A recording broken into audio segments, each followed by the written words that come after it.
welcome everybody to episode 203 of the Warhammer podcast, known across the internet and potentially realms beyond our comprehension as Look Out Sir. My name's Dan, and it is my pleasure to say hello to you on this occasion, as well as welcome my good chum, dear old Phil. How you doing, buddy? Life treating you well? Hello. Yeah, no, everything's going well. Hunky-dory.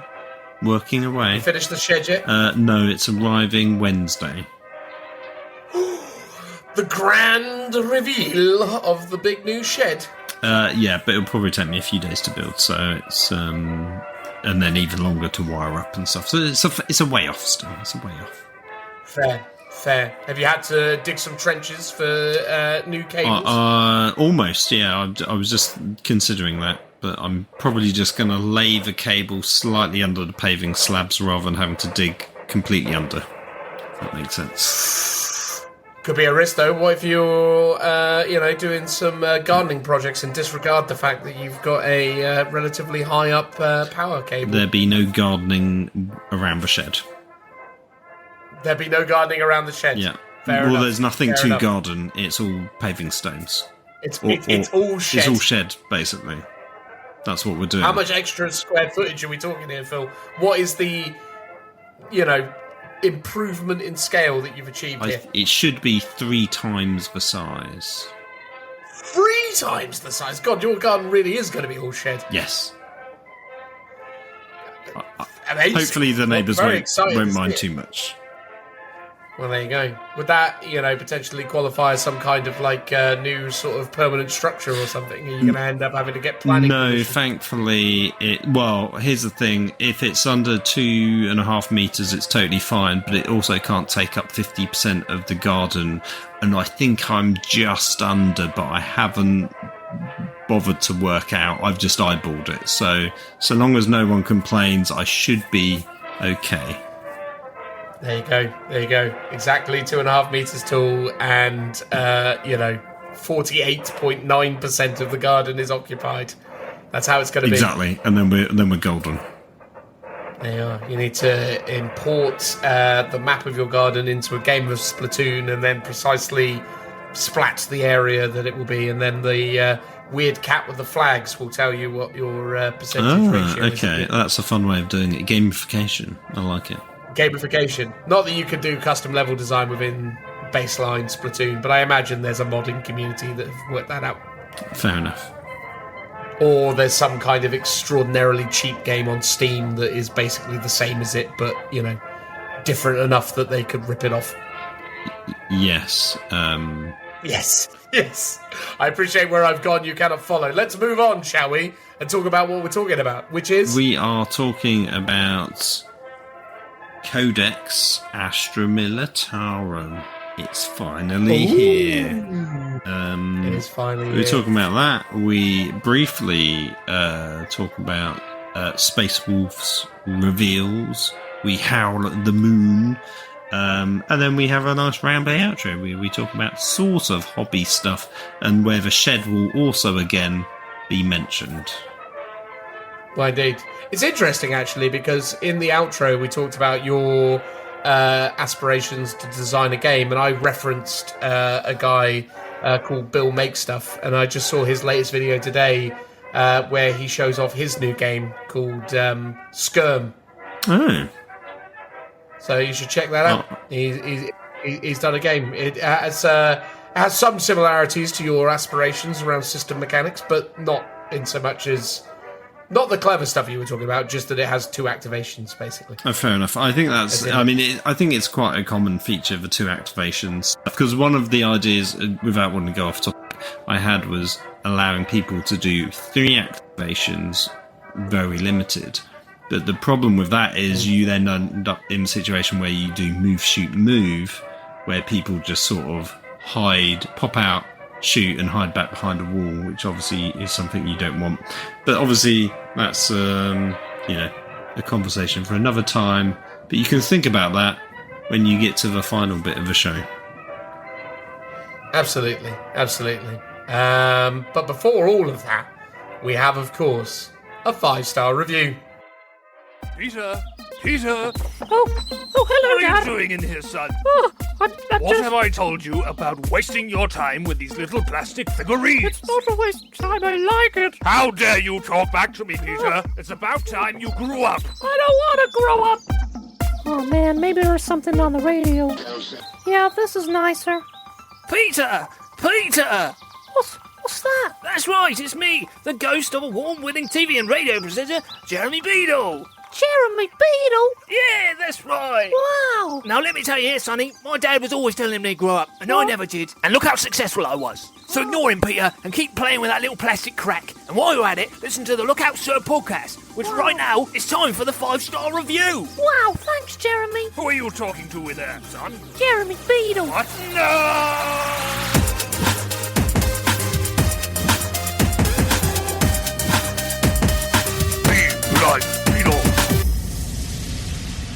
On this occasion, Phil, where might you think the 5-star review has come via? I'm thinking Apple Podcasts. No, wait. Spotify. I mean, now it can be Spotify, but it isn't on this occasion because I don't think anyone has actually left us a Spotify review. Of course. But now's a great chance, everyone, to skip the queue. Skip the queue, absolutely.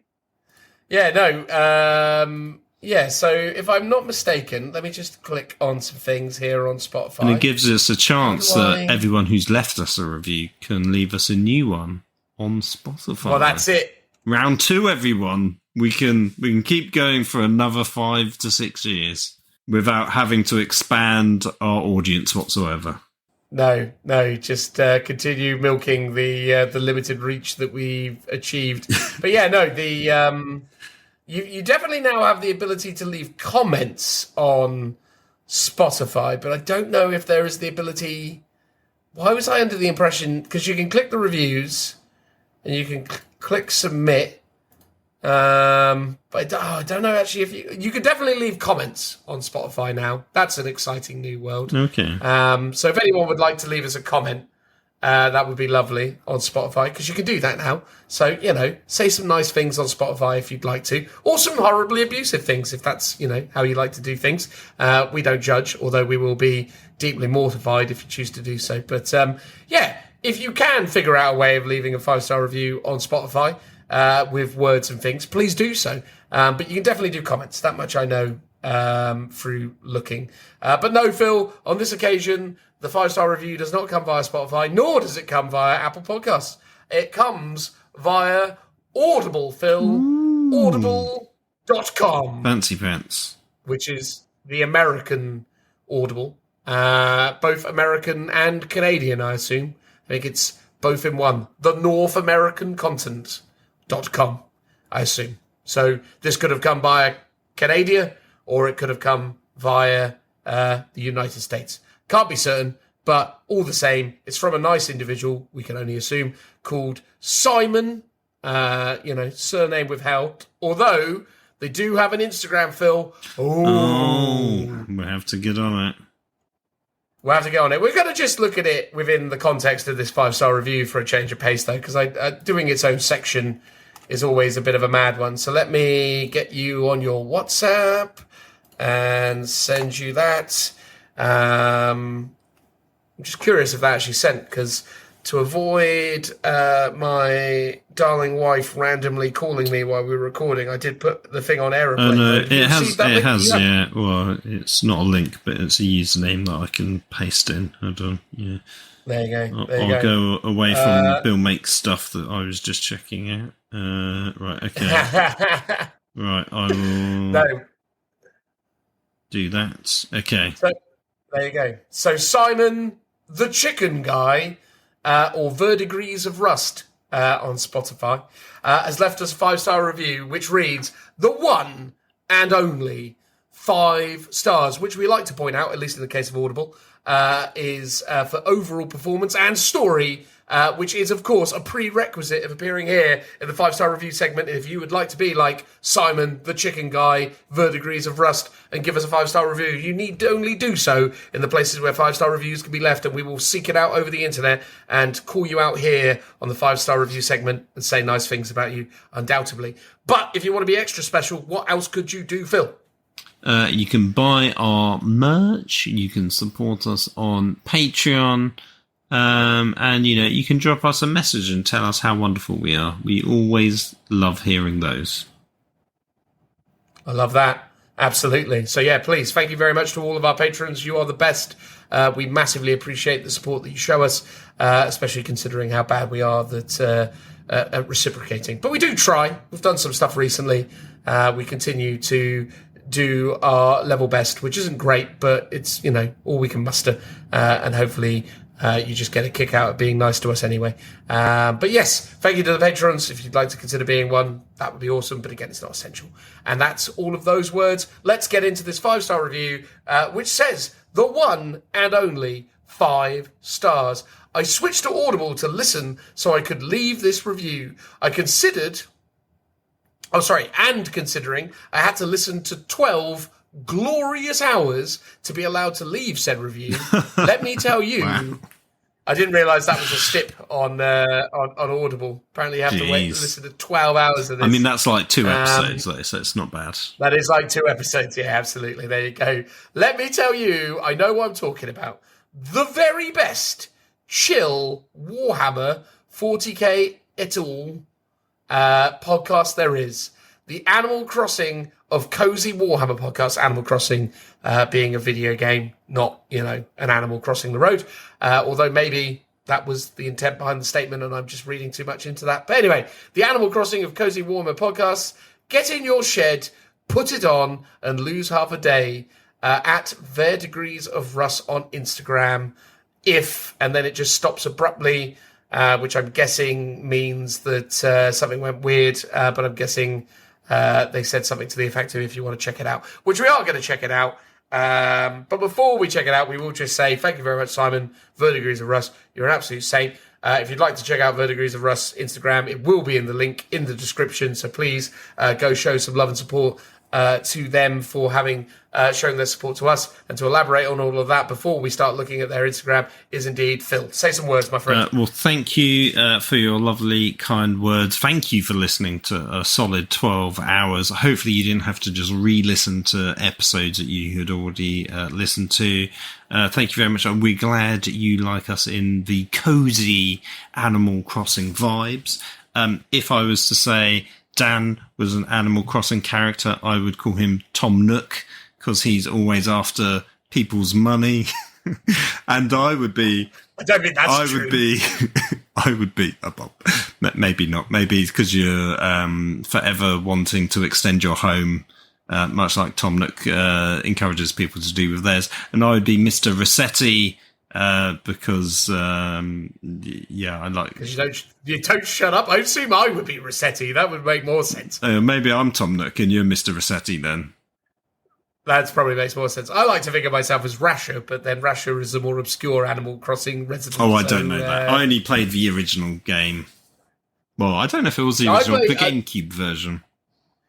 Yeah, the GameCube version was the one I played the most of, and my very first, villager was Rasher, who was a pig, and he was very passive-aggressive and quite sarcastic and mean. Oh, that is... And through like Stockholm Syndrome, I became really fond of him. Okay. I thought you were going to say you developed into him.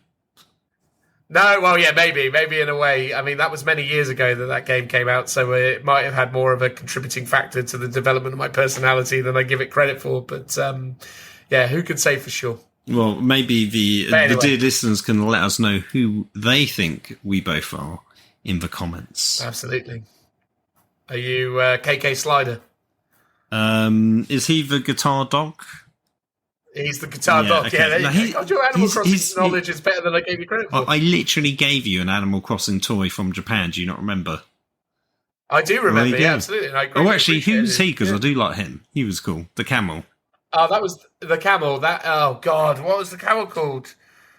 Well, the camels have different guises in different games, but I think they're usually the carpet salesperson normally. I thought it was the train. I think there is one that's a carpet, but I think the one I got you was the train conductor. Oh no, the train conductor was the monkey. Oh, then it wasn't him. No, yeah, the camel. Know. I'm fairly sure the camel was the one that was going around selling carpets, and the train conductor's definitely a monkey. And then there's what's the little blue cat with the mad eyes that like introduces you to the town? Oh, anyway, you're going back too far. This is not an Animal Crossing podcast. Absolutely, this is. If people want that spin-off, you can find us on our Patreon. We'll do it there, everyone. Yeah, we're doing it there, absolutely, for a nominal fee. For 600 bells, we'll get that done. Anyway, right, Verdigris of Rust on the Instagram. Check out the link. It's a really eclectic mix of really interesting stuff. Quite a lot of conversions, old minis, some really interesting bits and pieces, to be fair. There's an eclectic mix, as I like to say. There's some retro Hammer, there's some Star Wars cosplay. There's some like limited edition codexes that he's posted up there, but a lot of the more recent stuff that are conversions for his Space Marines for the Death Watch. They're very cool because he's sort of gone all out on kit bashing and posing them all. I like those ones quite a lot. A very cool banner bearer. Joe would be a fan. What do you think of his Robocod costume that he's done here? Dead or Alive, You're Frying With Me. Oh, that's hilarious. Although, to be fair, there was again, keeping it video games, there was a video game called James Pond Robocod, wasn't there? Yes, there was.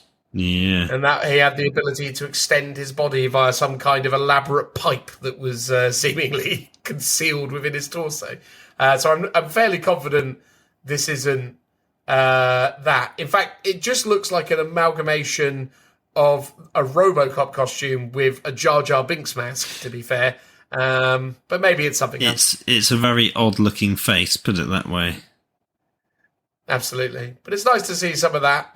There's a lot of freshly sprayed Blood Angels. There's even a Sternguardy veteran-looking fellow with a Tyrannid Devourer, which is an interesting piece of conversion. One of my favourites is the old Hammer Pulsar rockets with Goblin Green bases and felt background and everything.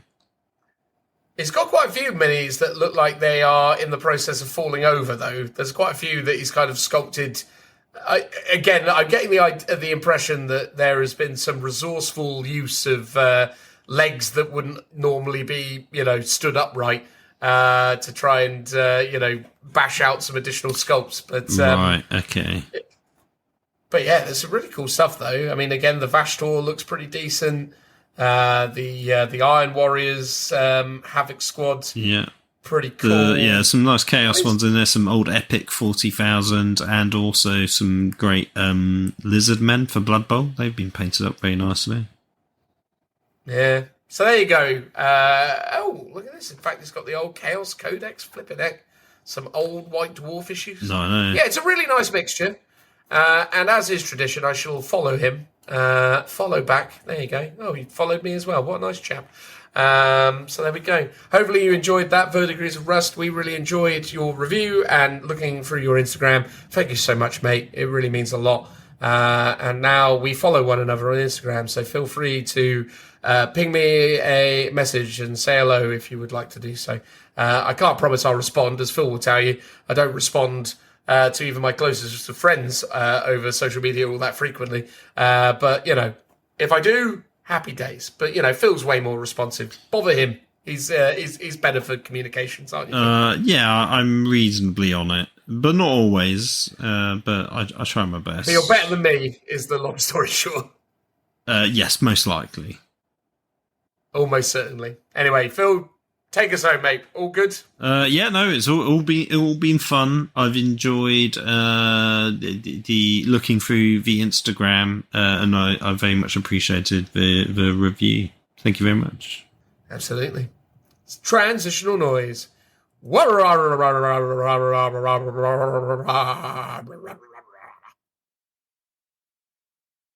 Hello there, ladies and gentlemen, and welcome to this part of the podcast where we are finally, me and Phil at least, getting around to talking about Codex Astra Militarum. Although, as it should always be remembered and or referred to, Codex Imperial Guard. Although, Phil, without kind of spoiling anything in terms of general sentiment, do you feel like the naming convention of Imperial Guard has finally been laid to rest by this particular book? Because to me, I'll put it out there, it feels like we are now in the world where this is the Astra Militarum and the Guard are a long dead concept.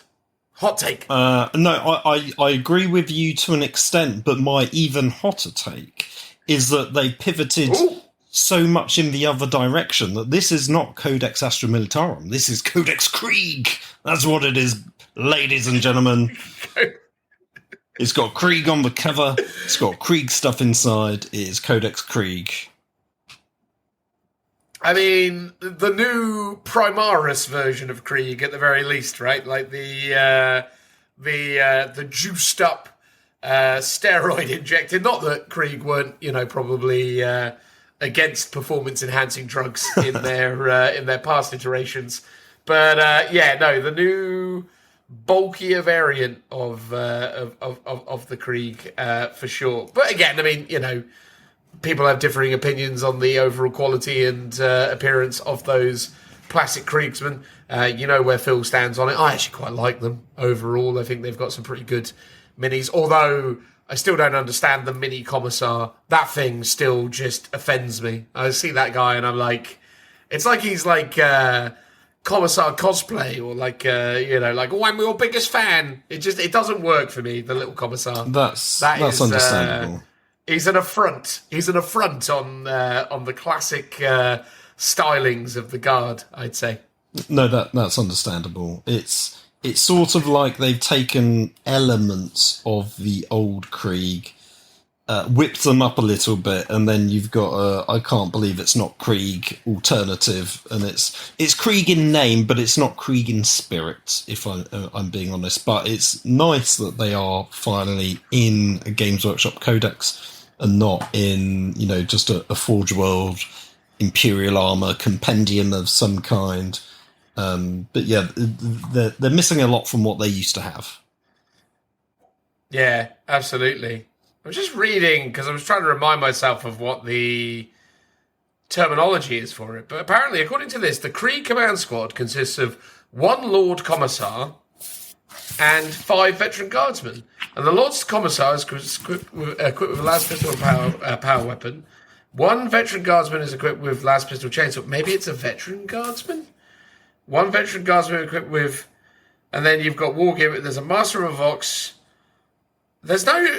That's not a Lord Commissar, is it? It's on page 94, Phil. I'm just looking myself. Well, visually, it is not a Lord Commissar from the old Forge World days, because they had swanky, big black trench coats. This one's sort of got the regular armour, but then he's got some carapace on top and a diddy little Commissar hat. It's definitely not. Because they do have a really beautiful Lord Commissar mini as well. Like, there is a gorgeous Lord Commissar sorry, sculpt. I'm looking at the mini Commissar that's in the command squad. But actually, yes, when I look at the actual, on page 95, the Lord Commissar model is actually quite cool, I think. Oh, it's stunning. That one's really good. That thing's great. And the regular guys, I mean, with the exception maybe of the shoulder pads, look pretty cool. Like the specialist weapon guy that's clearly being duplicated twice. The Master Vox, he's all cool. I found its name. It's a Prefectus Militant. Yeah. But it's not on the data sheet though. Yes. No, you have to turn to one of the explanation graphic pictures. Yeah, the picture pages, which aren't numbered for inconvenience sake. Yes, I see it. Basically, on the pic. Prefectus Militant. You found it on the picture pages. The Quartermaster there it is. Alchemist is odd because it's the old Quartermaster, for example, used to just be the person that would collect people's equipment once they died. But now they've sort of made him a medic. They've like sort of gone, oh, we need to make it more obvious what he is. So whereas before it was his menial servitors that were the more medical.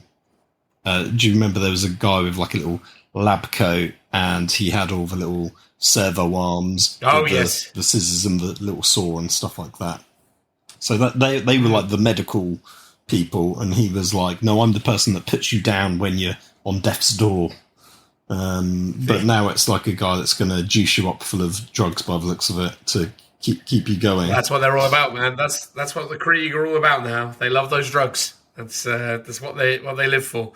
Yeah, I mean, and it's fair to say as well, just to sort of preface things ahead of starting to talk about God have had definitely a lot of love in terms of releases lately. Obviously, we had a huge slew of updates in the ill-fated 9th edition codex that was short-lived but came with a great many new sculpts, characters, etc. We had obviously new Lord Solar as well as Ursula Creed, Ursula Creed, and as well as that the Rogel Dawn. So there's been a lot of stuff that was added towards the end of 9th edition. This time around, we've obviously got all the new Krieg stuff. There was also the the Rough Riders as well. Rough Riders, Sentinel, Field Ordnance Battery, all the Cadian stuff, yeah. The Cadian shock troops and command squad, and what's it called? Not Marshall. Hold on, I have to look at the page to remind myself what it's called. Oh, Castellan, that's it. Oh, the Castellan, standalone one. Yeah, so we had a lot. We had a lot in the end of 9th edition, and then we got a lot more this time around. So we had, obviously, the new Tempestus Aquilons, the Jump Pack Scion variant, which was super interesting. We also got new Rattlings. The Rattlings, I forgot about them. Yeah, we got them. We got the Kassakin as well. Obviously, they came along. They've, done new weapon batteries for the Krieg. They've done the new Death Riders. They've done heavy weapon squads, kind of the engineer / grenadier units. They've done a lot of guard releases in the last couple of years. Although to be fair, not to talk about current events. We'll do that in the outro. But 40k definitely has had a lot of sleeper releases. Like the rate of releases within 40k this year huge. At least has been pretty. Yeah, it's furious, isn't it? It's like constant. So much so that they just dropped, again, not meaning to talk current events, but they just dropped Space Wolves, just kind of shadow dropped a load of Space Wolf stuff this week, which was all stunning. It was like, oh, that just exists. All right, cool. Phenomenal. But getting back to the matter at hand, the Codex Krieg or Codex Astra Militarum presentation of the book is pretty nice. Overall, I'm starting to notice with these books, they are definitely leaning into more of a kind of consistent presentation. There's too many flourishes, but then at the same time, the Imperial Guard are kind of the quintessential Imperium army, so there's not really going to be much that they do that deviates from that kind of established grimdark Imperium aesthetic. This is very similar to the kind of design cues that we saw in Agents of the Imperium, or even things like some of the sort of Space Marine variants. The cool thing about the Guard, though, is there's a lot of really iconic artwork that they can kind of draw from. There's some beautiful, beautiful spreads of incredible former Codex cover artwork and beautiful new artwork, mostly of Krieg. They get a good amount of detail. It's like, I wouldn't say it's like 6 pages or something. It's more than all the others, which, if you're a Krieg fan, I would say get this one, because this won't be happening next time round. I imagine they get relegated to the same as Cadian. And, I think because Krieg are getting the launch this edition, they've got more of a centerpiece and focus in the Codex. That's why they're on the cover, which is great artwork. Also, they do mention some of the older ones like Mordian and Talon and Armageddon, still Legion. They've got their time in the sun. Even Valhallan, yeah, and Katchan, obviously. They're all mentioned, and they all get like a page each, which is great. And they clearly took notes because they've actually done actual descriptions of like some of the units, not all of them, but like a lot of the vehicles, especially some of the old ones. They're actually kind of called out with art and descriptive text beyond the data sheets, which was my main complaint in the last edition. And they've also doubled the amount of info that you get for Lord Solar and Ursula Creed, because they had tiny little pull-out boxes, whereas now it's like a half-page spread. No, not a half-page spread, a half-page column. So I actually think they've done a really good job in terms of the layout and what they've put in here, because all of my complaints from the last codex seem to have been rectified in terms of the kind of content I want to see in a codex, and thinking about it from like a new person getting into it going, there's this thing I want to learn about. What can I be? My only criticism is, once again, there seems to be, and obviously I've not read it, but I've skimmed it, there seems to be no lore or extra details about Rogue or Dawn tank. And it's like, we're 2 editions in now. Just someone give me some background lore or tell me what it's about, other than it's a big tank.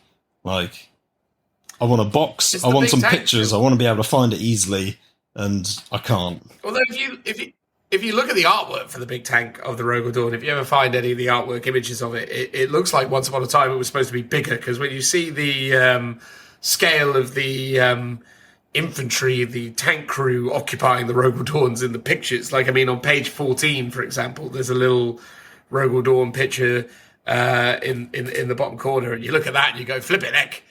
At one point, the Rogue or Dawn was... oh, yes, that was the original artwork I remember seeing and really loving, and I was just a bit like, "What? Why doesn't it look like this?" Like, it looks like sort of looks like that, but it doesn't at the same time. Yeah, it's like a Tonka toy version of the big scary tank. I still, because we were talking about Lord Solar, I don't mind Ursula Creed so much on the basis that nepotism is alive and well in Warhammer 40,000, and that's fine, right? Because her dad was important, she gets to be important too.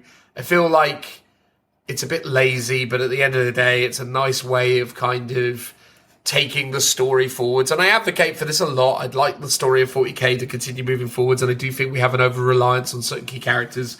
So I do think it's important that we kill off characters or just let Father Time play his hand in things, especially with the Guard, because, you know, the Guard are ultimately mortal, so they should have a life expectancy and should be swapped out. With the exception, of course, of the old One-Eye, old Yarrick. Yarrick, because of his relationships to the Orcs, should live forever, because the Orcs believe him to be immortal, thus he should be. But yeah, Lord Solar still doesn't sit right with me. It's like the inclusion of Lord Solar detracts so much from the Guard. I know there's been Lord Solars in the Guard for as long as time, but the fact that it is such a prevalent miniature within the tabletop now, and also so kind of heavily featured, like the old Lord Solar in old... He was just a tiny little dude, Lord Solar Macarius.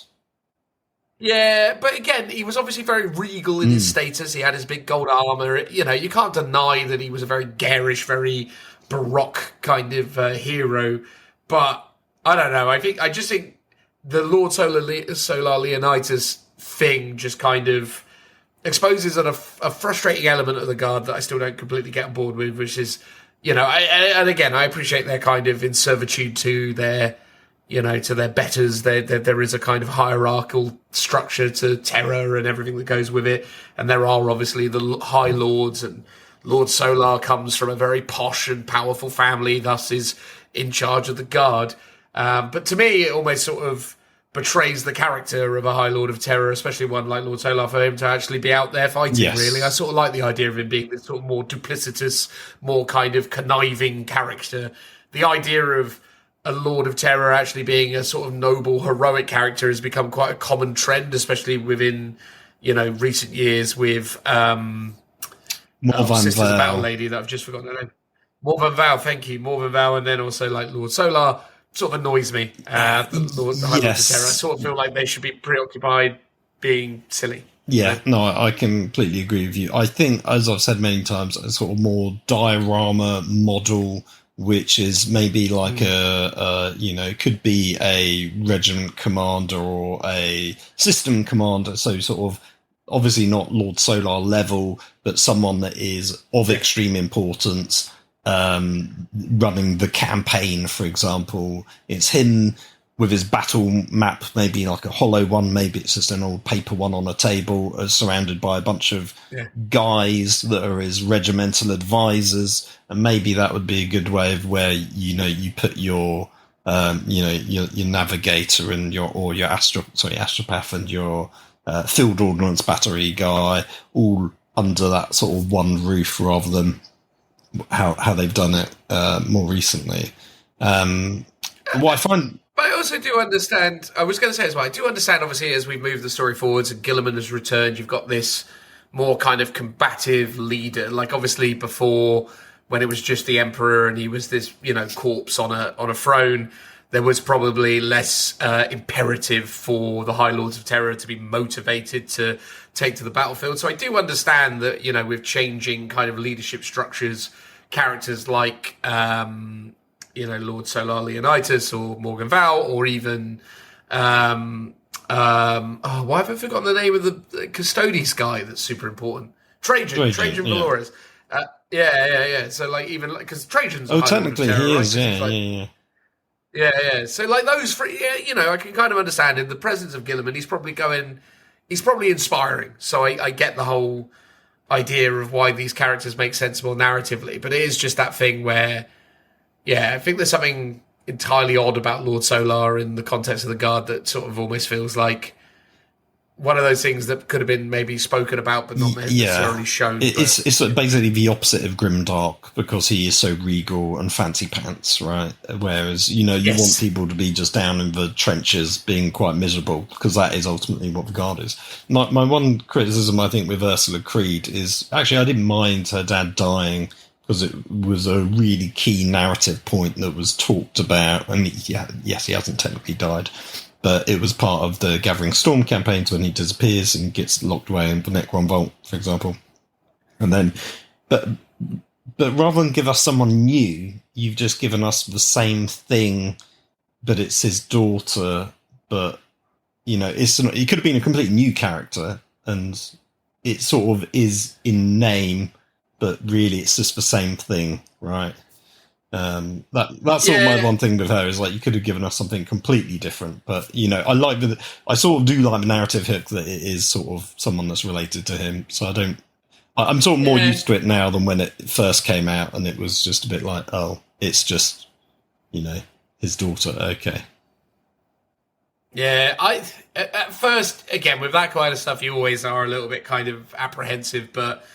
Yeah, I mean, Ursula Creed's fine. It's just the thing is it's a derpy model, and I find her less frustrating, as I say, than Lord Solar Leonidas. Leonidas is one of those ones where it's like, I mean, even just this piece of favourite text for him, a product of Terra's opulent spires and greatest military academies, Leonidas is steeped in the political and martial skills needed to survive on and off the battlefield.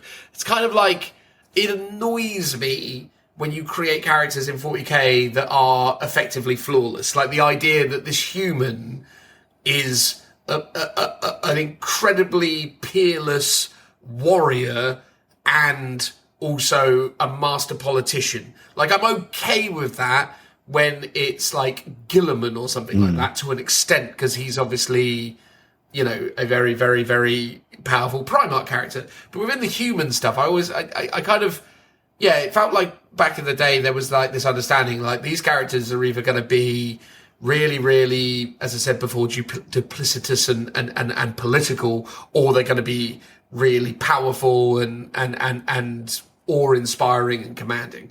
It annoys me, especially with mortal human characters, where they go, this is both. He was raised in opulence, yet for some reason is perfectly happy getting, grubby and going out on the front line. It's like, to be honest with you, if he really was as peerless a general as they say he was, he'd be nowhere near the front line. You know what I mean? Like, if he was sensible. If he was as good at military strategy, yeah, exactly. If he was as good as they said he was, he'd never go anywhere. He'd just be like, well, that's stupid. Yeah. I'll just send off hundreds of thousands of guardsmen to die, obviously. I think one thing that's quite interesting about him, and I think in part it is because the model's not that great, is he's a great conversion potential, because most people actually do want a model that fits in with their army. So loads of people convert up like a Krieg guy, a bit like Marshall. Well, they don't really need to anymore. Because they've got their own. New, but I think, and this leads me on to another point, which is, even though you've already got something, so for example, Kate, and I've seen this example a couple of days ago online. So you got your Cajun shock troops because you're a Cajun player. So you don't need Death Korps of Krieg infantry squads. And back in the day, you never did, because they're ultimately the same, although that's actually a bad example, because Krieg back in the day did have distinctive rules. But my point is that I've seen people go, I actually want Krieg models in my Cajun army because of the rules, and they're interesting, but I don't like the look of Krieg being so different aesthetically from my Cajuns. How can I represent them to look Cajun in my Cajun army? So basically people want to convert up these extra units purely because of the rules that they offer to them, which is an odd point, because, at one point, if you had a generic guardsman, in theory, it shouldn't matter whether it's Valhallan, Talon, Krieg, or whatever. It should be a generic troops unit. Yeah, and I didn't really necessarily want to get into this straight away. It felt more like a closing point, but I do think it's important as kind of like a preamble. And I'm thinking the way this conversation's going, we'll probably break up the review into kind of this preamble bit, and then and then get into the review of the actual book specifically. But yeah, that's one of the things that's interesting to me about this, is that because of the change of Games Workshop's design philosophy, and because of this book in particular, I felt like 9th edition's Guard Codex was a really, really well-made kind of book that kind of straddled the overall kind of aspirations and kind of values of the Imperial Guard players, that Guards players have built affinities for specific regiments and like to bring those things to life. Some people like the smorgasbord approach, but ultimately the rule set that they still kind of brought to life in 9th edition was really interesting, because it facilitated a lot more creativity, a lot more freedom, a lot more opportunities for you to kind of take whatever miniatures you wanted and play them however you wanted. Across 8th and 9th edition, they effectively sort of leaned into more of a kind of rigid structure, where the idea is that this is either a Krieg army or it's a Acadian army or whatever it was. But even then, you could use other ranges of miniatures to represent those models. You didn't need to have all the Mordian Iron Guard miniatures to be able to field a Mordian Iron Guard army. You could just use your Cadians and then paint them up in appropriate schemes. So it kind of worked across 8th and then across 8th. And then when we got into 9th, they really kind of leaned into the idea of, we're going to break away from this. And it felt like a book that gave you the freedom to kind of express the army the way you wanted to. I think the issue is now is it's all just become very rigid, in the sense that it's like, this is very specifically this unit and this is very specifically this unit. And, you can't now enter into a situation where you take a generic unit of guardsmen that is represented as such. It's all got to be very, very specific things. There is no unit in here. I'm just checking to make sure I'm 100% correct about this statement, because sometimes I can get off on a tangent and be wrong. But with pretty much no exceptions, there is no generic anything anymore. There's no generic heavy weapons team. There's no generic guardsman squad. It's all Krieg heavy weapons squad. Arcadian heavy weapon squad. It's Catachan heavy weapon squad. I feel like next time round, my speculation is that they're going to... Well, actually, they've already got there. I was going to say, if they do a range refresh for Catachan, they're going to do similar things, right? A command squad, a regular squad, a heavy weapons squad, which I don't know is in here, and a bunch of characters. And there is a heavy weapons so squad they've already done it, and it's like, but do they keep adding them? Do they do more? Do they do like Mordian Talon? Like, it feels almost like God deserving of just being split up like Space Marine chapters. Like, you've got your main ones that deserve their own books, because you could easily add in a couple of extra units to each one if you really want to. They all share, Codex Space Marines, like, Codex Astra Militarum. That has all the generic stuff in there, like the vehicles. And then you've got, like, your supplement, which is all your special characters and units. It feels like they almost deserve that treatment, but that's not really something other than, I think, 2nd edition that they did, where you had Codex Catachan, I want to say, and obviously the Imperial Armor stuff. It was the 3rd edition. 3rd edition, yeah. So Codex Imperial Guard in 2nd edition had Catachan on the cover. Then they did 3rd edition, and then they did a supplement, Catachan supplement. But the Catachan supplement, it may have actually been a physical book the first time around, and then I think they did it again, and it was just like a white dwarf. I'm pretty sure it has been a book at one point. You're possibly right. I can't remember for certain. But yeah. And they did technically at one point do it was 7th edition, I think. They did the Scions, yes. Tempestus Scions when they first came out, they got their own book, much like how Admech and Adeptus Mechanicus and Adeptus. Oh no, they were different from those two, because Admech and Scutari were codexes. Tempestus Scions is specifically a codex supplement, much like War Gazkol or Lords of Fenris or Homunculum Covens or the 8 for Tau or Farsight Enclaves. So they did a bunch of like supplements throughout 6th and 7th edition, but they were all very limited releases, etc., etc. Anyway, look, I think that's the weird thing to me, though, and this is why I sort of started out by saying that I feel like this is now Codex Astra Militarum and not Codex Guard anymore, because I think conceptually a lot of the things that kind of defined Guard in what they were, a hobbyist's army, a collector's army, an eclectic, more kind of expressive, innovative, interesting kind of force of, generic humans with different assortments of war gear, has become very kind of,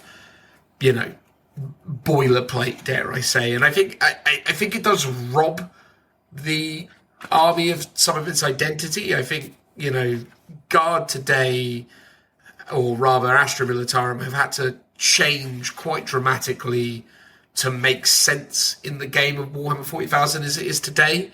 And it's become quite an interesting archetype switch, because, Guard, basically in the olden days, Guard kind of had 4 key components to an army. It had a command squad, an infantry squad, an elite variant of that infantry squad, be that heavy weapons team or a veteran team or whatever they would, right? Like, you could boil it down into categorization-wise, it was like 3 things. And yes, okay, in the infantry squad side of things, it could be a veteran infantry squad, or it could be a conscript infantry squad. But the point was, it was like a command section, an infantry section, some kind of specialist, and then tanks, right? Yeah. So you're talking about the regiment sort of structures. Well, I'm just talking about, the kind of, the archetypes of the army and the kind of structure of it and what it sort of represented before. And yes, okay, there was also the auxiliary elements, the infiltrators in the forms of the ratlings or the sniper and the teams, and then the cavalry units, the Ogrins, that kind of stuff. So there was variety to it, but at its core, it was basically like, as a troop section, you would either have an infantry thing or you'd have a veteran infantry thing, and then as an elite section, you'd have, I guess, a lot of your elites would have been your snipers, your Ogryns, your Kazakin, or stormtroopers, as they were called at one point. You'd have those kind of units. Yeah. It was just that's the thing. Even though it was there was a lot less options in terms of individual data sheets as we would know them today. There was a lot more flexibility in what you could express with that. Whereas, as I say, Games Workshop's current philosophy is we make it we put it in a box and we sell it to you. Here are the rules for what is in box. And for many armies, that works fine. But for the Guard, it feels strange because, especially because only one edition ago of the 9th edition Codex, they really felt like they were still leaning into this kind of concept of being able to kind of express your preferences on the tabletop. I mean, it was still quite bloated and weird in some places, the 9th edition book. The 8th edition Guard book was pretty solid overall, I would say. Again, rigid in some regards, but still kind of stayed true to the broad ethos of what Guard had always been. The 5th edition Guard book stands up as the best one ever made, and then from there on in, it's just variants, I suppose. But yeah, I don't know. What I'm trying to get to is that, yeah, it's interesting reading this and spending time with it because it feels to me, and again, I've never actually ever collected Guard. Strangely, it's like one of the only armies I ever had, but I've spent a lot of time obviously theorizing and talking about it with you and others, Phil.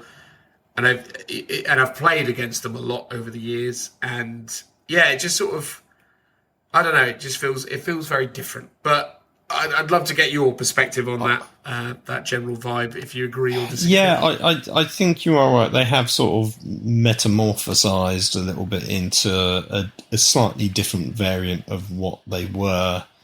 So yeah, you used to have like the platoon structure before as well, which was like as part of the CAD. So you had this very regimented thing of you had your HQ squads and you had your individual units of 10 men, and then within each squad you could have a specialist weapon or a heavy weapon or just 10 guys with las guns, whereas now, because of the way like the freebie points are given out, everyone has max number of specialist weapons. None of them really have heavy weapon teams in them now, I don't think, because even the Cadian ones just a generic Cadian squad, so they don't get them anymore either. So yeah, so there's like little elements like that. And I've noticed it because I haven't really played much of Guard in this edition, but I've played against it, and they've sort of become like a weird horde army now. And it's like they always technically could be, but they were distinctly in their command structures. So you had your troops, and then you had your command squads. Now you have 20-man units, or technically 25-man units, which is as two infantry squads sort of mushed together, plus a command squad, and it's sort of like a horrendous mess on the tabletop. Whereas at least before you would have your 25 men, but they would be distinctly separate units, which visually look correct in my mind, and therefore better on the tabletop. Now that had its own problems because your command squads were always just blown away as like the first thing to go, because people would target them normally because they've got more specialist weapons in them, or because they're the ones giving out orders. So at least now they're basically ablative wounds, right? So your regular units are the guys that die first, and your command squads is the thing that sort of survives the longest. So on one hand, it's like a benefit and plays better potentially.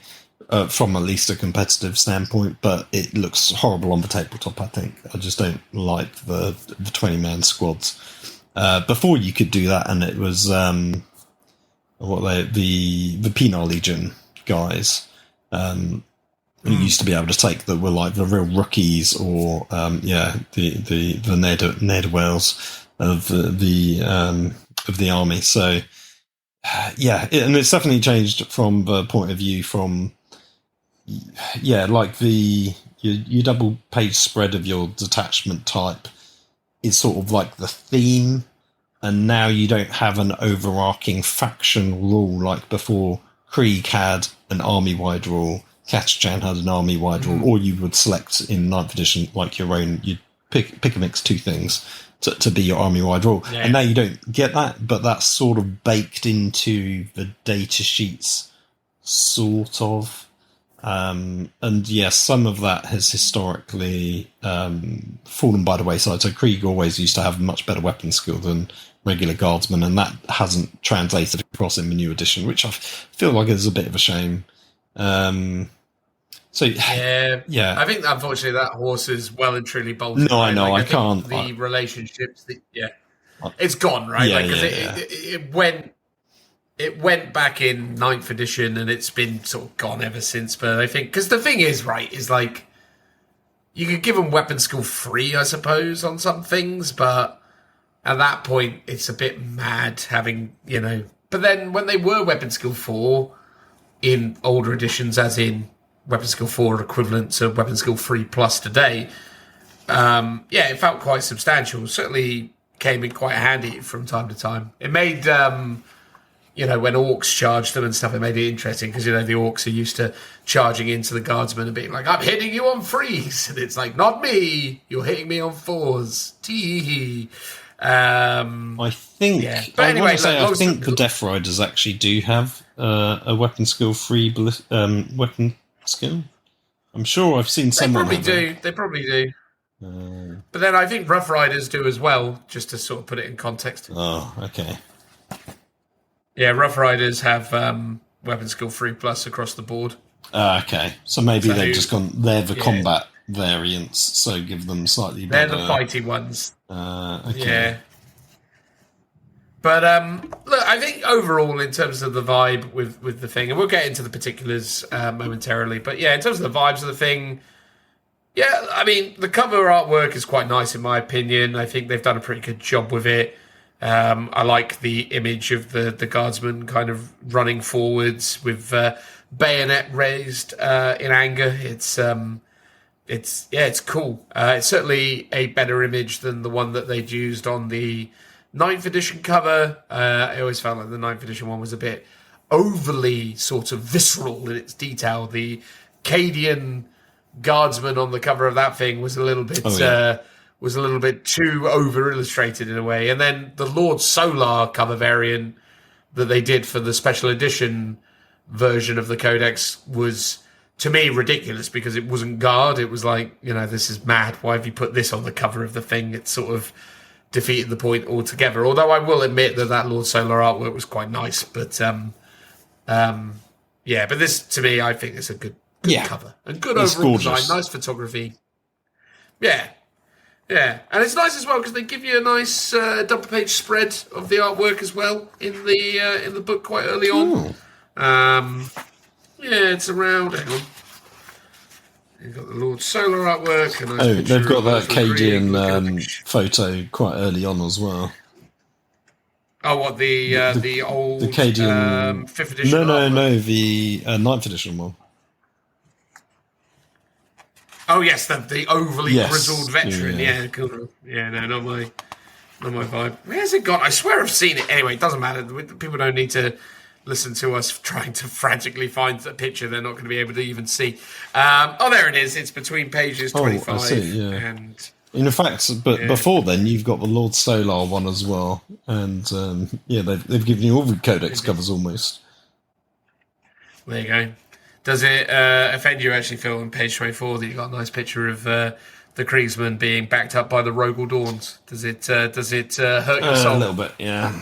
I'm still convinced that they are going to be the new Lehman Russes and that the Lehman Russ will eventually disappear one day. Yeah. I think the Lehman Russ disappearing will be more substantial to guard players than what tactical squads leaving Space Marines would be today. I mean, if they do it... I think Games Workshop have transitioned us away from tactical squads to the point that we won't necessarily feel the loss so hard anymore. But I think Yeah, if they get rid of the Russes, I think I can't foresee a timeline where that isn't going to be a painful loss. Yeah, I mean, I hope they don't. I would rather that we never get a Macarius tank because we won't, and have the Rogel Dawn instead than lose Lehman Russ. Yeah, that's fair. That's fair.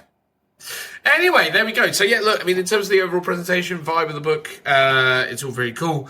We're going to do the transitional noise now because we're going to move over to the bit where we actually just get into the nitty gritty and talk about rules. So yeah, overall, interesting vibe. Definitely got some concerns about the overall kind of concepts that kind of drive the book. But again, that's in line with the game that we played today and also Games Workshop's overall kind of, design philosophy when it comes to rules writing at the moment. So as much as I have my reservations and feel like we've lost something along the way, ultimately for those of you who aren't old timey-wimey like me and remember the good old days of older editions, you'll probably have known it no other way and be pretty happy with all of the, monstrous squads of 25 men hoarding it up and shooting 70 plasma guns at the enemies. I mean, I think probably for the modern game, so let's say from 8th onwards, it's probably one of the better, probably the best one, right, from a gaming point of view. Obviously, 9th had... I don't know, I loved the 8th edition. 8th had some great bits. 9th had loads of customization, but that doesn't exist in the game anymore. So, for the current state of the game, and if I was to compare this to, let's say, other 10th ed codexes, I would say this is a really good codex. I would say there's, I don't have many complaints I mean, maybe I do. We'll see when we get through it. But I don't think I've got many complaints about the book based on how the game currently plays, which is obviously, it's good, brackets or asterisks, for this edition. Yeah, I think that's fair. It is, as we said at the outset, it isn't Imperial Guard as we've known them for years, but the game just doesn't, the game no longer can sustain an army with that kind of archetype and that kind of identity. It just and customization, right? Work. Because that's what a lot of it probably played into as well. So, yeah. Oh, big time. Yeah, they just, you unfortunately, for better or ill, the Guard are gone because the game doesn't support that anymore. But what we have is a lot of humans with a lot of different weapon variants in very specific squads. Doing some good standing on the objective and trading for points, etc., which is all good. So yeah, let's get into the rules. So transitional noise.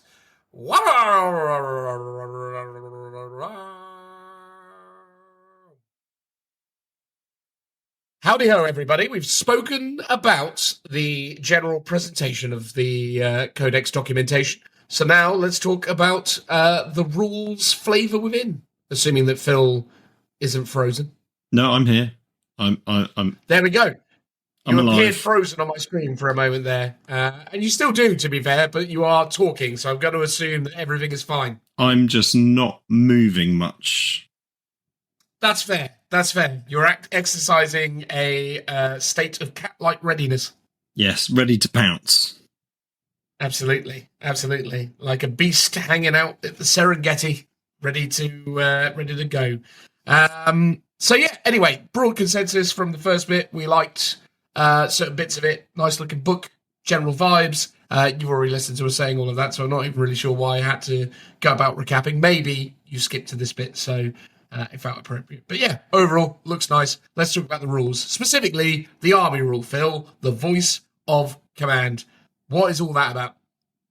So it's the ability to do orders. I think everyone knows, if you've played it at all in any edition for a while, what Guard orders do. But let's recap, because it is similar to the Index. Basically, officers have the ability to issue orders, and it says so on how many times they can do that on their data sheet. Each time an officer issues an order, select one of the orders below, then select one eligible friendly unit within 6 inches of that officer to do so, noting that I think Voxcasters can extend the range of that. And there's, maybe other things that can affect orders as well. Officer models can issue orders in your command phase, and this is something that was relatively new, at the end of a phase in which they disembarked from a transport or were set up on the battlefield. So if you're coming from Deep Strike with your Scions, or you're coming out of a Chimera, for example, you can issue them then as well, because that was, I think maybe it was 8th edition, or was it 9th, when that was an issue that they then fixed. I think in both 8th and 9th edition it was issues, but I think in the end of 9th edition they resolved it, and then obviously they've since dealt with it as well in 10th. So good on them. Yeah. Until the start of your next command phase, the unit selected is affected by that order. Unless otherwise stated, you can only be affected by one order at a time. Any order subsequently issued to that unit replaces the current one. Obviously, some characters, I think I want to say it's Ursula Creed, allows you to issue 2 orders to the same person, to the same unit, or maybe she can issue 2. But also the lot of command for the Scions can also do it as well. So there is a way of stacking orders, and Kazakin, they also have an ability which allows you to stack multiple orders at once. So it then says orders cannot be issued to battle-shocked units, and if a unit being affected by an order becomes battle-shocked, that order ceases to affect the unit. And then only Astra Militarum models gain the benefit of an order issued below. Interesting. I think one thing that I haven't thought about before that might have been affected in previous editions is it was keyworded to things like regiment. So it stopped things like your Bullgrins and your Rattlings, because they were solar auxiliary. They were the auxiliary units. They couldn't receive orders. But then maybe there's other ways which that gets limited. I've not actually looked into that yet. No, I think you can now just issue orders to everything as long as it is Astra Militarum. It's all good. Maybe they have pretty much everything is. They have simplified it. Although intriguingly, it might be on the. The vehicles don't have Astra Militarum as a keyword, for example. Well, no, the Astra Militarum is the faction keyword. Oh, yes, fine. So they're fine. They all have it, don't they? Yeah. But it used to be you issued them. Oh, so for example, the Krieg Command Squad, this unit's officer can issue 1 order to a regiment unit. So the stipulation is in the actual data sheet. Likewise, Lord Marshal Dreer, he can issue them to 3 regiment units. And I think, if I'm correct, the tank commanders can issue them just to squadrons, which are tanks and sentinels. And Lord Solar Leontus can issue them originally to just 3 orders to Astra Militarum units. But I think it's now non-super heavy. That got FAQ'd because apparently that was correct, just too much fun to be had by doing that. Even though the general consensus is that, the super heavies are just sort of too big and 2 points costly, but they're sort of fun, but they don't really work in the modern game setting because there's just too much. More their size is their size. They can't really move around as much, especially on terrain dense boards if you're playing like the sort of tournament format style. Anyway, let's skip on to the actual orders themselves. You've got move. Is add 3 inches to the move characteristic. Fix bayonets, which is +1 to your weapon skill. Notice here that these are +1 to your characteristics, not your dice modifiers. So it's not +1 to hit, it's +1 to weapon skill, which, does mean you can stack both +1 weapon skill and +1 to hit together in some fashions, especially with the take aim one, which, so you've got, fixed bayonets, which is +1 weapon skill, take aim, +1 ballistic skill, first rank fire, second rank fire, which is improve the attack's characteristic of rapid fire weapons by 1. So normally your rapid fire, I think 1, you become rapid fire 2. So you get an extra shot. Take cover is improve your save by +1, but you can't be better than a free up, which I guess is important for Ogryns, if you can issue them to them, unless there's other ways of stacking saves potentially with stratagems. Because you could take a 4 up to a 3 up, and then if you had another ability, a 3 to a 2. But obviously, you can't do that here. And then a lot of the time, even when they aren't actually able to get it beyond, a lot of the time nowadays, GW have probably gotten themselves into a healthy habit of putting the stipulation in there as a kind of a catch-all, just to be like, yeah, probably for the best that we put that in there, just in case we mucked it up somewhere, or we introduce a character in Agents of the Imperium or something that can join a unit and buff their save and da-da-da-da-da. You know what I mean? Yeah, there's plenty of examples like that where you can, add in extra stuff. And then the last one is Duty and Honor, which is improve the leadership and objective control characteristics by 1. Yeah, I mean, all pretty solid, I would say. I mean, obviously being able to buff your stats is an understandable decision that they've taken in the newer edition to kind of express the influence of these commands. Obviously, as is often the way, I always have a bit of a lament for the way things were, and I kind of like some of the more original creativity of some of the old orders where they kind of did things or, gave sort of specific abilities. But ultimately, being able to boost your stats is cool, and the fact is that, these are all pretty meaningful improvements to these units. So, additional weapon skill, additional ballistic skill, it's all really good stuff, and definitely makes the guardsmen overperform, which is interesting to see. Yeah, in a way, I don't like the buffing of the characteristics, because it feels like they've bolted a mechanic on to the game that it felt like it wasn't really designed for that. It was meant to be pluses and minuses to dice rolls, and this feels like sort of an extra workaround to effectively get a +2 to hit, which the core rules weren't really meant to support, although you could argue that all Codex rules are subverting the core rules in some fashion or another, but this one feels a bit more egregious as a thing. And as you were right, that they did used to have abilities. So you used to have, I think it was like a fall back and shoot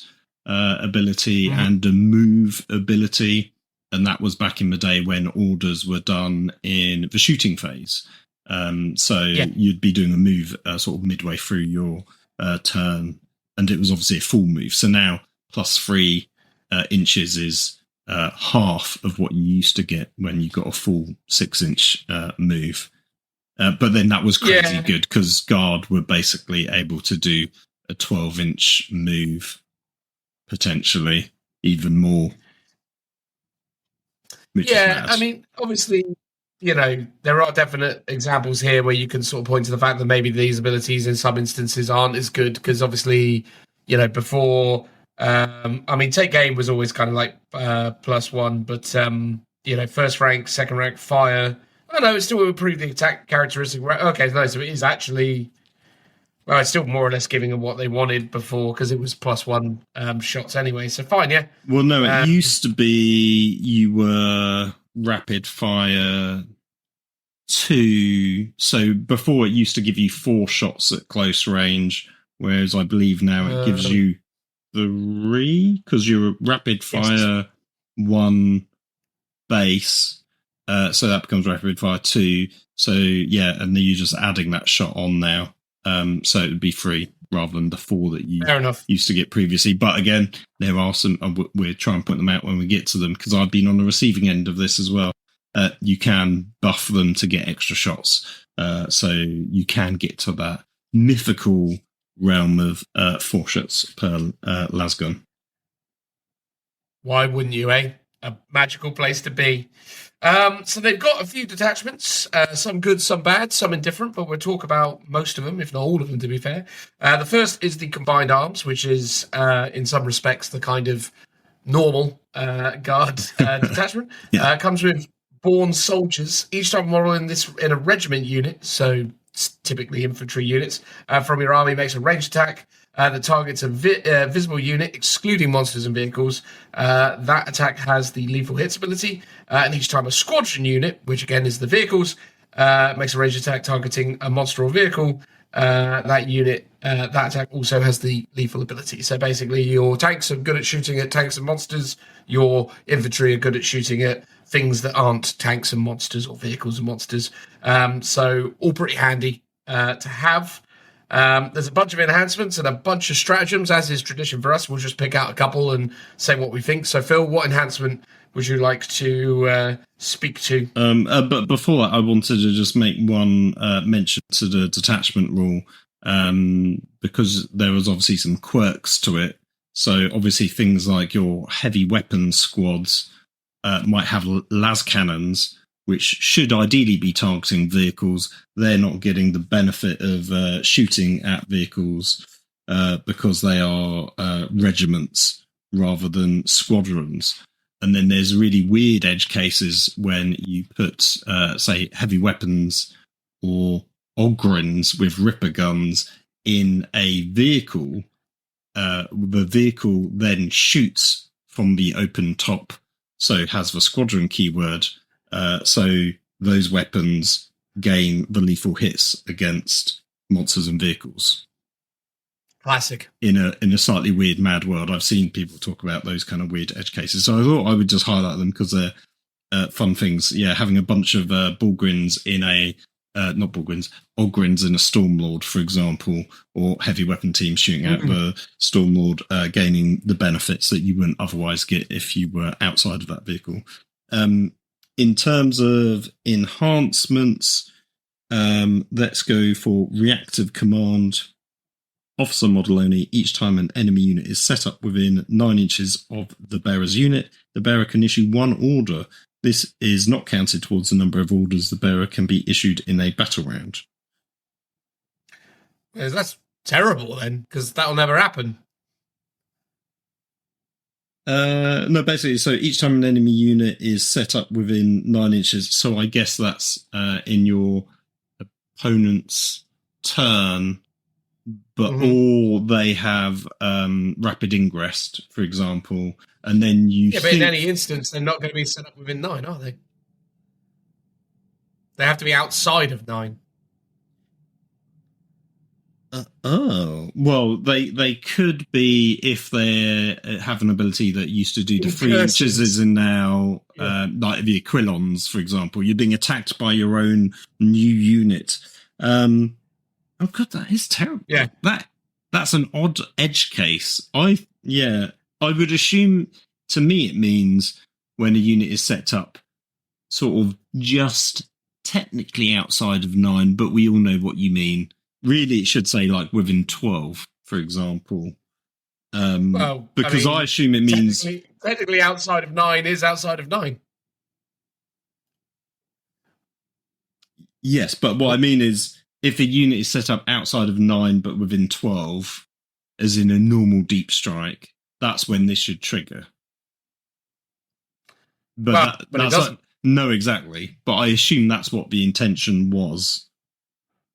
I was just checking their Codex Astra Militarum. Yeah, there's no reference to it anywhere. So that is as intended. So yes, in the weird instance that something can deep strike within 6 inches of you, or just outside of 6 inches of you, you will be able to, if you've taken this reactive command, do something. But in all other instances, nothing happens. Yeah, weird. Okay, that is an odd one. Yeah, that is a very odd one. We'll go with the old Grand Strategist, because that was always a popular one back in the day. Everyone had the old Grand Strategist officer. It's an officer model only. In your command phase, the bearer can issue one additional order. There you go, Phil. You got your additional order already, out the gate. Brilliant. That's what you want to see. That is what you want to see. They got some stratagems.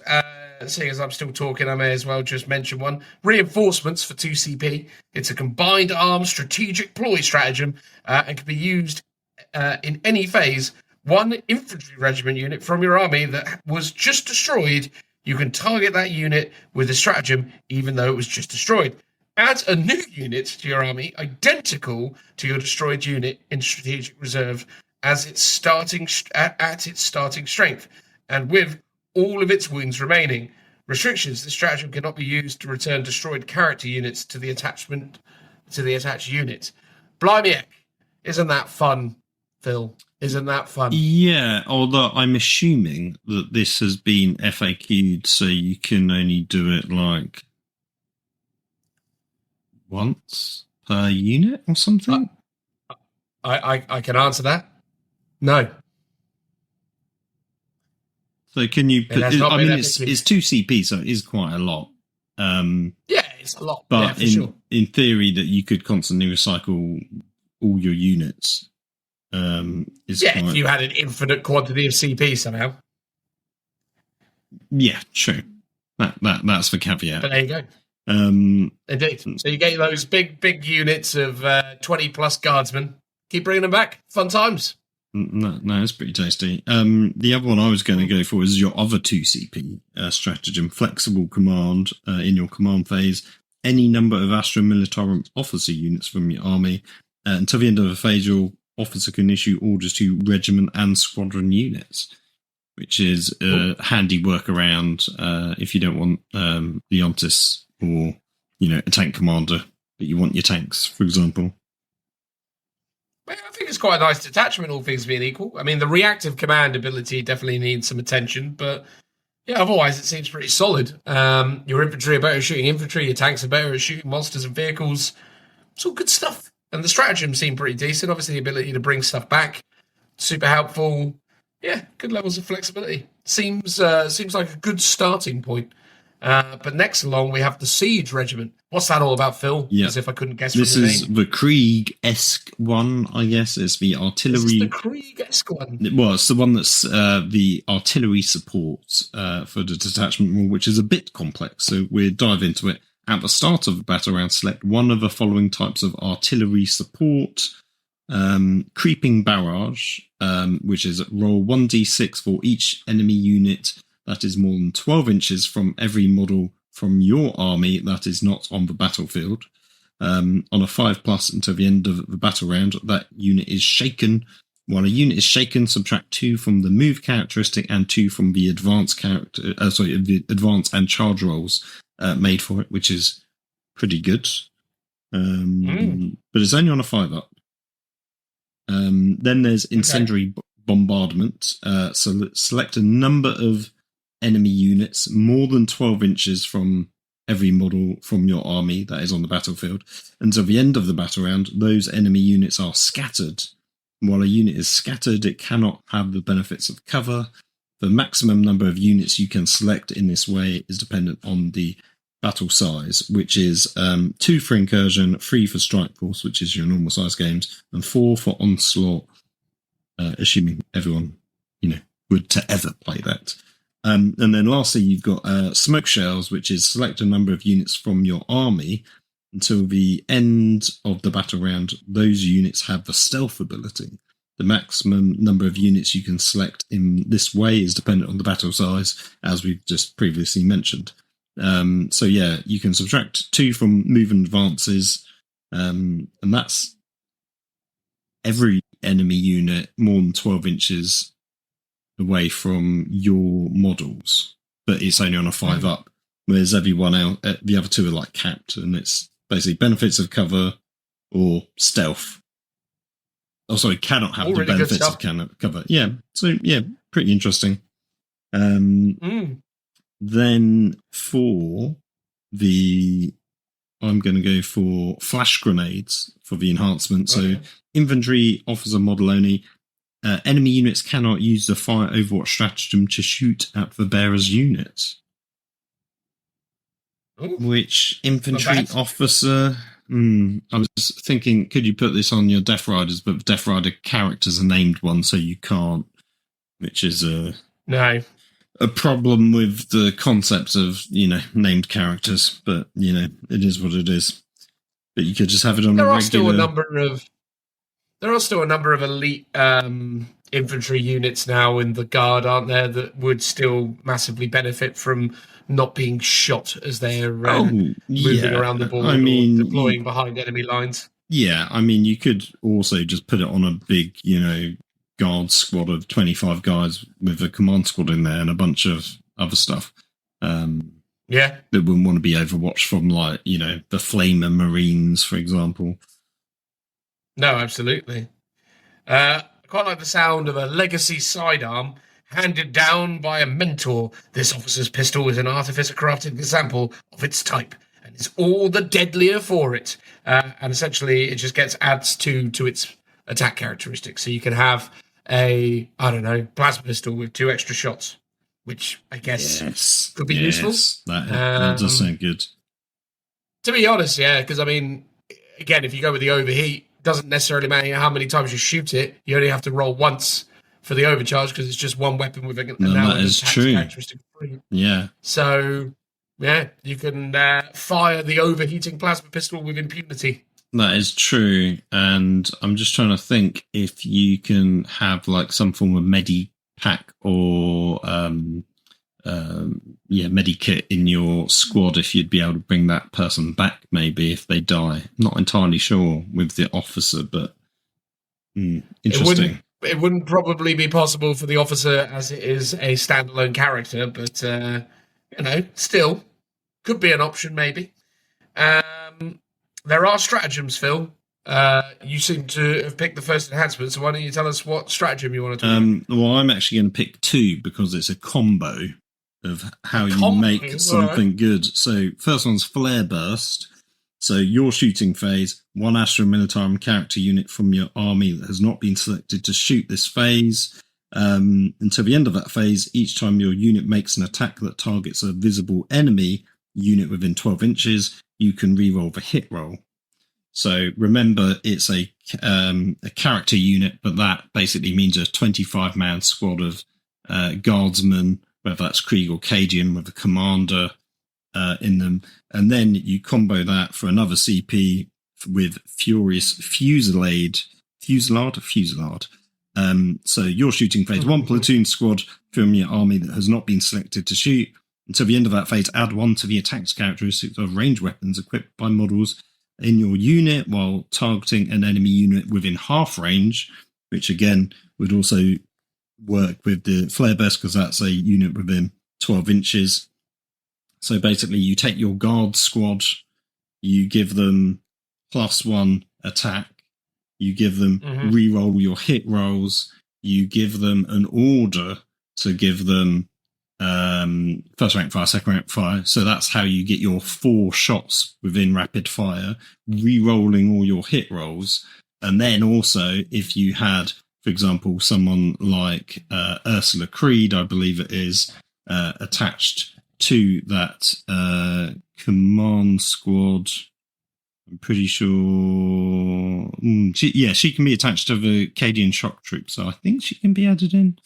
But I think, let me just see, she can order issue up to 3 units. One leading that unit, the unit can be affected by up to 2 different orders at the same time. So she can basically give you +1 to hit and +1 attack, re-rolling all of those hit rolls. And yeah, there's plenty of sort of nasty buffs that you can do in that way. So you can have these units going around. And I believe this is the only reason why I know this, because I was on the receiving end of it at our Warhammer World doubles event, where a unit basically, I think, murdered like 4 custodies in 1 round of shooting. And to be fair, that you were lucky that it was only 4. I mean, quite likely based on the buckets of dice that were just being rolled and re-rolled. Could you can target, because if they're 2 different stratagems, you can target 2 stratagems at a unit, right? Yeah, because they're just stratagems, right? So you're selecting the same unit. One's Astra Militarum character unit, which is your platoon squad that's attached to the wider unit, and then the Furious Fusillade is targeting at the platoon that is also basically the same unit. I'm sure there's a way to get like I'm sure there's a way to get lethals somehow. I sort of felt like he was bunching sixes over, maybe, but maybe I'm making that up or thinking about a different point in the game. But yeah, there's some nasty stuff that you can do. Yeah, it does sound it. I mean, yeah, amazing combination for sure. I mean, I'll just mention over the top for 2CP because it, is a appropriately World War One Krieg type vibe. Excuse me a moment. Sorry about that. Start your command phase. One infantry officer model from your army for 2CP until the end of the phase. When your model issues the move order, it can issue that order to any number of eligible friendly infantry regiment units, regardless of the of range to your model. So for 2CP, all your infantry get movement +3. Yeah, that's pretty good. I just love the thematic vibes of blowing the whistles through your gas masks. But it's cool. I like it. The whistle blows to signal the attack. Waves of infantry emerge from cover to advance upon the foe. Lovely stuff. Yeah, I mean, overall, that seems actually like a really fun regiment with a lot of interesting play to it. I mean, not least, obviously, the combos that you've highlighted, but also the fact that it's got a lot of disruptive abilities that seem quite, useful. Yeah, I would say on the whole, it seems like it's pretty solid. Yeah. No, I think it's a pretty good one. For creeping barrels against like a movement heavy one could actually be really interesting to like slow them down. But it's the fact it goes off on a 5-up. I mean, it feels fair because it's affecting the entire army. But when you're close range, it's going to be pointless. But thematically, like the way it works is very good, I think. No, absolutely. Next, we have the Mechanized Assault, and they come with the detachment rule of Armored Fist. Each time an Astra Militarum model from your army makes a ranged attack in a turn in which it disembarked from a transport, add 1 to the wound roll. Very good overall, I would say, given that typically guard weapons aren't, or at least the infantry ones aren't typically strong, although obviously a lot of them now are armed to the teeth with plasma guns, melter guns, etc. But even in those instances, being +1 a wound with a plasma or a melter gun especially really is very, very useful. So yeah, seems like a fun starting point. In terms of enhancements, there is smoke grenades. Everyone loves a smoke grenade, a beautiful kind of thematic element of a tank army. Would love to see some people modeling some of the old classic cotton wool in order to kind of communicate this. But nonetheless, it's an infantry officer, which seems odd given the fact that this is a mechanized assault. But I'm assuming the idea is that this is one of the individuals that has emerged from the vehicle. The bearer's unit has the benefit of cover and stealth ability, while the bearer's unit is holding within free of 1 or more friendly transport models. Wholly within 3 is a bit of a kicker, but obviously the implication is that you've moved, gotten out of the vehicle within which you have to obviously have been wholly within 3 upon exiting. So I guess it's essentially you get out, shoot with your +1 wound, and then this essentially gives you that additional survivability of -1 to be shot at, and also obviously the benefits of cover. So makes sense, I guess. I guess also because there are because the weakness of this one is it feels like you only get out of a transport once, right? But actually there's lots of strats that allow you to get back into the transport, and to do that you need to be within 3 inches or wholly within 3 inches, I think. So maybe that wording actually sort of is beneficial based on... Actually, no, one of them is just within 3, so forget I said that. But it could have had a sound logic to it. It could have done. It could have, but didn't. Yeah, I'm going to pick Vanguard Honours. Infantry model only. The bearer's unit can disembark from a transport after it has advanced. If it does, it counts as having made a normal move that phase and cannot declare a charge in the same turn, but can otherwise act normally for the remainder of the turn. Not bad. So, yeah, you can have a speedy transport, get out and shoot. Decent. Stratagem-wise, what do I like the look of here? Let's go with Swift Interception. So this is a battle tactic stratagem. Happens in the movement phase. Just after an enemy unit ends a normal move or advance or fallback move. So your opponent's move phase, one transport unit from your army, excluding Titanic units, that is not within engagement range of one or more enemy units and is within 9 of the enemy unit that just ended that move, your transport can make a normal move of up to 6 inches. That is a very good rule. I know it very well because that's what Drakari have access to within their Splinter Sky Serpent thing.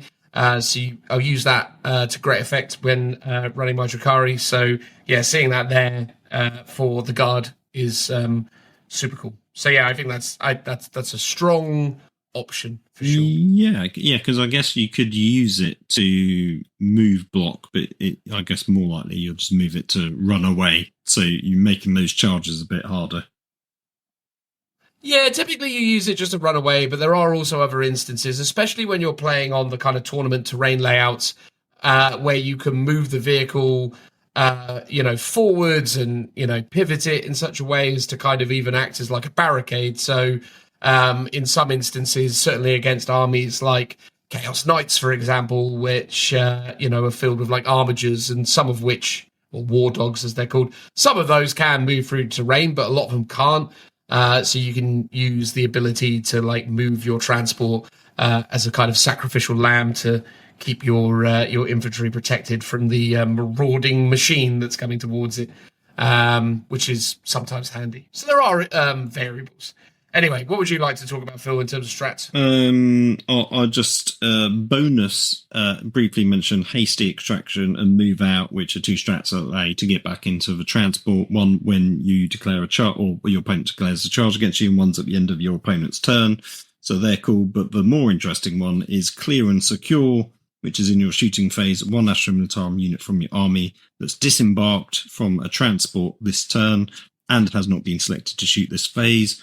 Until the end of that phase, each time a model in your unit makes a attack that targets a unit within range of an objective marker, you can reroll the hit roll and the wound roll, noting that you've obviously come out of a transport, so you're also getting +1 to wound. Very nice. Tell us about the next one, Phil. So the next one is Hammer of the Emperor, Iron Shred detachment rule. So this is your tank heavy one.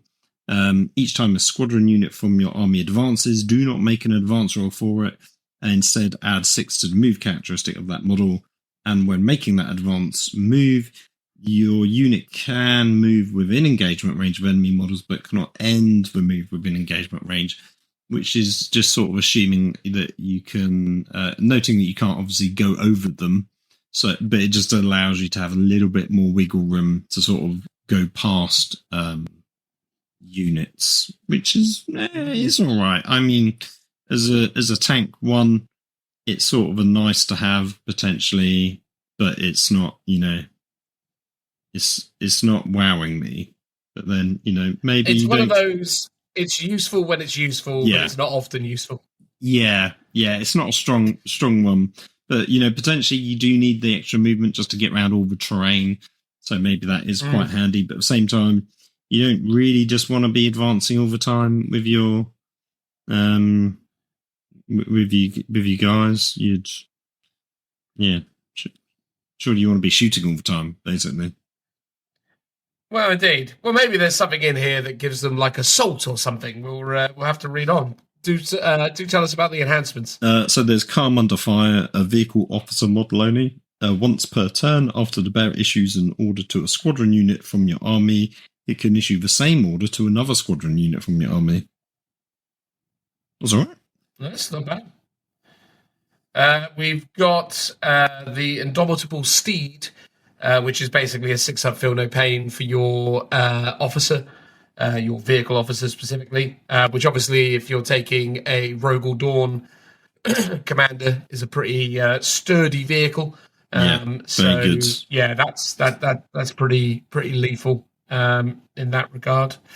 Any particular stratagems you wanted to talk about? It's got to be crash through, which is a fantastic strat. So your movement phase, one Astra Militarum vehicle unit from your army that has been selected to move or charge this phase. Until the end of that phase, each time your unit makes a normal, advance, or charge move, it can move horizontally through terrain features as if it were not there. It's like, finally, my dreams have been answered. But, to me, this should just be like a core rule or something, or a core strat for all vehicles. So, to me, that should have been their army special rule. That should have been what Iron Treads was just move through terrain. That would be really good then, wouldn't it? Yeah. That would be exceptional. Like, literally, Hammer of the Emperor would be, like, the best guard detachment if they gave every vehicle move through terrain. Yeah, personally, I would rather spend a CP to get 6-inch to my advance roll instead of rolling D6, because that's much of nothing to most people unless you really need it, whereas crash through is like essential.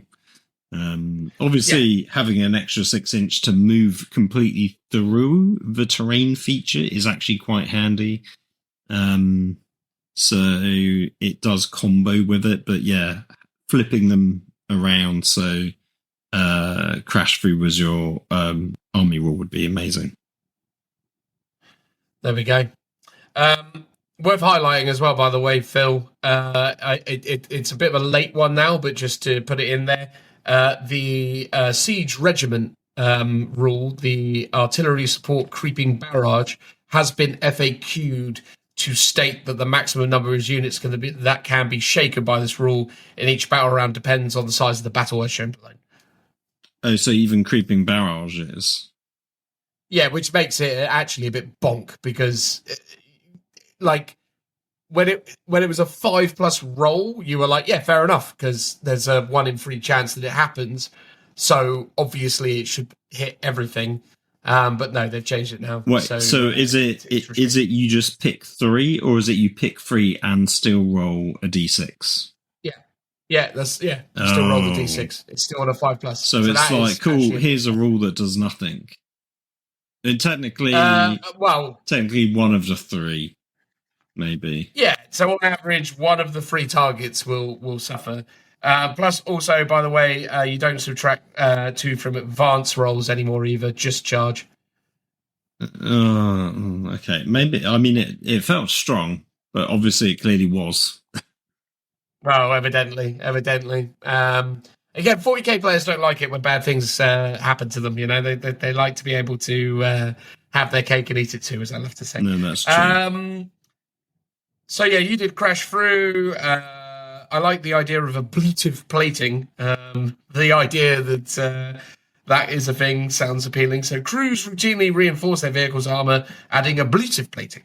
Your opponent's shooting phase, just after the enemy unit has selected its targets, is 2 CP, 1 Astra Militarum vehicle unit from your army that was selected as the target of 1 or more of the attacks, the attacking unit's attacks. So at the end of the phase, each time an attack is allocated to your unit, subtract 1 from the damage characteristic of that attack. 2 CP, quite pricey, but I'm assuming that is because it can also apply to Titanic vehicles also. True. But again, it's one of those weird scenarios where, the weird nature of the current rule set where it feels like it should be stipulated. If you're doing that to a Sentinel, maybe it should cost 1 CP. And if you're doing it to a Baneblade, maybe it should be 2. Yeah, it's sort of the downside of streamlining of this edition, where those nuances can't just don't exist, basically. Well, that's it. But look, overall, I think, unfortunately, running an entirely tank army in a competitive world of 40k is tough going. But this seems interesting. But I think, it doesn't seem like a slam dunk in terms of if you love guard tanks will do it. True. If you think about previous editions, you had an ability to outflank some tanks. That was always quite a cool option. I'm trying to think what other kind of calls you had. Oh, maybe like an ability to do sticky objectives would actually be quite useful for this detachment. Actually, yeah, even though it's not necessarily like thematic, but then sticky objectives isn't thematic in. It's just an interest. It's just a useful game mechanic, right? So yeah, that could have been quite interesting as a thing. But overall, yeah, there's some interesting stuff in here, basically. Yeah, I'd say so. The last of the detachments is Recon Element, which is, as pictured, potentially the Katachan units. It contains the detachment rule, the Masters of Camouflage, which is Astra Militarum walkers and regiment models from your army have the benefit of cover, while such a model has the benefit of cover for any other reason, e.g. because it's wholly within a ruin, improve the save characteristic of models in that unit by 1 to a maximum of 3+. So there you go. You have cover all the time, and it isn't stipulated that there is a minimal range. It's just you have cover, which is nice overall. Well, that's basically cool, +1 to your save all the time, except for stuff that ignores cover, I guess. Yeah, essentially that's it. Yeah, that's the whole vibe. And yeah, seeing as I'm still talking, I'm going to talk about an enhancement. We've got the gas grenades, specifically the Scare gas grenades. The Scare gas grenades, thank you. So, Astra Militarum infantry model only, once per battle, at the start of any phase, the bearer can use this enhancement. If it does, select one enemy unit within 8 of the bearer's unit, excluding monsters and vehicles. That unit must take a battle shot test. Wow, that isn't very good. Why don't you pick one, Phil? Let's go with Guerrilla Honors, I guess. No, Tripwire sounds cooler. Let's go with Tripwires. Astra Militarum infantry models only. Each time an enemy infantry or mounted unit ends a normal advance, charge, or fallback move within 9 inches of the unit bearer's unit, roll 1d6 on a 4+. Until the start of your next turn, the enemy unit is stunned. While it is stunned, whoosh. Each time a model in that unit makes an attack, subtract 1 from the hit rolls. That's not bad. -1 to be hit. It's really weird when current day Games Workshop and or modern 40k rules introduce status abilities that have no prerequisite within the game. It's like, oh, you're stunned. What does that mean? Yes, but basically what it really means is until the start of your next turn, the enemy unit is -1 to hit, but they want to thematically say stunned, and a bit like with the creeping barrage stuff, it's like, oh, that unit is shaken, or that unit is scattered. It's like these sort of slightly narrative naming conventions, but done in a very legal rules thing, which, yeah, as you say, feels a bit odd. Yeah, it's like, and again, it's sort of, anyway, it's just weird when they do that stuff. But anyway, few interesting stratagems. The Tanglefoot grenade is always an interesting one because custodian players have a very particular relationship with what that used to be. But I'm going to talk about scouting orders, which is 1 CP at the end of your opponent's turn. 1 Astra Militarum mounted or Astra Militarum walker, so specifically cavalry or walkers units from your army that are wholly within 10 of 1 or more battlefield edges and not within engaged range of 1 or more enemy units. Remove the unit from the battlefield and place it into strategic reserves. Pretty handy, although intriguing that it only affects the mounted or walkers. So sentinels, basically. Yes. Oh, here we go. There is something on page 84. Recon Element, Master of Camouflage. Oh, here we go. Astra Militarum Walker Regiment improved the save character of that model of that model by 1. Oh, okay. Oh, okay. So before it was improved the save characteristic of the models in that unit by 1, but now it's been changed to that model. So there you go. So that model gets +1, not the whole unit. Which does matter. Gets because what? obviously... So... No. Is it like if a unit is partially within the ruin, you don't get the stacking? No. Yeah, the basic concept is essentially if you're firing at a unit and there's one guy in the ruin and 9 guys in front of it, you can roll +2 saves on the whole unit and just remove from other places. You need to resolve them against the guy that is in the ruin first, essentially. Yeah. Which makes sense. Or not, right. Yeah, okay. Yeah. Anyway, tell us what stratagem you're going to pick, Phil, and we're going to move along. A simple one, crack shots. Select a platoon unit in your shooting phase. You gain precision, which is that can be pretty strong again on a unit of 25 dudes. Yeah, that's that can be quite strong. By the way, Tanglefoot Grenade is now just -2 to charge rolls, which is actually all right, but yeah. Could be better. I used to like it more with the Custodes variant where they rolled a d6 and subtracted that number. Well, that could be very strong. And on average, it's going to be at least 3, isn't it? So yeah. Better. So now that the Tanglefoot is just -2 to charge rolls, if anyone was curious. Yeah. That's still pretty interesting. I quite like the recon element, to be honest with you. It feels like it's got some interesting weirdness to it. I wouldn't want to field it because it seems like it would be an insane quantity of figures, but it does sound quite interesting. If you're going to play into it, and my sort of one bugbear here is, out of all the codexes, this one has only 5 detachments. It feels like it used to be a staple, everyone got 6. And now it feels like it's a bit more as and when, what feels appropriate.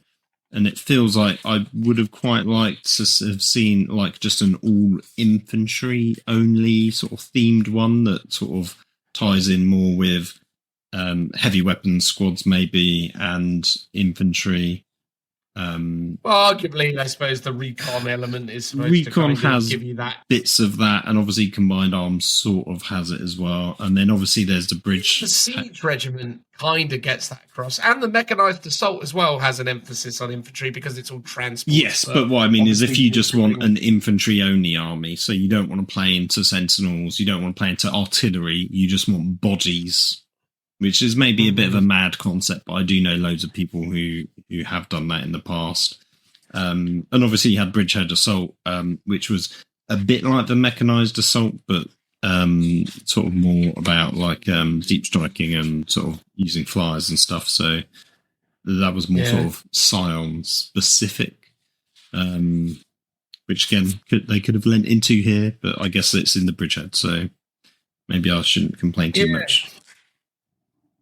Mate, I think in terms of the detachments, though, I think they've got some interesting play in them, and I think there are definitely some ones here that offer you some good options. I think for my tastes, if I was going to do Guard, I probably would be looking at the Siege Regiment as a potential option because it seems like it's got some interesting combinations and some fun shenanigans. But I actually really like the sound of Mechanized Assault, even though I know the Chimera is a pretty aging kit and not necessarily the most, robust unit in the game. But I suppose you do also have access to the Tauroxes as well, which can be used in that way. And also, unless they've removed them, they did still have a flyer, right? They had a transport. Like the Valkyrie and the Vendetta, although I think the Vendetta's gone there, right? Because that was a fraudulent thing. But the Valkyrie should still be in there as an option. You say that? Oh, here it is, the Valkyrie. And the Valkyrie is indeed a transport. Does it have hover as an ability? Yes, it does. Ooh, okay. That would be fun. You could do a Valkyrie army. Yeah, you could actually do it, Phil. I sort of wish that the sort of when they talk about in Hammer of the Emperor, the mechanized assault, that they've excluded the super heavy transports, because things like the old Gorgon or the Crassus assault transport would have been like really cool additions to have been able to use, because they're not particularly breaking the game, I don't think. Especially when they would probably just struggle to get around the board in and of itself. Actually having the sort of crash through ability with the mechanized assault would actually be really interesting, because you could, burst through a wall and then disgorge your troops. That would again feel really thematic. But I mean, I think it's probably got play. I think it would be an interesting one to try out. I mean, I've only got 2 chimeras and again a Gorgon, so it's like I sort of don't have enough models to make this run particularly effectively, and it doesn't really like boost like supporting units. Like I imagine, because I would run my chimeras with hellhounds, for example, and it doesn't buff your supporting units. It's like you're just playing into masses of infantry with loads of chimeras. And it's like, what you need is a sort of Rogel Dawn sized transport that's basically not a super heavy, that could disgorge and carry 25 25 guys, like your large like super squad size. If you have that in the game, that would make this like a really interesting and sort of more viable, just from like a building and collecting sort of option. But I mean, there are plenty of guard players that do own just literally hundreds of chimeras. So for those guys, sort of knock yourself out, I would say. Man, I think the Taurox is actually a pretty viable option, though. They've definitely given that a bit of a glow up in terms of its ability. So it has the ability to advance, and then you can still disembark. And when you disembark from it after it's advanced, you only count as having made a normal move. And it counts can carry 12 Astra Militarum. So again, if you were looking at the armored assault thing, the transport variant, you could really lean into some of the more elite infantry units, such as your Kasakins or maybe even your Krieg combat engineers.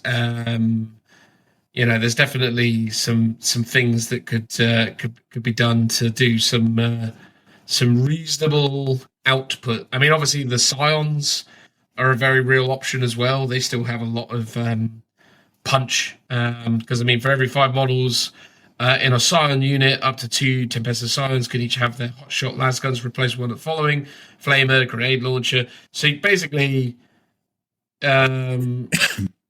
what's the stip on this one? Hang on, you cannot select the same weapon from this list more than once per unit, unless the unit contains 10 models, in which case you cannot more than twice. Okay, fine. So you could basically have 2 plasma guns and, 2 grenade launchers or 2 melter guns, which would be quite hilarious.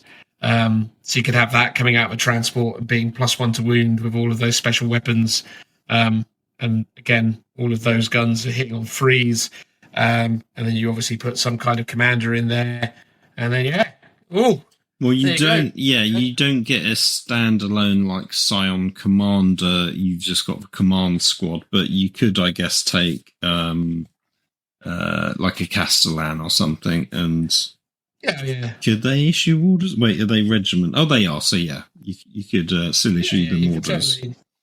That way, you could hang out with them, right? And then a Castellan, and then because you're right, they don't have a single thing. Sly Marbo, is he a I mean, he can only, what can he lead?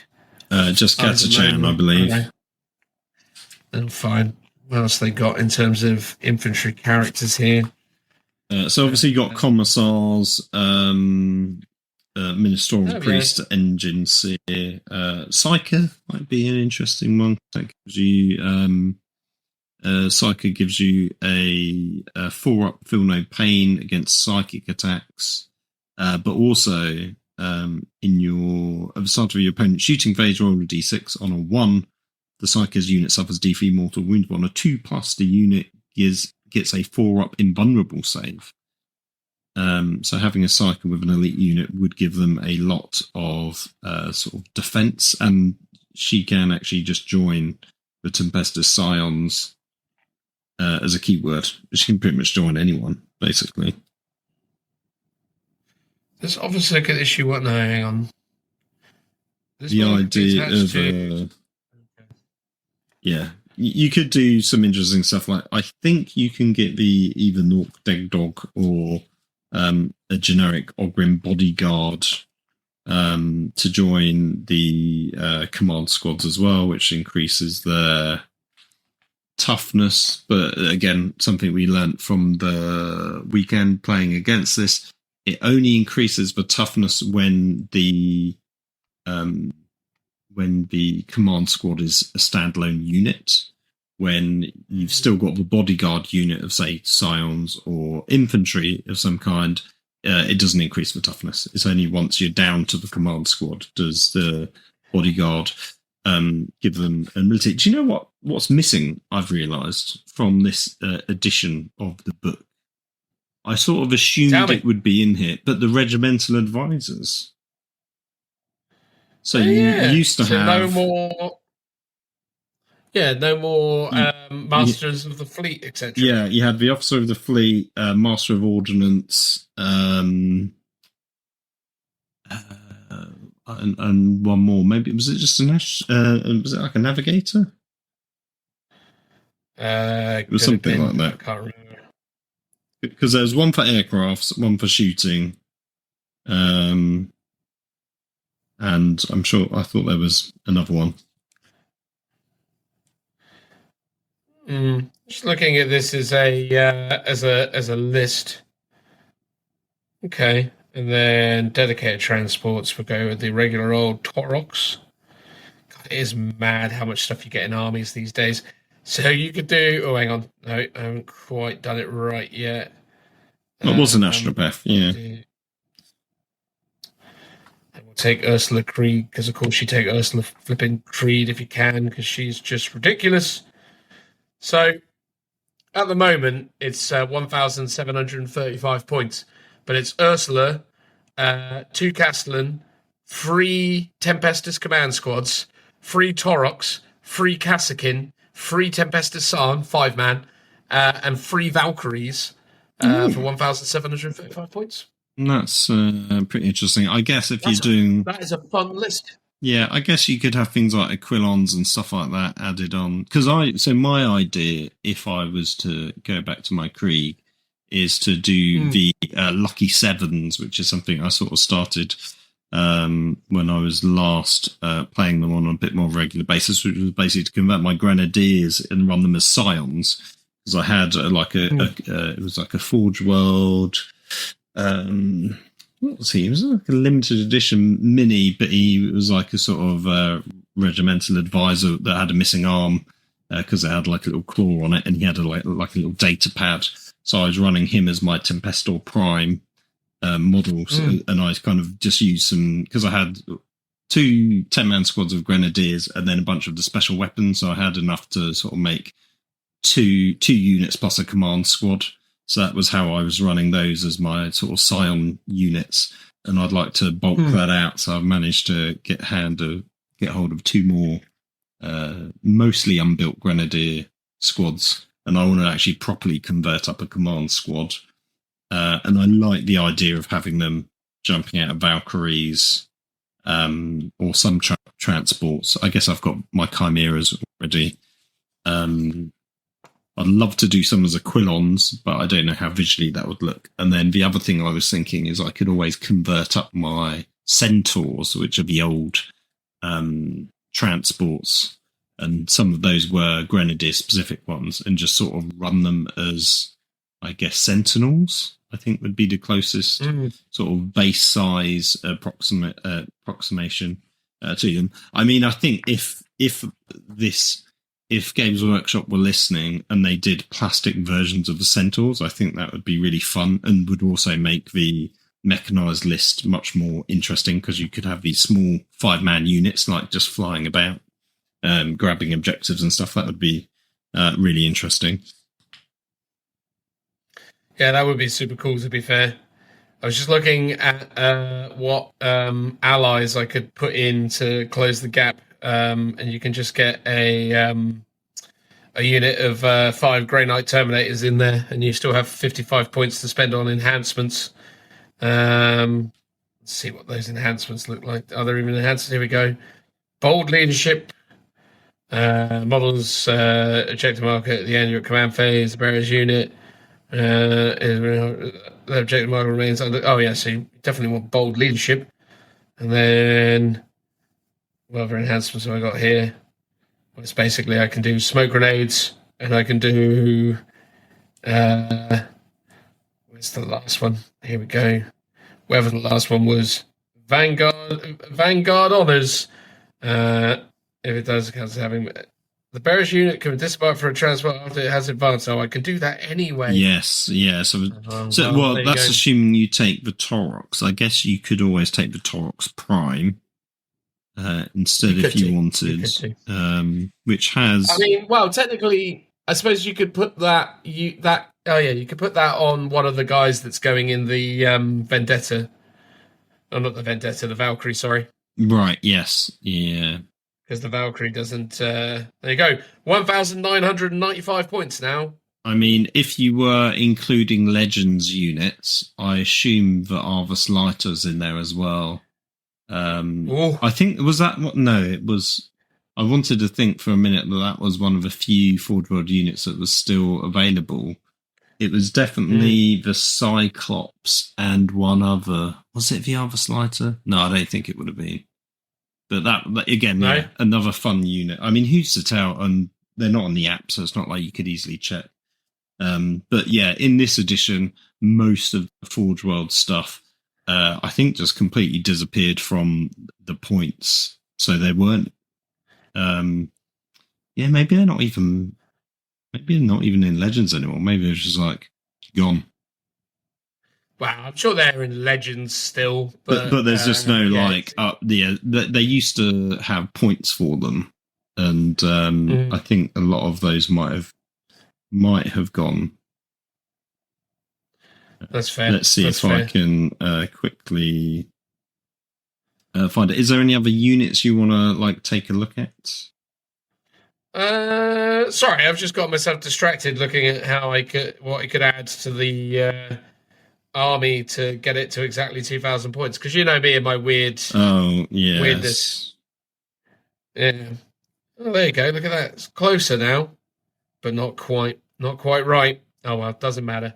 Anyway, yes, no, I find that it's quite an interesting army. 3 Valkyries, 3 Taurox, and a bunch of elite infantry. I think that's quite a fun, interesting way of running the guard, to be fair. Although you probably want some pointless action monkeys in the army as you do, so you probably want to just add in, rather than doing what I'm trying to do with allies, probably what you want to be doing is just looking for little throwaway units that can, score your points, basically, right? So you probably want a unit of Rattlings and a unit of the jump pack geezers that they've added. In fact, to be fair, looking at it, yeah, you're better off just basically taking 2. Yeah, you're better off just taking 2 extra units of Aquilons, and then at the end of all of that, you're at the end of all of that, you are at still 1,990. But it's gonna bug the head out of you. I was going to say, I just checked the index Imperial armor downloads for Guard. There is a whole 2 units in there now. The Cyclops demolition vehicle, and there was 1 flyer, but it's the Avenger Strike Fighter. So actually 2 units I actually own. So they're the only 2 that exist as rules. So hold on, is there a Legends download, and that's separate? Oh, there is a Legends. Yeah, there is a Legends download. Yeah. So it's odd that those 2 even exist. So it's you can. Because they're not Are they match play? I don't know. I'm a bit confused between the difference now between Imperial armor and Legends, because I sort of assumed all Imperial they're armor match was play, Legends. Yeah, they're legit units. They're legit units, mate. Oh, so that actually those two will still be in the app then. That's it, isn't it? Correct. Yeah. Okay. Right. Yeah. It's odd that they've just taken everything out and they've just gone, we're just gonna remove it all, even though half of the stuff is still viable. It's quite probably because of the fact that there is just a bucket load of data sheets in this army book, right? Like, I mean, you just got so much. I'll tell you what, actually, I just found, though, on page 144, 145, somehow I missed this in all the times I've flicked through it, a really nice section that just tells you what all of the different weapons are called. Well, yeah, so this is something they've been doing in this edition pretty consistently. All of them have this, which again, yeah. I think... how have I missed this? They did it in the last edition, I think, for Gene Stealer Cult, and I remember going and saying how good it was, but I'm pretty sure they have similar stuff on my Emperor's Children's books next door, but I'm pretty sure they do stuff like this in all of them, which is really good, because you've got all the different types of las weapons, like the difference between the hotshot long las, the hotshot marksman rifle, the hotshot las carbine, which is again different from the hotshot las gun and the volley gun. And then you've got all the different types of artillery, even down to the different like lance weapons you can get and sort of vehicle stuff. It feels pretty comprehensive. Yeah. Mate, I think at the end of the day, as a book as a whole, I think the rules are really interesting. They definitely give them a lot of flavour. There's definitely some viability to it, right? Like, there's some really cool stuff. I think the thing that's weird about it is the fact that they have become so potent. It's interesting because before, Guard were always kind of notable by their attrition, I suppose. They were the army of numeracy. They had the numbers, but they didn't necessarily have, the most powerful units or the most tactical flexibility. They were quite static. They were quite, containable. Whereas now they've become a lot more tactically nuanced, which is really nice to see. But I still think that, they have definitely lost something of themselves along the way. But the thing that's interesting about this book is there is so much stuff in it. It almost feels like a disservice to pick out data sheets and talk about them, because there's just so much here that it really does just require you as a player and a collector and as a fan and someone who's interested in this is to really kind of get into it and think about it for yourself, because there is so much choice and so much stuff you could do with this army. Us talking through the data sheets sort of randomly, higgledy-piggledy, seems like a disservice. We're still going to do it anyway, but I'm acknowledging the fact that we will nowhere near skim the surface. This is very much going to be the tip of the iceberg section. So, if it pleases you, Phil, I would love to start, if that's okay. By all means, go for it. I want to talk about the Krieg Heavy Weapons Squad, because it's new, and it's also quite the monumental occasion, isn't it, Phil? Because why? Oh, the Twin Heavy Stubbers. Finally, the Twin Heavy Stubbers. After 3 editions in the wilderness with no rules whatsoever or Legends rules, they are back on the table. It's a remarkable thing. So, just to give you the in and outs of it, the heavy weapon gunner has a movement of 4, and the firing coordinator, the geezer that helps him out, has a movement of 6. So that's interesting that they've decided to have alternating move characteristics within the squad, but whatever. They've got different saves as well. So the actual weapon gunner has a 4+ save, and the guy doing the pointing is on the 5+ save. The gunner's got 2 wounds. The spotter has 1, but they both have leadership 7 and an OC of 1. And they're both toughness 3, it's fair to say.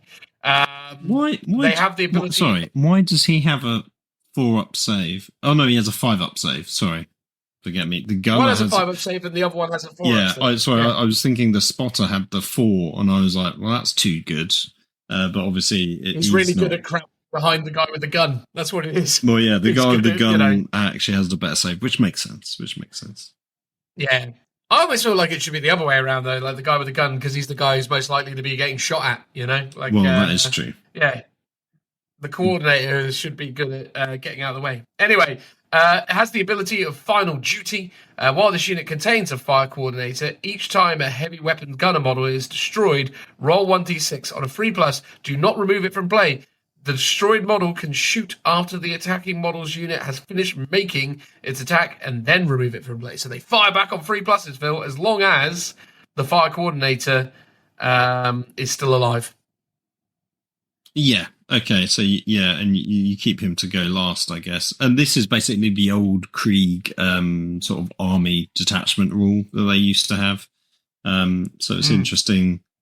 Works, I guess, very well with the Krieg Heavy Flamer variant, because you don't just get the stubbers, you can have the Flamer or the las cannon. Yeah. I think the thing that is interesting is how they... Oh, here we go. There is actually an FAQ on it. So Krieg Heavy Weapons Squad ability, Final Duty. While the firing coordinator model is on the battlefield, each time the heavy weapon... Oh, fine. So the implication is that he still needs to be alive to do it. So if the whole squad gets wiped, this doesn't happen. Oh, no. Yeah, I wanted to check that. Cause that's not great, because but surely you'd be like, well, I roll one at a time. You don't have to fast roll. But it says the destroyed model can shoot after the attacking model's units has finished making its attacks. Oh, okay, yeah. So you have to wait for the attacks to resolve. Then you roll for it. But the stipulation is that your coordinator still needs to be alive. So basically, the free gunners can be dead. Yeah, the free gunners die and the coordinator's standing there, and then you roll 3+ for the remaining, well, for the dead ones, because the one coordinator. Yeah, I mean, they've only got toughness 3, right? Even the guy with the gun that's behind the gun, you would have thought that would give you slightly. I mean, that's not how heavy weapons work, really. But visually, it looks more like like the artillery team that gets, you know, a toughness 7 because it's a big old gun with a defensive shield on the front. In comparison to like the Cajun heavy weapon teams, which is just a dude with a tripod. So I would have expected them to have a slightly better toughness. I guess they've got a slightly better save. But that's not really going to keep them around. So potentially it's like, here's a special rule for the unit that you'll never use unless you're just incredibly lucky with how poorly whatever you're being shot at with that person rolls. My guess is in most games people will just roll for it regardless and pretend like they don't know. 100%. I mean, I feel like that's sort of how it should work. Like, you don't have that sort of stipulation on your Hell Blasters when they get to shoot back on death. But they're Space Marines, mate. Space Marines are good. The Krieg are good as well. Well, they should be. Yeah, but they're not that good. It's like, it's duty on to death, but only while the boss is watching. If he's not, we're all clocking off early, basically. Yeah, that's it. That's how it goes. Oh, ridiculous. The weapon-wise, they've got a Krieg Heavy Flamer, which ignores cover, torrent, range 18, D6 attack, straight 5, -1, 2 damage. A very, very powerful Flamer. Can I point out how good it is? Hold on, I've got to... I know what you're going to say, but tell the good old listeners. I've got to flick to the Hellhound, which is a vastly bigger Flamer weapon. So you've said range 18, D6 attacks, strength 5, -1, 2 damage, and then the Hellhound I did say that. Is 18-inch range, so 2 D6 attacks, strength 6, -2 AP, 1 damage. So a vehicle-mounted weapon has +1 strength, +1 AP, and technically for a unit, 1 less D6 number of shots, because heavy weapon squad is effectively doing 3 D6 shots versus a Hellhound's 2 D6. So it's actually... but at the same time, the Hellhound is mounted on a far more durable chassis and is also one thing, whereas this is three things, albeit in a scorpion. No, I know, but my nitpick here is the sort of the size of the flamer versus the size of the flamer on the Hellhound, although maybe the Hellhound actually visually isn't that big. And to be fair, I had similar issues when you compared the Hellhound with the Infernus from the Imperial Armour, because that wasn't much better than the Hellhound. Yeah, I think the thing is like, to me, the Hellhound has a function because it has more of that sort of anti-small infantry element. Now, I admit, you don't see that much of that stuff. Like, it's not very regularly that people are turning up with gaunts anymore. But in the instances where they are, the Hellhound can be very useful. But obviously, you are still then talking about a rock, paper, scissors scenario rather than a dead cert. So, yeah, it's interesting. Yeah, no, that's true. Anyway, it's a decent flamer. There's a las cannon, which has a las cannon profile, which is basically one attack. Ballistic skill 5+, by the way, which is pretty cool. They do that because they give you heavy, which feels a bit penalising. But ultimately, pretty decent. They've got an hilarious las pistol with a range of 48 here, which is pretty fun. What? Surely that's a mistake. A 48-inch las pistol. That must be a mistake. Must be a mistake. Yeah. But I'm still good. If I've got to do final duty rules as written, I'm totally taking that 48-inch pistol when I fire on, when I can. He can't even fire on Death because he's the dude watching them. But yeah, I'll be using that 48 inches. Yeah. Oh, wait, no, hang on. No, here it is. No, change the range characteristic to 12. Boom. There you go. Boom. I think they should have left that alone. Yeah. I think that's worthy of staying 48-inch range. Anyway, and that's it, really. And then, and then the twin heavy stubbers. The greatest weapon in the Imperium, the heavy stubber, twin Krieg heavy stubber, heavy, rapid fire free, twin linked. Range 48, so 24 inches. It's rapid fire, free.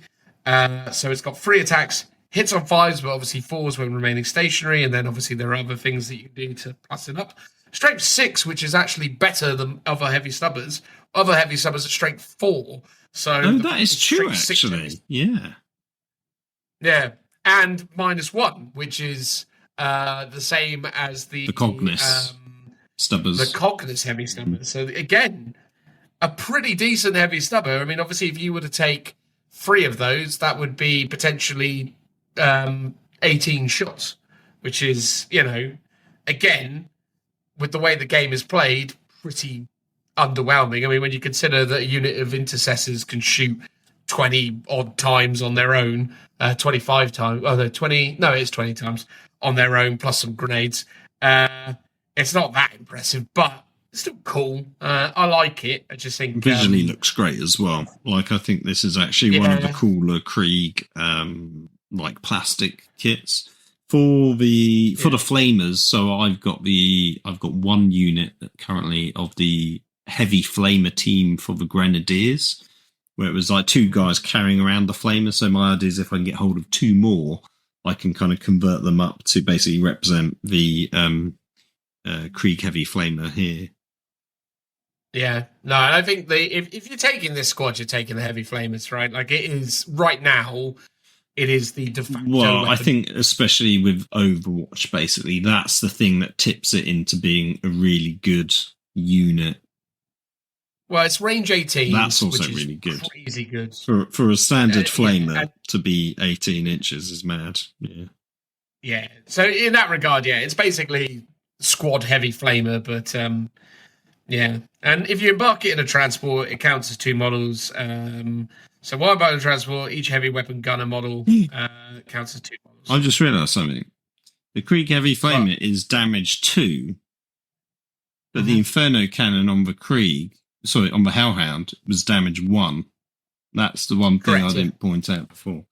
So it's like you did point it out. No, did I? Well, yeah, I thought in my head Hellhound had damage 2, and maybe these guys had damage 1. But the fact they're damage 2 is like it does more damage than the Hellhound is like. Yeah, but the Hellhound does more shots. But it doesn't. It does more it does more shots per base, but this has 3 of them, so it actually does more. It's like your potential damage output is way higher. Obviously, you've got to spike. I think this squad's pretty decent, though. Okay. Yeah, I think this is a pretty decent squad. I think if you took it with the heavy flamers, and you took them in the trench army and gave them all move because they're all infantry. So you give them all move.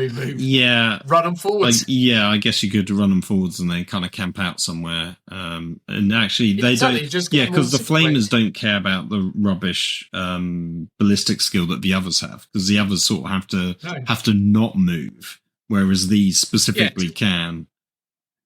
Take 3 units of these guys and just, if you're taking them the siege thing, go move, hoof them up the boards. I mean, even your artillery teams are infantry, by the way, which is hilarious. So the Krieg artillery teams are all infantry also, so you can give them move, and have them moving 6 inches plus an advance. Why not? I mean, what would be hilarious is to put them into something like a Stormlord or Chimera. Let me just check the Chimera for its firing deck rule, because I want to see how many models it can actually shoot out of. Wait, does the Chimera not have a firing? Oh, no, firing deck 2. Alright, so each weapon equipped by these models, this is a Krieg heavy weapon team, is considered to be 2 model weapons for the purposes of a firing deck. Okay, so you can only fire 1 flamer, heavy flamer, out of a Chimera. But if you took a Stormlord, you have firing deck 12. So you could just bundle it in with all the flamers. It could be literally the tank of Hellfire. Oh, there we go. I was getting myself into a funny little. I was listening, but at the same time, I was getting myself into a funny little thing because I was looking at transport capacity on the Taurox, and the Taurox specifically states it cannot transport artillery models. Oh, right. And you were like... Oh, hang on. But the Taurox Prime, this model has a transport capacity of 12 Tempested Infantry or Astra Militarum Infantry character models. Right. Or Astra Militarum Infantry. Hang on. This model has a transport... Oh, okay. Oh, fine. So the Prime can only take...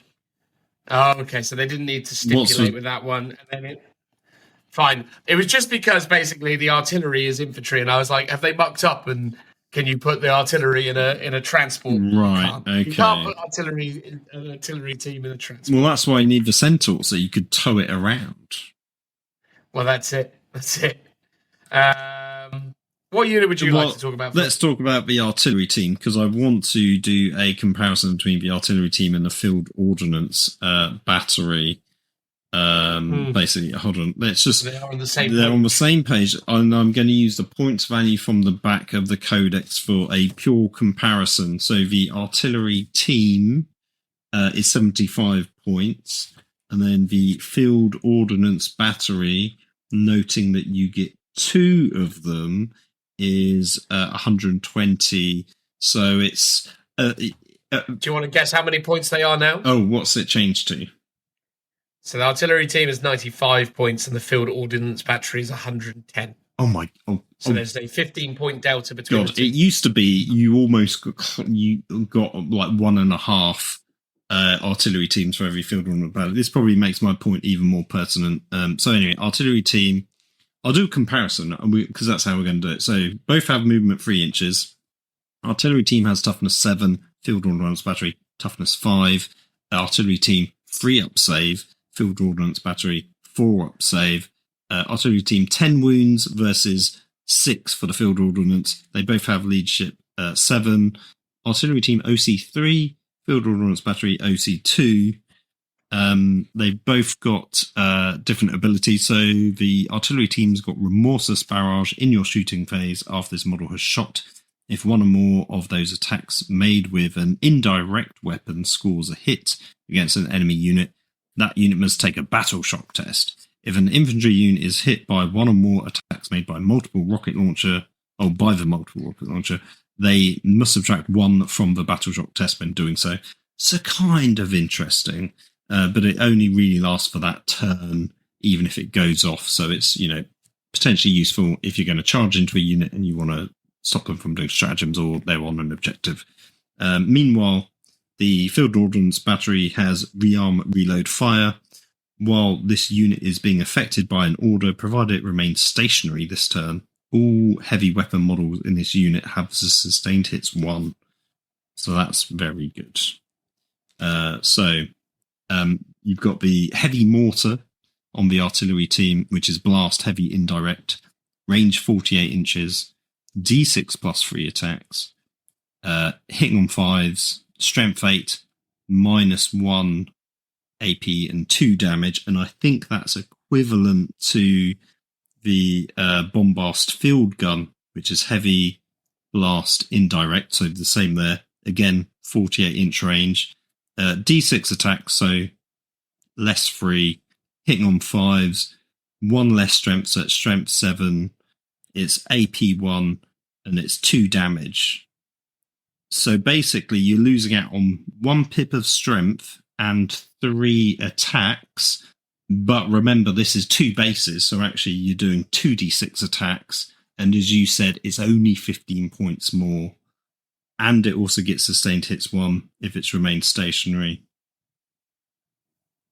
And it's slightly weaker, but it's like the field. I mean, it's quite a bit weaker though, mate. I mean, in terms of its profile. T5 to T7, sure, but I know the kicker that you're going to get to in a moment, but I won't spoil it for the. If you're saying it's an indirect weapon, right? From that purposes, it's almost twice as good from its output, but yeah, technically weaker. But but it's behind a wall that you can't shoot at. Doesn't matter, right, if you would do that. Yeah, that's fair. That's fair. Then you've got the heavy quad launcher, which has blast, heavy, indirect fire, and twin linked. 48-inch range, 2d6 attacks, 5 up to hits, strength 5, no AP, 1 damage, which I think is the equivalent of the Malleus rocket launcher, which just has heavy and blast. So this is an interesting one because the quad launcher is indirect and twin linked, or maybe it's similar to the multiple rocket launcher because there's 2 that are quite similar here. Yeah, so it's the Malleus rocket launcher, heavy blast, 48-inch range. It's D6 plus 6 attacks, so it's more consistent with the number of shots because it's a guaranteed plus 6 rather than 2d6. Hitting on 5, strength 6 versus strength 5. Is -1 AP versus AP 0, and it's 1 damage. So it's outright better in every stat. And again, it's instead of 2d6 shots, it's 2d6 plus 12 because there's 2 of them. Yeah. So outright better across the board. The only thing is that quad launcher has indirect and twin linked, which is, you could argue, is useful, but I'd rather have an extra 12 shots guaranteed. I would totally argue that it's useful, but I appreciate the extra 12 shots is superior. Yeah. Let's also throw into the mix the multiple rocket launcher, so because that's a similar sort of big splash weapon. It's got anti-infantry 3+, blast, heavy, indirect, and this is the one that does an extra -1 if you do the battle shock test. 48-inch range, the same as before. D6 plus 3 shots, hitting on 5s, strength 2, -1, 1 damage. So it's like, I guess you're just rolling on the anti-infantry 3+, but Correct, yeah. and the Malleus rocket launcher is strength 6, so that it would also be 3+ against most infantry in the game, even Space Marines. Okay. And then the last one is the siege cannon, which is blast, heavy, indirect, 48 inches, D6 attacks, hitting on 5s, strength 12, -2 AP, but 3 damage. So this is your big sort of heavy hitter with your indirect. And you don't really have a comparison here. You got the bombast field gun, which we've already mentioned, that does the 2 damage. You've also got the heavy las cannon. Obviously, might be the next one as a comparison, which has just got heavy. It's only 2 shots, 48-inch range, hitting on 5s, but it's strength 14, -3 AP, and it's D6 +1 damage. And that's a guaranteed 4 shots versus the siege cannon's D6. You're hitting on the same. The las cannon's got slightly better. It's got two more strength. It's got better AP, and instead of flat 3 damage, it's D6 +1, which is minimum 2. So is arguably going to be better, but it's not indirect.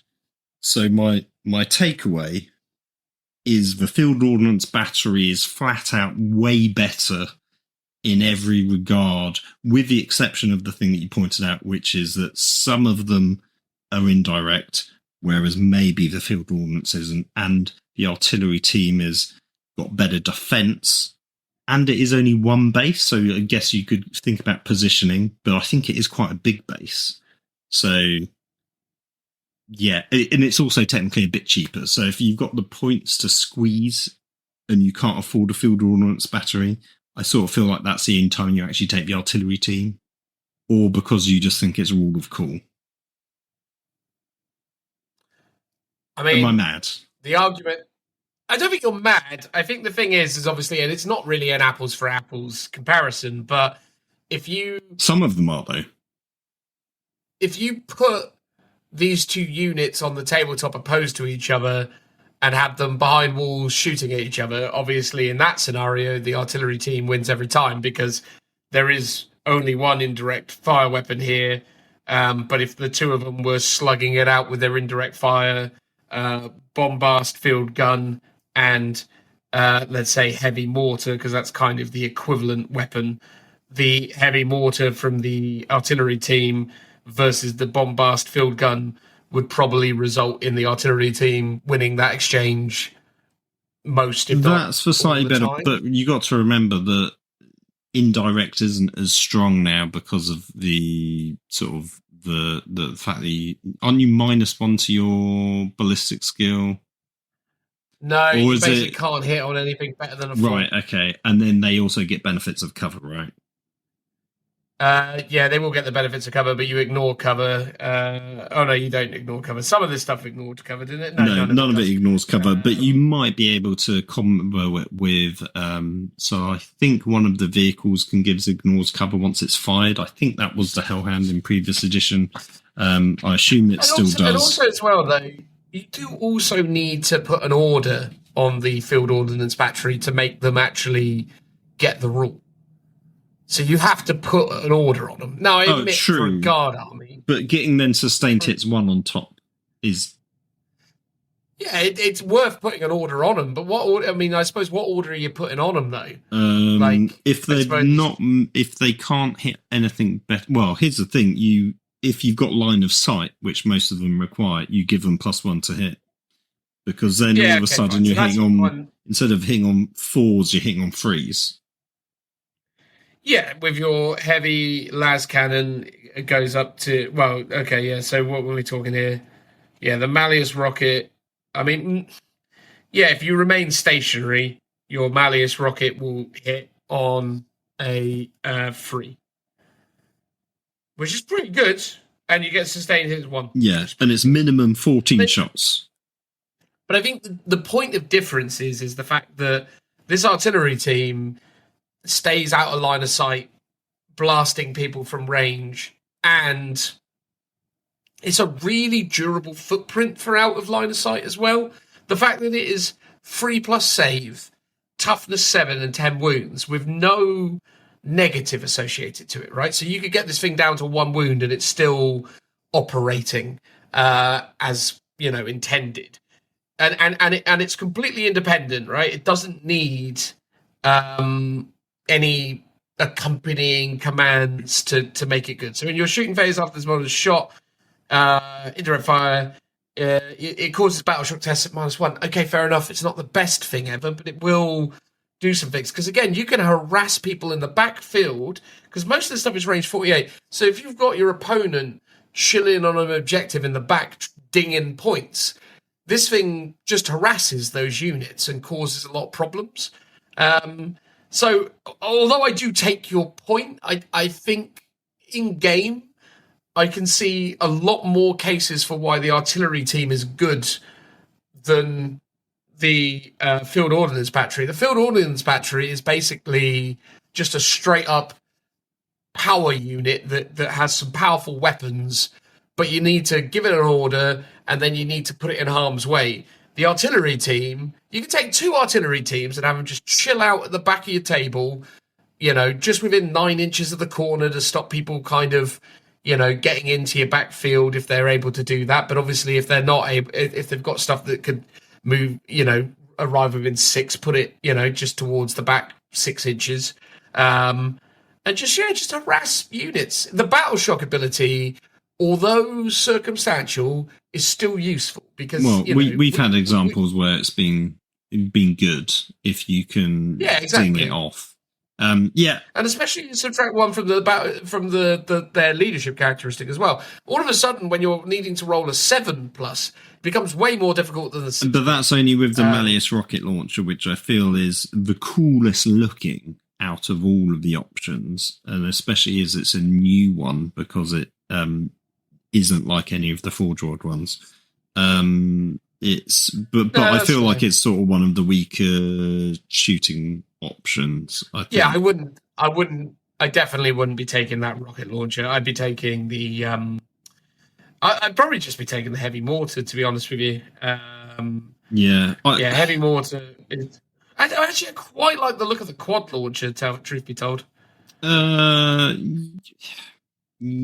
Yes, I mean, personally, I still think the Malleus rocket launchers are sort of like for like. Multiple rocket launcher, you mean?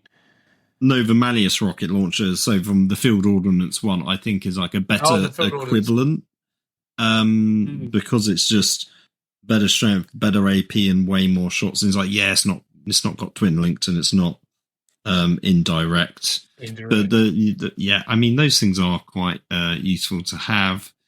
Here's the thing: I've got a heavy mortar, I've got a quad launcher, technically on the wrong size bases. One of my pet peeves is that it's on quite a big base, and it feels like it was overly large because they've kept the 2 like extending arms that are used to brace the artillery piece that can also be used to tow it. They've kept them on because it then is visually similar to the field ordnance battery, even though it doesn't feel like it needs it. And adding those in has massively extended the base size that it needs to be. Obviously, you need room for the crew and stuff as well, because they're now like these mini dioramas. And I say recently, a couple of years ago, rebased my thud guns. So I'm probably not going to bother rebasing them again. I'm just going to stick the crew around it, and the crew sort of with the base probably isn't cut too out similar. A nice cardboard circle, mate. Yeah, just do like a little game map and go, that's what they would represent. Yeah, if people are really fiddly about it. I think you make a fair point that they could just be at the back chilling. They've got OC3, which is not too bad. But again, field ordnance batteries OC2, which technically then becomes 4 because there's 2 of them. But as a single piece, just out on its own, probably without orders, doing its thing is kind of all right. Yeah, it's good, man. I mean, this is the thing. It looks cool as well, I think. Looks really cool. And it, again, just harasses things in the backfield, disrupts your opponent's strategies. Again, are you going to battle shock them every time? No, of course not. But you do it enough. But admittedly, the problem is with the battle shock situation is a lot of times you cause that battle shock and then it comes to their command phase and then they pass it or don't even need to then continue taking the test. I do think battle shock needs an overhaul in the sense that I think if they have been battle shocked in a previous turn, they should remain battle shocked until the end of turn or pass a test or something like that. It seems odd that you can cause battle shock in your turn, but then it's immediately resolved in your opponent's. But regardless of those weird nuances, I do think the artillery team has some play. And again, toughness 7 with 10 wounds and a free up armor save is very meaningful. Here's my counter argument for why it's a bit silly. Right, you were saying it's a thing that sits on the back of your table edge, out of line of sight, shooting away. Yet it's the more durable one. You would almost want the better save and the better toughness on the piece that has to be on the front line, shooting with line of sight, versus the thing that's sort of behind behind your sort of main battle line. And I agree with that, but I suppose what they're trying to kind of depict here is an idea that the field ordnance battery is a slightly more mobile attack. Yes, thing, the artillery team is. Yeah, the artillery team is it's meant to be a bigger artillery piece, right? It's not a for like size comparison, and that's why you've got the difference, sort of the difference in the stats representing that it's a bigger thing. And I guess, if you're an old Krieg player that has the old field ordnance batteries, they're almost like too big to represent these, but I guess you could maybe sort of squeeze them on to represent them. But realistically, these are the heavy mortar and the heavy quad launcher. But then they've just sort of weirdly designed. They've sort of given you the siege cannon, which is like a sort of basilisk-ish equivalent, I guess. It's interesting. They sort of amalgamated those sort of two very different Forge World units into one here with that third option. Yeah. What is the basilisk looking like these days? Well, I was just looking at that. It's it's interesting in terms of its stats. It sort of holds up. So you've got your Earthshaker cannon, which is range 240 on the Earthshaker. Well, it's interesting that's again a great sort of historical comparison that they've kept that in there, where no table, even probably on Onslaught, is even close to being that size. But then the siege, I sort of feel like they could have given you slightly bigger range on the siege cannon for the artillery team to give that a bit more use. Because I feel like if you're on the back line and you're doing hammer and anvil, you're not hitting those back target units. You're sort of hitting the mid table if you're right at the back. Wow. No, you can still get there, but it's not by much. You could have at least given it 120, I suppose, in a sort of or an 80 or something, right? But yes, it's D6 plus 3 attacks, hitting on 4s, because there's no heavy and you're not a static artillery piece. Strength 8 -2 damage. So weirdly, if you look at the siege cannon, which is just D6 attacks, hitting on 4s if you're not moving, strength 12 -2, 3 damage. It is sort of slightly less attacks, but ultimately a much more powerful shot. Sort of does make the Basilisk feel a bit aging in comparison. Oh, yeah. Well, it always feels like with some of this stuff that they're probably... It's in there for the people that have it, and obviously GW is still happy to sell it, but it's... It's probably for the wood chipper. I feel like things like the Manticore, the Death Strike, the Wyvern, the Basilisk, all of those sort of older kits, they feel like they haven't really been touched. I mean, obviously they were updated from the index, but even then they haven't really changed a whole lot from the previous edition. And it's just like they're just ticking along, but they're not really refining them in perhaps a way that you'd want to see something done interestingly or balanced in a way to make them viable choices, I think is maybe the issue we now have. Indeed, mate. All right, let's do a couple more, or rather one more each, as it were, and then we can call time on this. So I'm also going to do a comparison, given that they're on the same page, which is the Attilan Rough Riders and the Death Riders. Yes, because I was going to do that, so now it frees me up with a new choice. So for the longest time, Death Riders, at least in the early instances, were sort of seen as a Krieg-specific alternative to the Rough Riders, but were essentially in a lot of instances, kind of even considered just to be Rough Riders, but there have always been differences. Typically, the Death Riders, or at least archetypically as they've done them over the last few years, have been the more durable, more kind of more kind of durable unit, essentially, and the Rough Riders is seemingly more heavy hitting. But let's see how that stacks up now. So we'll do a side-by-side. So the Attilan Rough Riders have 2 extra movement with a movement of 12, whereas the Death Riders have a movement of 10. They're both T4. They both have 4+ saves. They both have 2 wounds. They're both leadership 7, and they both OC1. So basically, Rough Riders out of the gate are quicker. In terms of ranged options, the Attilan Rough Riders can have a las gun or a las pistol. I won't bother explaining to you what the rules are for those, but the Death Riders have a Death Rider las carbine, which is an assault weapon, which is super interesting. Great if you're Range getting 18. if you're advancing, I guess. Yeah, absolutely. Very good if you're advancing. Pretty much exclusive. So sorry, I was thinking about the army-wide rule that allowed you to advance, but I was like, no, that's just vehicles only. That was the tank one. But they got a range of 18, which is pretty decent. 2 attacks, ballistic skill 4, strength 3, no AP, 1 damage. So, just a nice amount of shots there. Melee-wise, the Attilans come with the Goad Lance, which has the Lance ability, so +1 to wound when charged. 2 attacks, weapon skill 3+, which is pretty good. Strength for 6, -2 AP and 2 damage.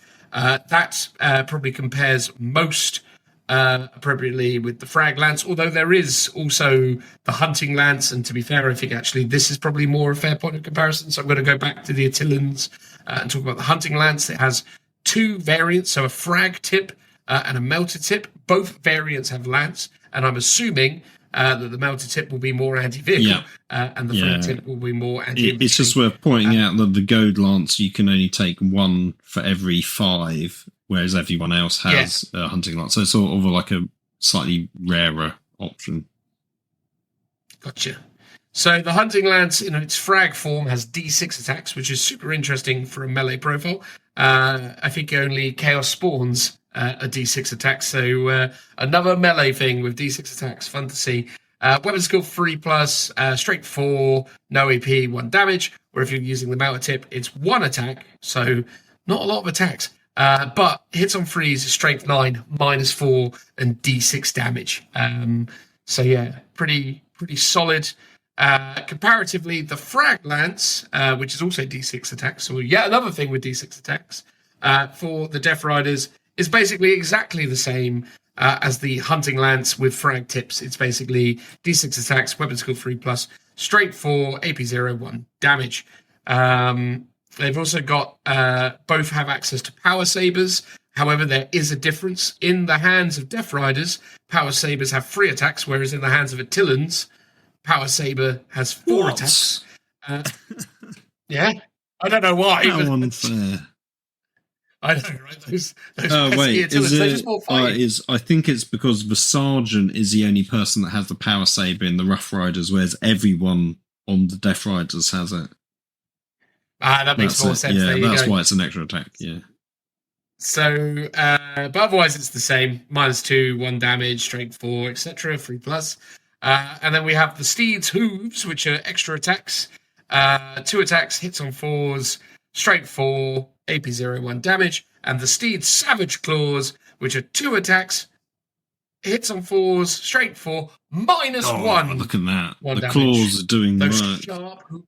There you go. And then we have the abilities. So the Attillans are Horse Masters. This unit is eligible to shoot and declare a charge in a turn in which it fell back. Very strong.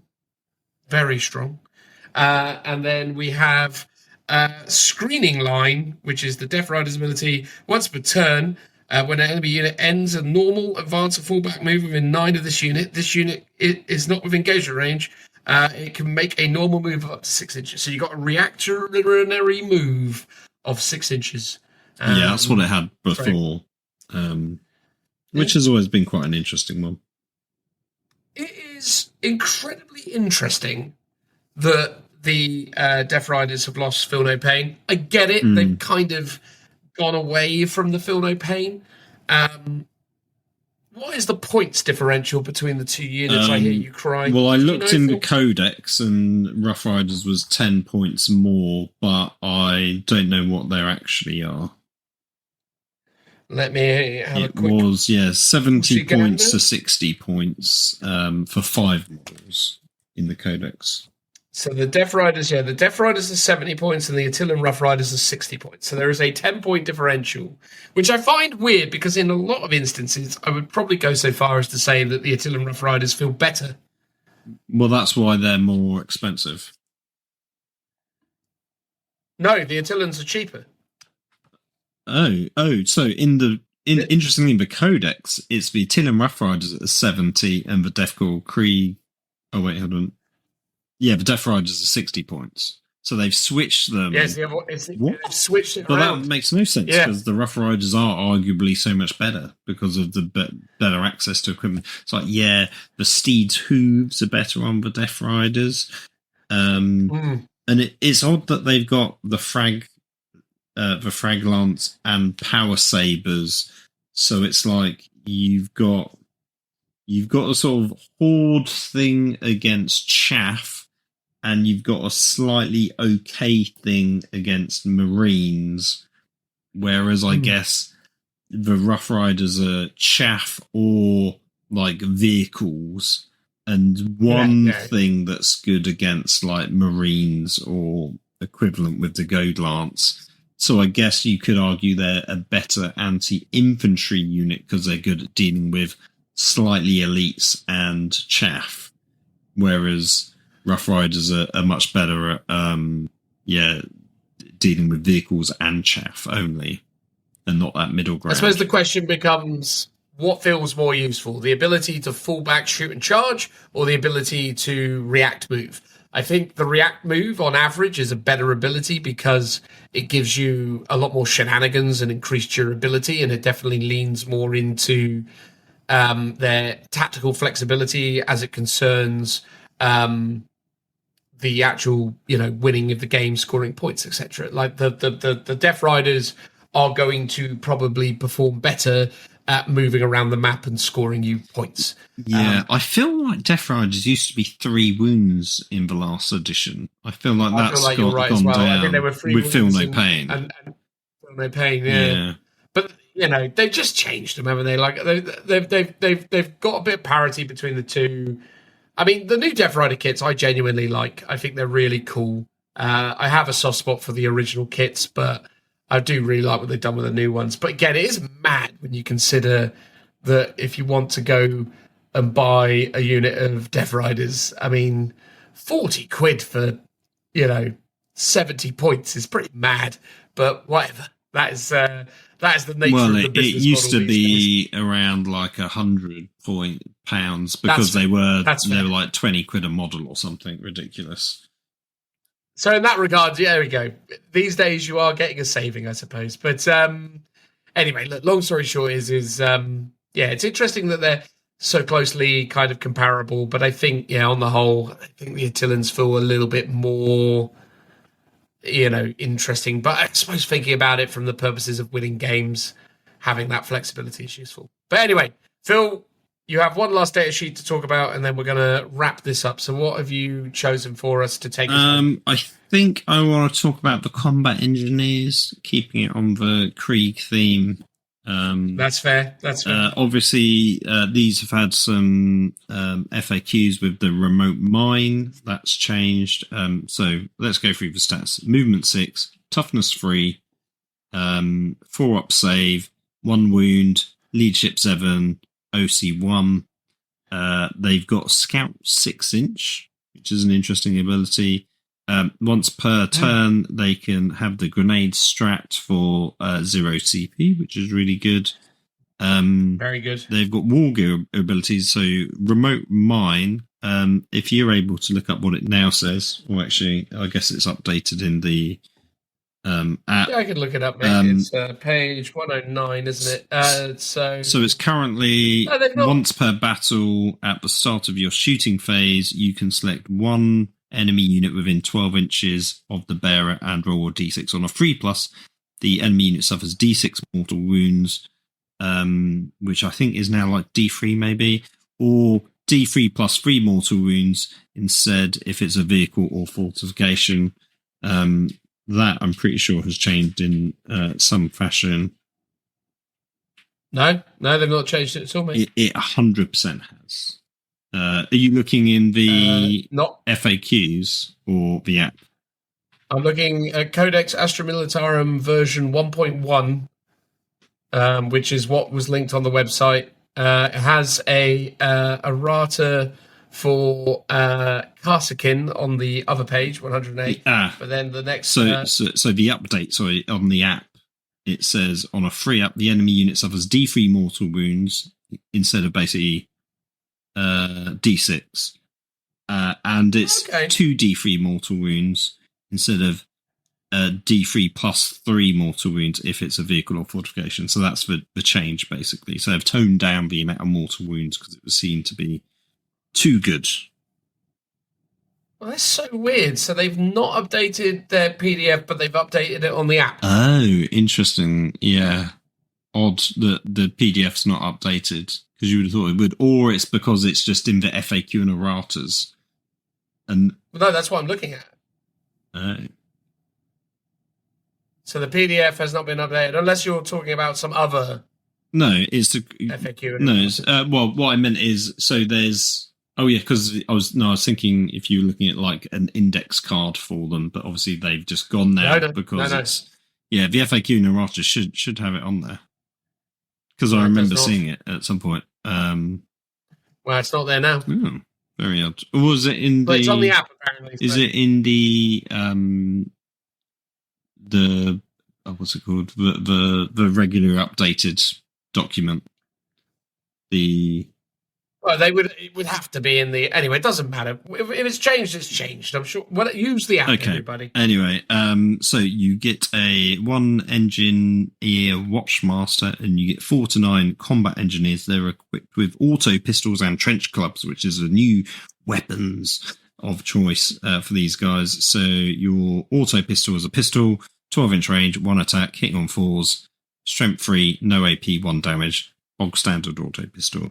Your trench club is 2 attacks, hitting on 4s, strength 4, AP 0, 1 damage. So my dream of a combat regular dudes has come to fruition, and it is remarkably underwhelming. However, the combat engineer auto pistol and trench club can be replaced with 1 flamer and 1 close combat weapon. The Krieg Engineer's auto pistol and trench club can be replaced with 1 auto pistol, 1 remote mine, and 1 close combat weapon. So that's just a close you can also swap them out for a combat shotgun and a close combat weapon. And then in addition, the Engineer Watchmaster's auto pistol can be swapped out for a bolt pistol, hand flamer, plasma pistol, and his trench club can be changed to a power weapon or a chainsword. So you can get him out slightly differently. So let's look at the shotguns, because that's the only other really interesting thing. His combat shotgun is just assault. It's a 12-inch range, 2 attacks, hitting on 4, strength 4, no AP, 1 damage. There's no gets hot, overcharging, special shells like they used to have. There's no cool acid gas bombs that they used to have that could be hazardous in one edition. Like, all the flavour has completely dried up from their soul, unfortunately, and instead they've got a very odd-looking remote mine, which I will hate forever. It's up there with the ATV in my mind. A remote mine that was on the verge of being reasonable, so they nerfed it, apparently. Yes, yeah, because I think basically, because people, I assume, were just using that plus the Grenadiers stratagem because that was for free. I guess makes them quite easy. Yeah, the grenade stratagem. And then I guess you would, mostly just have them with the shotguns. Obviously, people of old, you used to also get with the old engineers, you got the old mole launcher. that could like shoot into the ground, and it was like a cool little heavy weapon. That's gone as well. But I mean, it hasn't been around for ages. But it was such a beautiful piece, and I mean, almost that would almost be like a cooler piece to use to represent your mind, maybe. Yeah. Or a Cyclops, even though weirdly the Cyclops is the one that's still a viable unit in the game. So yeah, odd.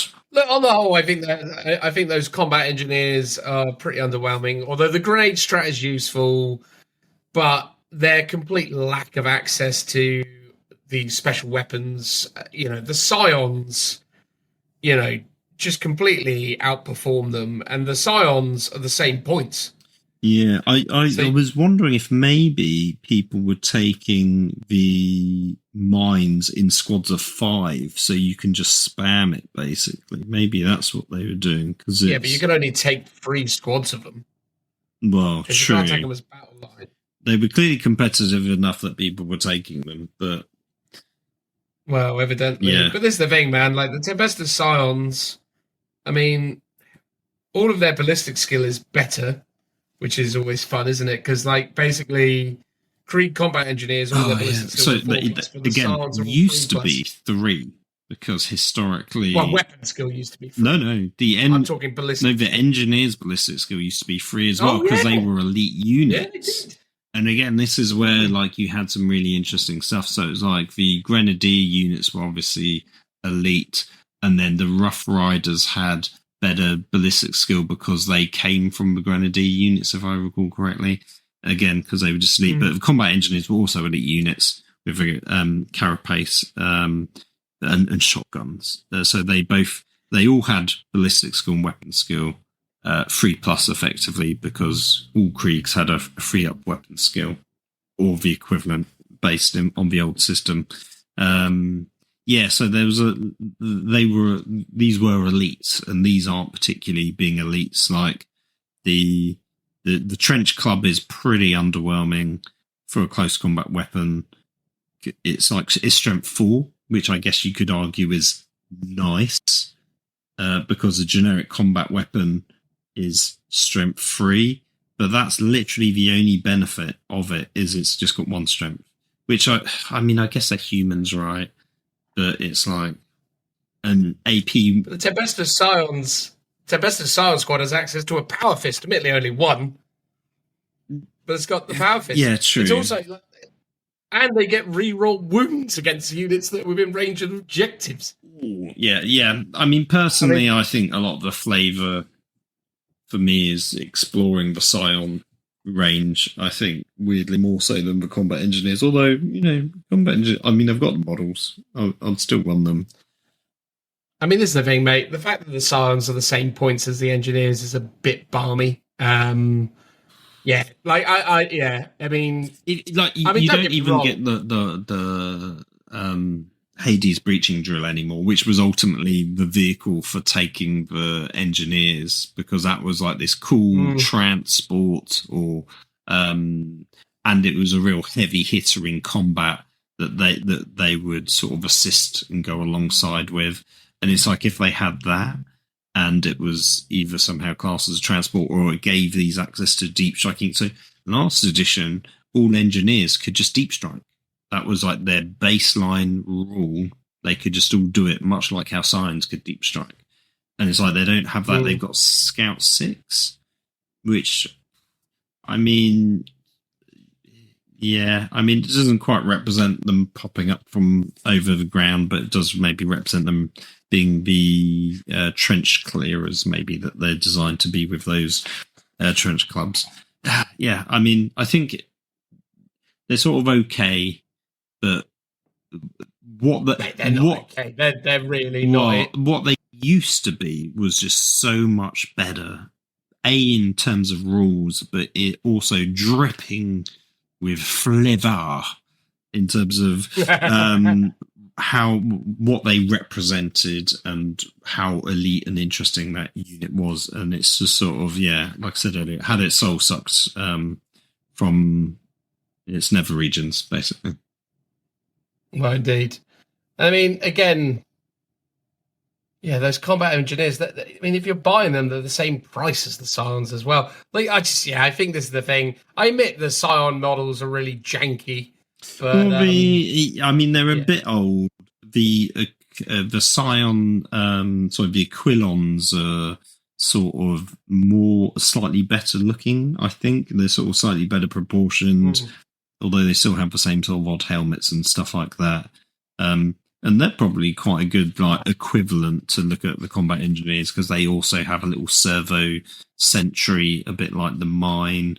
They've got access to loads of stuff. Their rule allows them to deep strike within 6. It's like and I imagine their points are similar, right?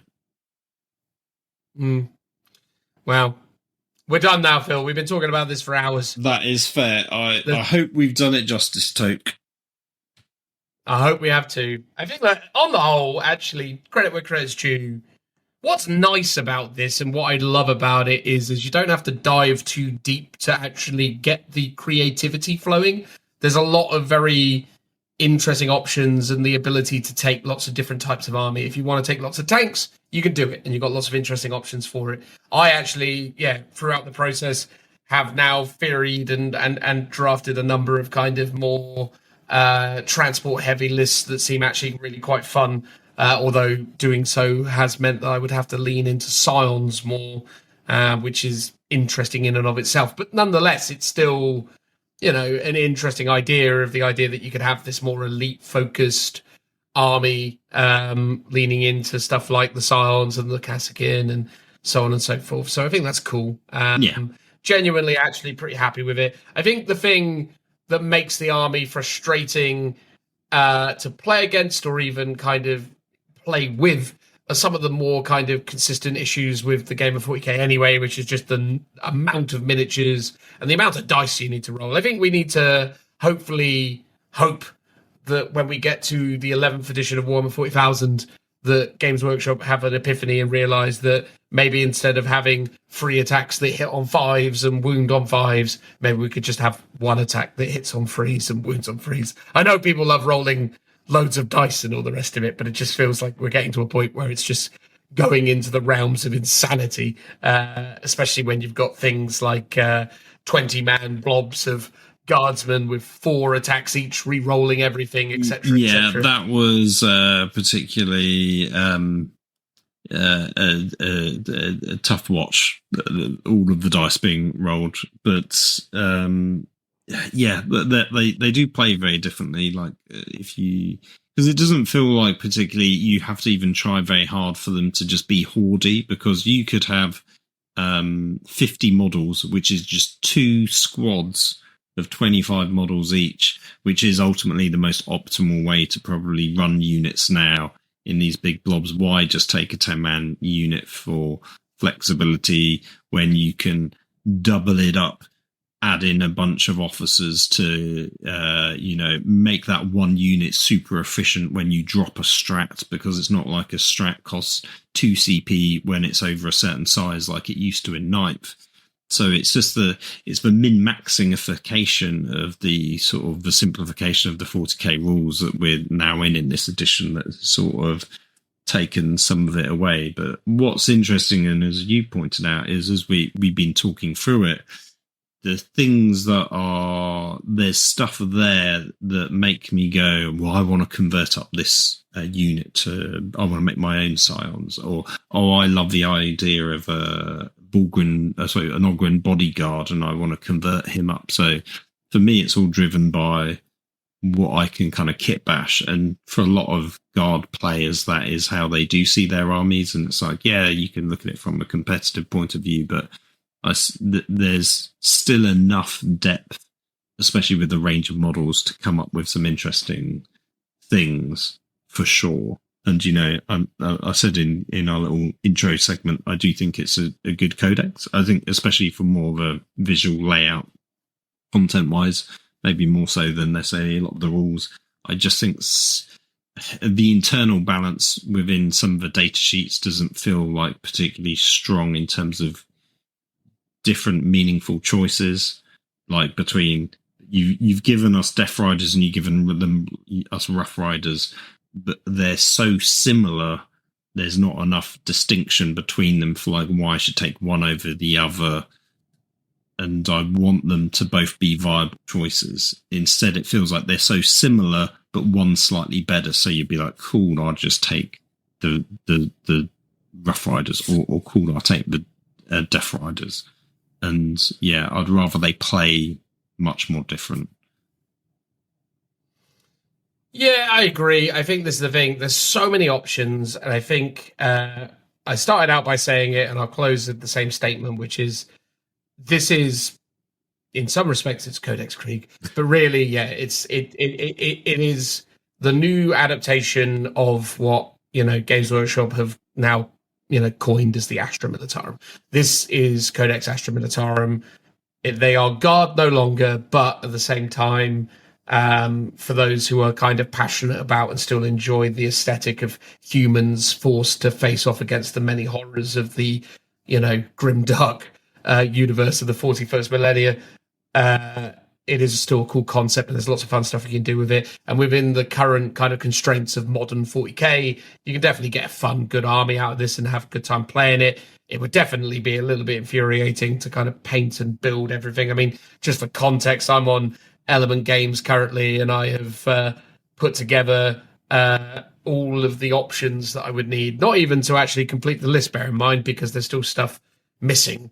I'm still like 200 points off, but to be able to do what I was talking about earlier, which was the 3 units of Scions, the 3 Tauroxes, the 3 Valkyries, the 3 units of Karsigin, the Ursula Krieg, and the 2 Castellans, that comes in at £572 for just those parts of it, which admittedly is... most of the way Guard army, it doesn't sound too bad, because most armies are several £100 easily anyway. So, I mean, it doesn't seem too bad. I love the idea of running Valkyries in an army. I just sort of feel like they're maybe not that viable from a rules point of view. They just feel like they've been left behind. I think they are, actually, because they got hover. They're still viable with hover. Okay, all right, fair enough. I actually think you're doing them a disservice. I think the Valkyries have actually got some play. Maybe it's just the fact that they've literally got so few weapons in comparison to some of the newer stuff that just have guns upon guns on them. Yeah, that's fair. That's fair. Maybe some more interesting rules. You're paying for the mobile transport capacity. That's fair. But anyway, look, there you go, everybody. Hopefully you enjoyed our little natter about Codex Astra Militarum. We certainly did. It's always a lovely thing to do. Is this now... No, this is technically only the second time we've reviewed a codex for the Guard. And we've done... Did we not do an 8th edition one? Kind of supplement. No, I think because we started... I think our very first codex review was Codex Imperial Knights. I feel like we did a index Death Korps of Krieg one. We did, yeah. So we've done a few supplements and things over the years, but imagine the delights if we did Imperial Armor, Siege of Rax Codex review. That would be a treat. It would be a treat, although the people listening to it mostly wouldn't understand a thing. No, that is true. Yeah, that's how it goes. Anyway, thanks very much, everybody. We hope you enjoyed it. We're going to move on now to whatever we decide to do next. Transitional noise. Great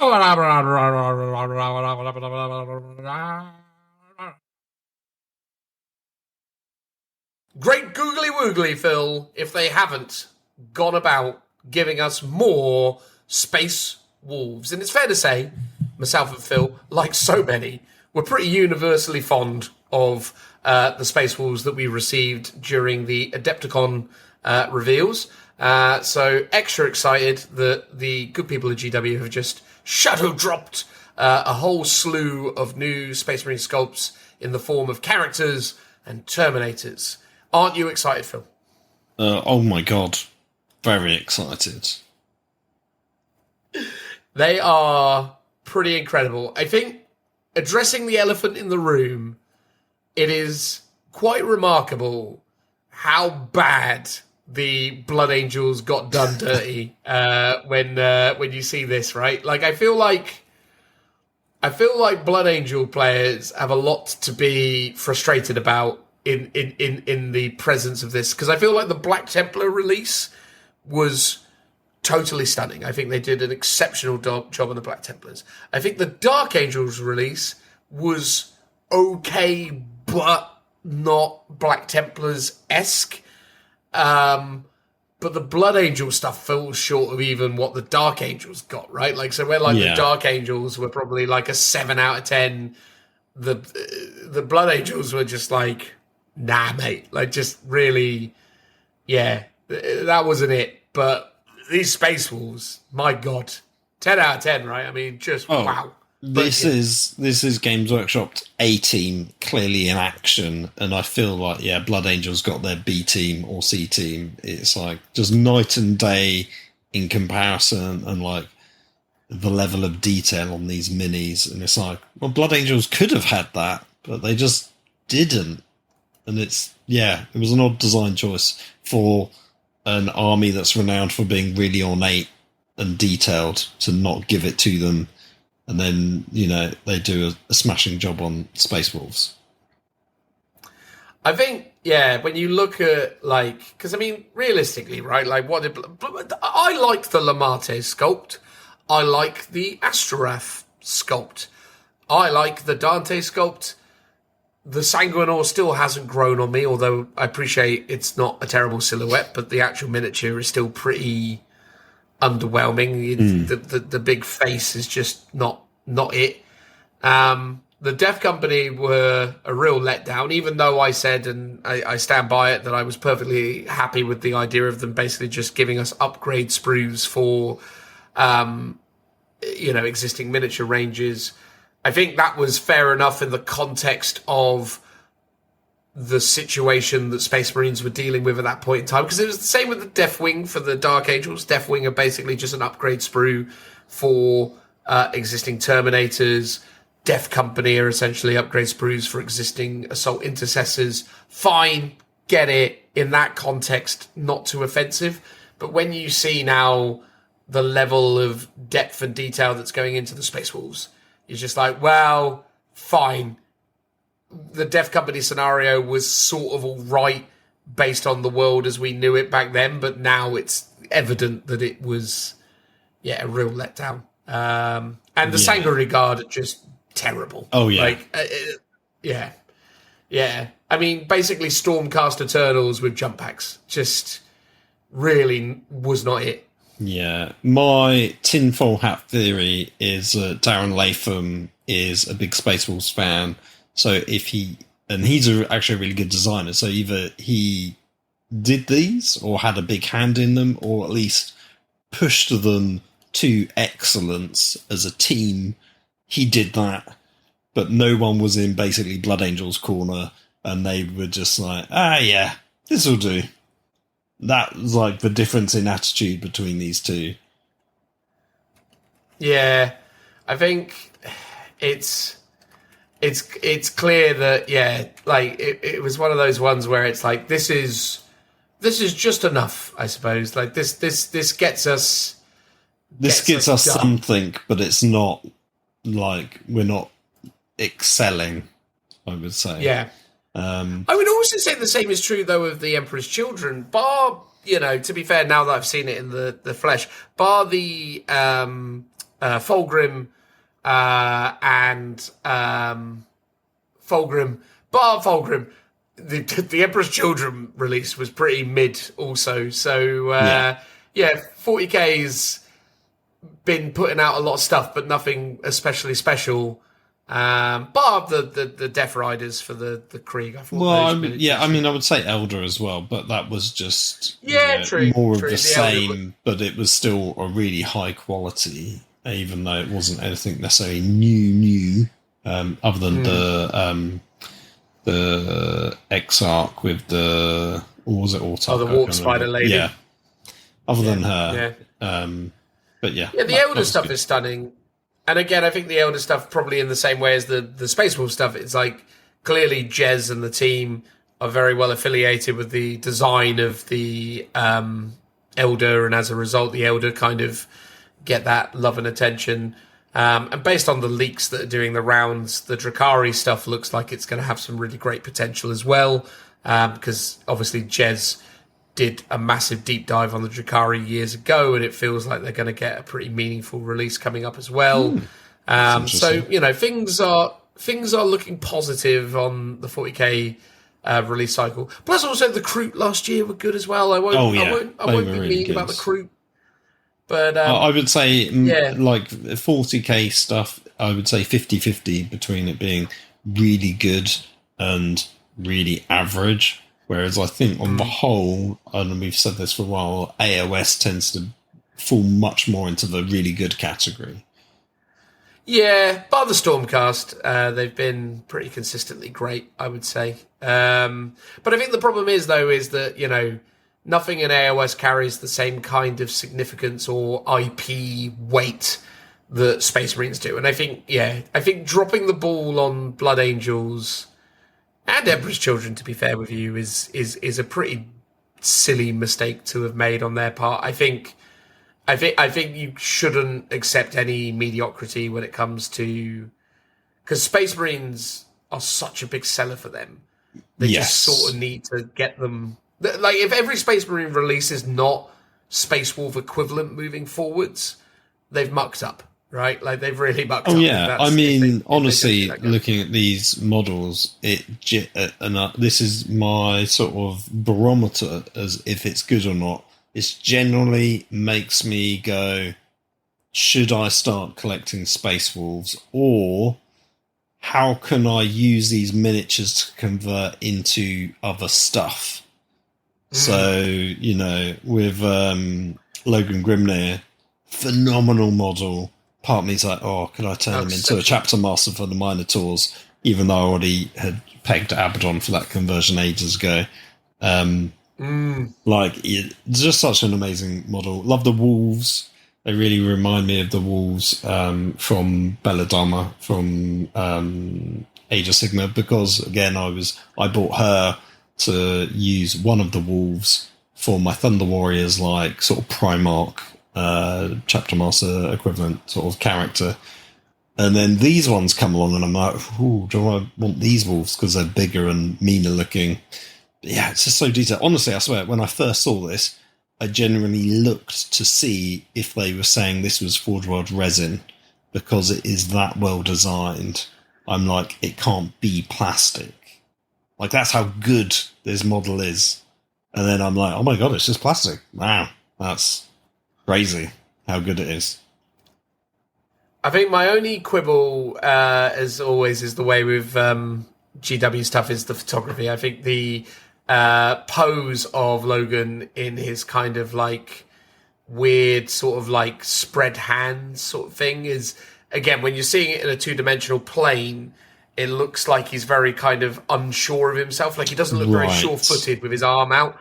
But I accept that's just photography, and that essentially when we see the model in 3 dimensions, it will almost certainly be stunning. Yeah, because that is just a minor quibble. The side, the second picture of him is much more a side angle, and you can see he's like striding forwards, so you can kind of get it. Yeah, I mean, or maybe he's reaching out to pet one of the dogs. Maybe that's the thing. But in a way, I kind of almost feel like that would have been better had he been doing that. But they probably found themselves in a situation where they probably only had so much. It wouldn't shock me to learn that once upon a time there was a concept variant of this where he is petting one of the wolves, but they probably ran out of pieces on the sprue and went, it's going to take like 4 components to link Logan to the wolf, and also they probably want to offer a variant where the wolves appear on separate bases or something like, you know what I mean? He looks like he looks like he's on a diorama base, so it feels like he should have a smaller base to just like they did with the old Primarchs. You got your diorama base and your gaming base, and it feels like he almost needs one of those because he's just going to be really big. But then, I mean, he's probably shrunken down from the crazy sled he was on. I don't think it's a shame, though. I like the idea of them taking these kind of chapter master characters and giving them heft, bulking them out. Yeah, completely. Well, again, like Abaddon isn't a Primarch, right? But he's big. He's sort of, Primarch scaled, and I think that's a character. Big base. Helbricht. Well, yeah, Helbricht is definitely smaller than Logan. Yeah. I will say Helbricht is still my number one boy, though, when it comes to sculpts. I think Logan has so many great details and so many cool things going on with him, but I just think the kind of heroic, kind of stoic bearing of Helbricht just still keeps him in the top spot for me. I don't know. I think for me, my top three GW Space Marine hero sculpts still starts with Helbricht. Then it's probably the Lion or Logan Grimnar at this point. I think it's between those. It's those three. Okay, yeah, that's probably true. I mean, I'd like to see Logan in person, but he's probably my number one at the moment. I mean, one thing I would love to see, because he's got so much detail on him, like all the fur and the capey bits and stuff. And this is a thing I would love Games Workshop to do, but I don't think it would be possible without requiring more sprues. But I would love to see the things like the pelts to be sculpted in a way that you could remove them or not add them in the first place, and you would still see the full armor underneath. Whereas normally what would probably happen is like half the shoulder pads missing because it's just merged in with the pelt or whatever. So it's like you've got to add it on for it to work, but it just doesn't work without those bits on. I would love it if it could be done in a way where it sort of functionally works without those pieces, so you get a bit more customization if you really wanted to, and also means you could then repurpose that piece potentially for another project. I mean, that's a real weird request, but I think that would, as a sort of a converter and a bits collector, I think that would really add to these things. Yeah. But the Logan sculpt is super cool. I love the kind of central kind of presence of the cornate axe and the that whole element and how that's developing over time. I still feel like it would be really cool if they kind of move the narrative in an interesting direction where Logan is potentially becoming or leaning more into the narrative threads they kind of crafted, where he's becoming less heroic and more corrupted, potentially corrupted. I kind of like that element of it, but ultimately, this is a great sculpt, and this plus. Oh, go on. Sorry, please. No, Dan, you go. I was just going to say, well, this plus the stuff that has already been shown is a pretty strong incentive to start collecting Space Wolves, right? Like, it's, these are really top good. job. Yeah, what I was going to say is what I like about this model is it sums up basically what we're getting now from Space Wolves feels much more, in quotes, serious and less silly. Like before, you had him on a sled. You also had guys riding wolves, which, you might still get the Thunderwolf cavalry, but, maybe not. And it felt like they were leaning more in the sort of tropey, wolfy sort of vibe to them, whereas now it's, there's wolves there, but it's sort of maybe more a sort of grim, dark Viking aesthetic, whereas the sort of the noughties period had a lot of silly Space Marine stuff. I mean, you still technically do with things like the ATV, right? But to me, like old Logan and like the Centurions, that sort of period of time was like this really, had some really sort of silly stuff for 40k. Yeah, no, I agree. They definitely went through a bit of a weird period of time. And again, they did also still produce some great miniatures at that point. There were definitely, when it came to Space Marines, a lot of instances where they kind of overextended and didn't quite hit the mark. The Arjak Rockfist mini, I'll be honest, maybe it's just a familiarity thing, but and obviously the details are crisper and there's a lot more kind of like quality elements to it. I think it's a great sculpt. I just don't think it is as cool as the old Arjak. But I think again that's just familiarity and yeah, that kind of element. But I think the old Arjak sculpt really sort of stood up at the time as this really awesome figure that has definitely inspired a lot of the sort of design around this particular Space Wolf release. And I think this is obviously a very competently made and very good miniature. And I'm not going to say that. I'm just saying that for me, I think there was a little bit more personality in the old sculpt that is maybe absent here. But ultimately, it is a stunning addition with obviously lots of really cool Chris details. I just think there was, I don't know, I think there was more of a sort of dynamic motion to the old mini that just felt, I don't know, it just, again, I'm more used to seeing it in 3D and other bits and pieces. So I think this is just one of those ones where I need to see more of it in the yeah. I mean, looking at the old one, he's very similar. Like the pose, I think, is like maybe mirrored from what the current one is, but it looks... Nah, it's a little different. Like the old one was he sort of like swinging the hammer back and shield. Oh yes, oh yeah. I was thinking more like the legs and the torso, but yeah. I mean, there's lots of the same stuff on it. The flying hammer, I really think, is a nice touch as an addition. That seems really cool. Yeah, as you say, like with like the Terminators that we got in the past, not the Space Wolf specific ones, but the regular ones, it's like you've just taken the old sculpt and you've turned it from standard definition to HD. It's just all a bit crisper, slightly nicer, and obviously it's got that sort of some more design aesthetic elements to it, and sort of maybe made it a bit more streamlined in terms of, because I think he had a bit more clutter on his armour in the old one. Like more details on certain elements and like riveting and things like that, which isn't on the new one. Yeah, I think that's always the thing with the older sort of Firstborn style sculpts, though, was that they always ended up very densely packed with lots of excessive detail. That was always how they, showcased their seniority. Yes. Packed on the detail.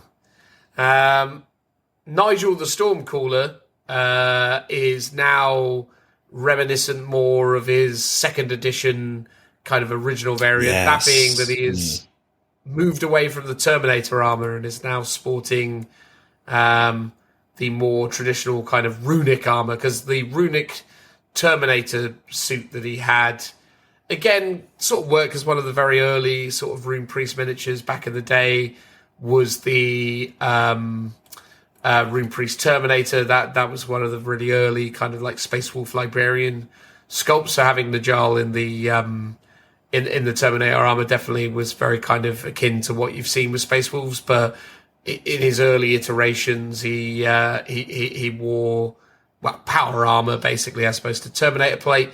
So it's cool to see him back in that, and it's cool to see how he's posed and everything. Yeah. Again, I really loved the old Nigel mini in Terminator armor. I think it's an absolute stunner. But I do think this is super cool as well. Like, I'm not going to suggest that this is bad.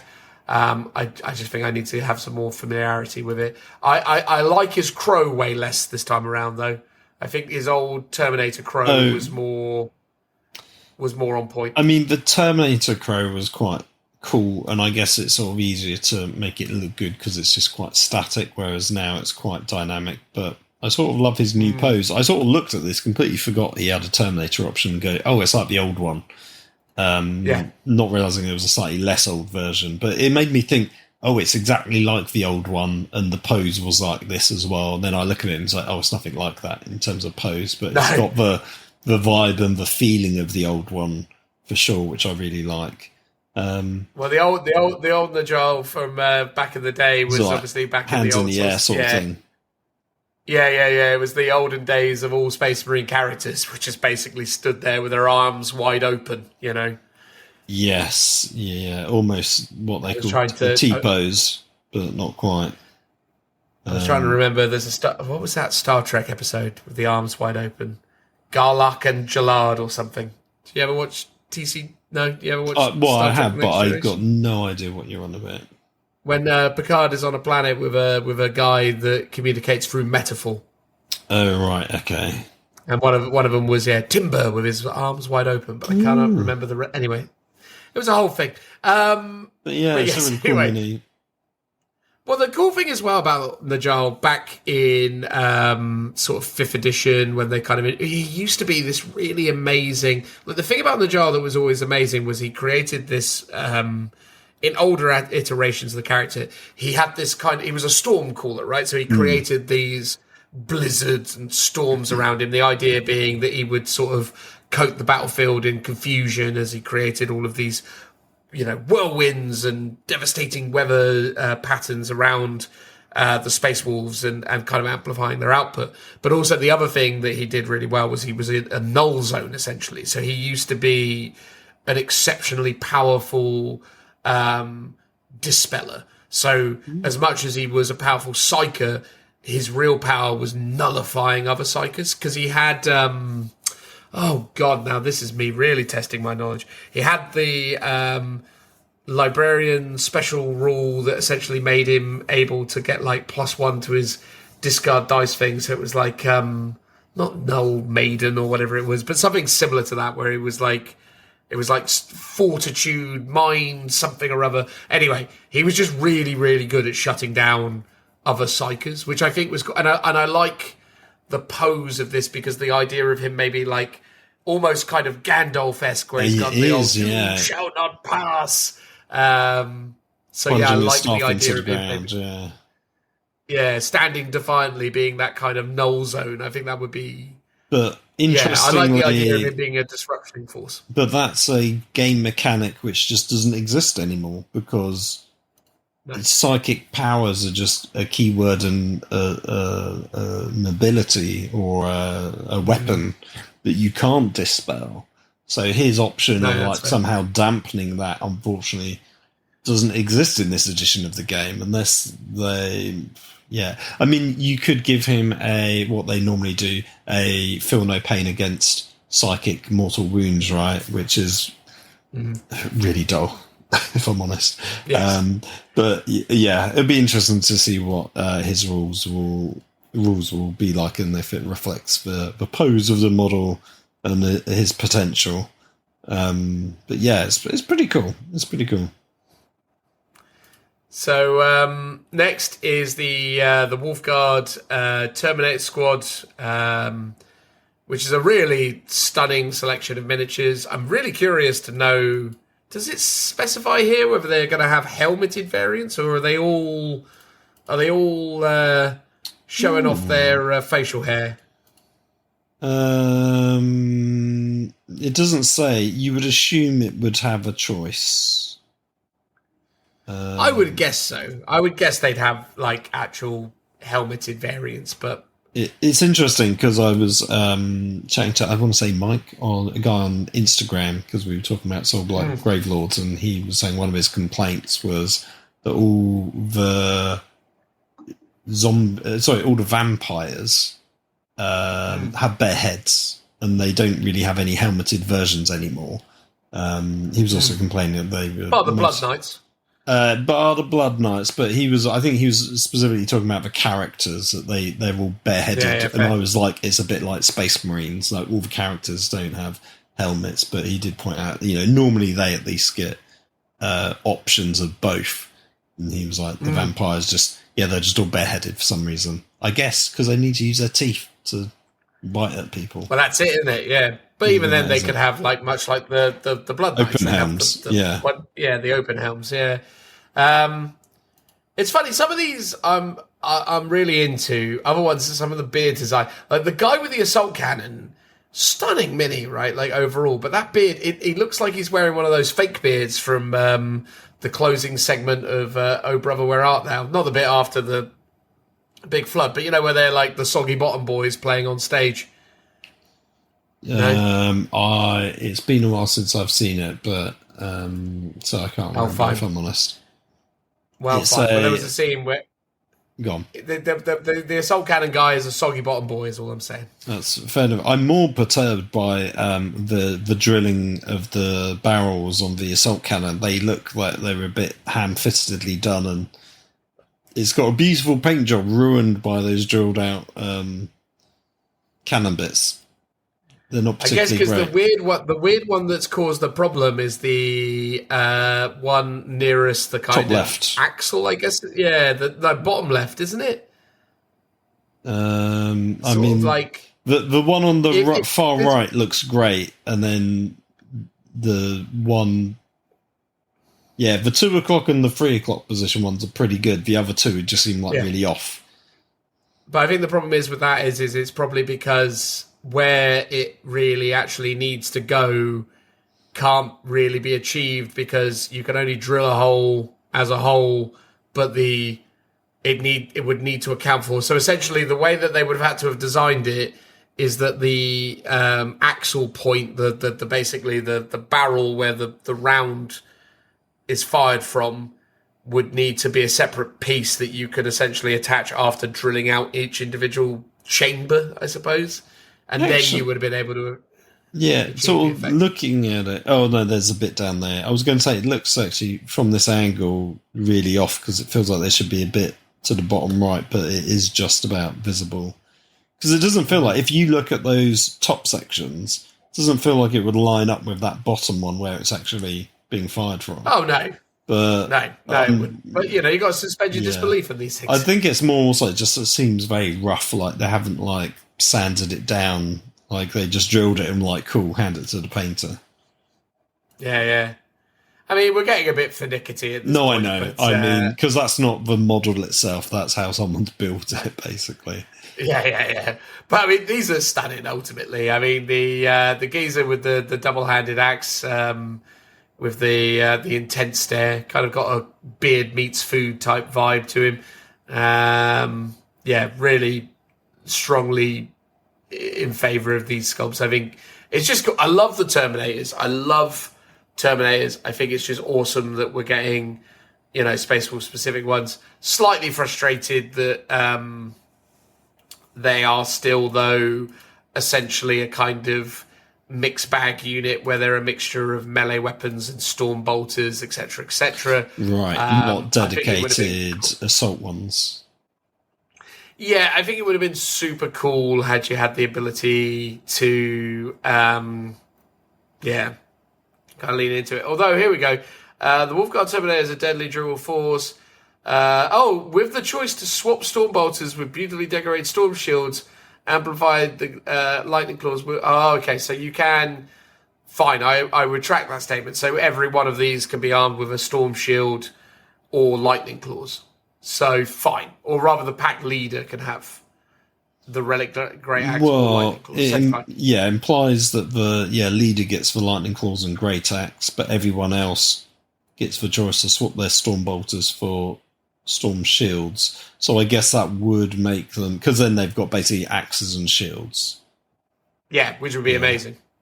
Which will be +1 to wound, I presume. Based on how well, it'd be, rules for shields normally work. Characteristic. Yes. Yeah.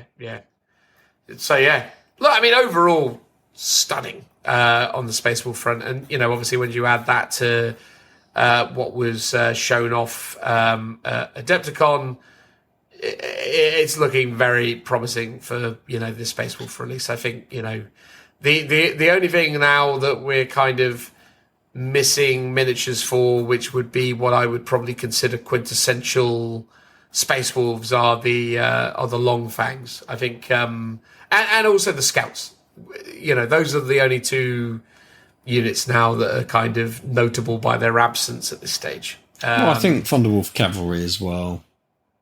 Yes, but I think the current Thunderwolf Cavalry miniatures are probably up to it at this stage. I think the Long Fangs, okay, fair enough. You can just, take obviously Desolation Marines or something and paint them with the appropriate shoulder pads, etc., and you're probably fine. But yeah, I think a dedicated because Long Fangs have long since been a really quintessential Space Wolf unit, as have the Space Wolf Scouts, because they're unique in the sense that they send their veterans out in scout armor and do all that stuff. So it would have been really cool to get those two. But at the end of the day, what we've got is phenomenal. I don't want to come across as I'm being too greedy here, but I'm just saying that, yeah, those are the only real two things that I think they're missing. It'll be interesting to see if they do a Long Fang, if it would be like you've had Primaris Heavy Bolters, you've got like the Eradicator, and as you say, you've got the weird Desolation Marine. So it's like they could give you a sort of a mixed bag of those kind of models,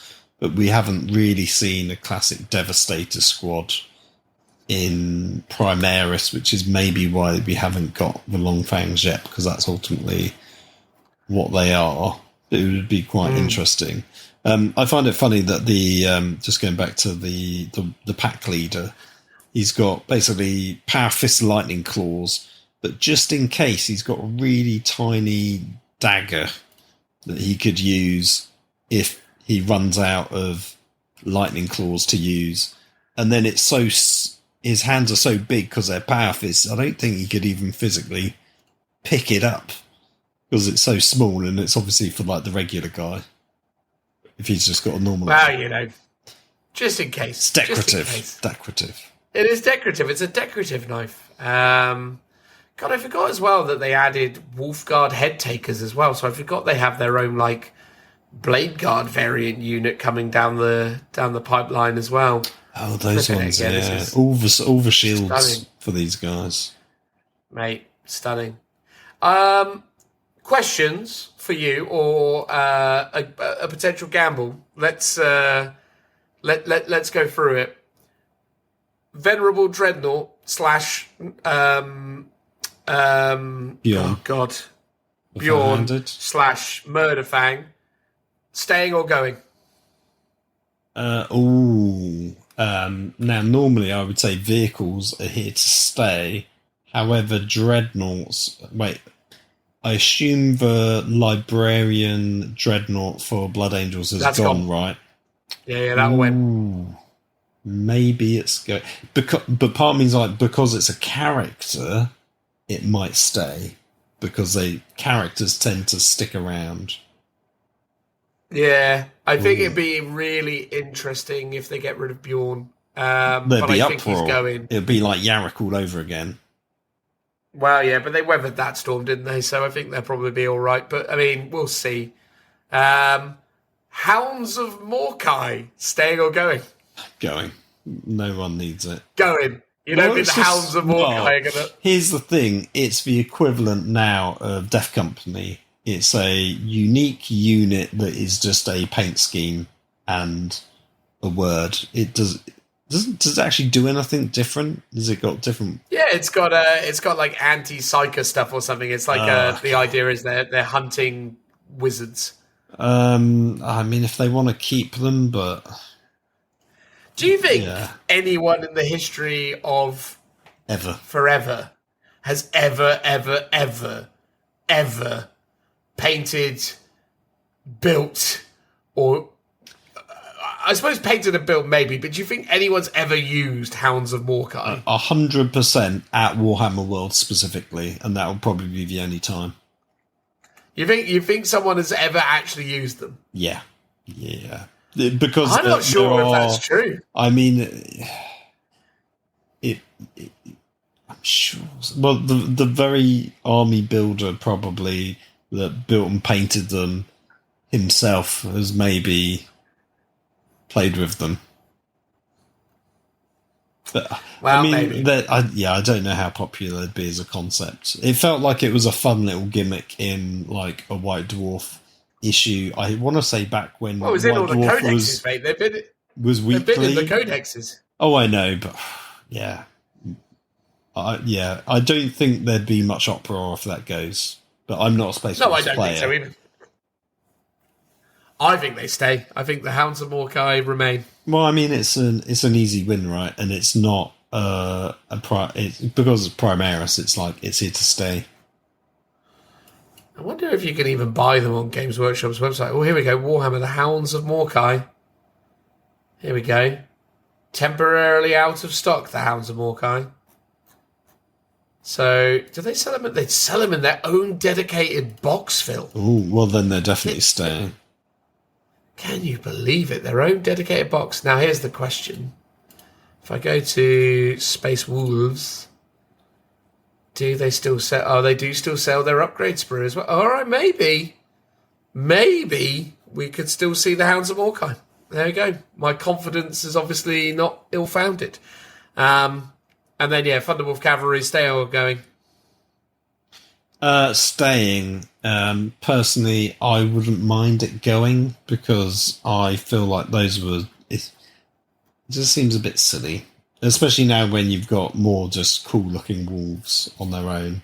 I mean, I think if they did a Primaris version of it, that'd be quite interesting. And I'm sure if they're as good as these, they'd be good. But, yeah... I'd almost rather just, like with Logan, why do I keep saying Logan, you've just got like a big dude next to a big wolf, and there's like a team. You just need to be riding him. No, that's fair. I do sort of agree that maybe their time and place has come and gone, but people do love them and they do sell well, so I do think... I don't think we're going to be in a world where they get rid of them. I think they'll get rid of like Canis and those characters. Canis Wolfborn's definitely going.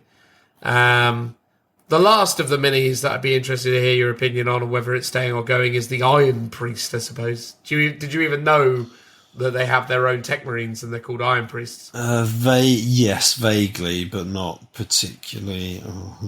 I think the old Iron Priest sculpt's probably going to get retired. Looks quite dated, yeah.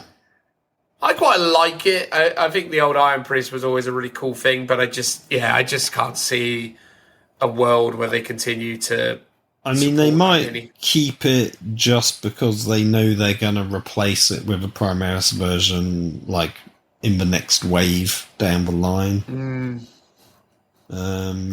Here's the thing. Here's an interesting fact. There is a Joy Toy version of the Iron Priest. Yes. Yeah. So maybe they would... I don't think that has any bearing on anything, though. There's Joy Toys of everything now. Like, I know. Joy Toy are releasing 40k miniatures quicker than Games Workshop. Well, that's true, yeah, because their Sanguinary Guard have wings, if I recall. Well, yeah, no, absolutely. Their Sanguinary Guard are based on the actual... The old ones. The old school design, yeah. Well, there we go, anyway. Space Wolves. On the whole, very excited. Going to be a cool release. It's really great to see Games Workshop actually releasing a 40k thing that's firing on all cylinders, you know? I think it's just cool. It's cool. No, I know. I completely agree. It just makes me think, why can't everything be this good? But then, if everything's special, nothing's special. But that's... No, if everything's special, everything's special. Well, exactly. Well, that is also true. If they're all 10 out of 10 sculpts, they're still 10 out of 10. Because that's just the bar. Yeah. Absolutely.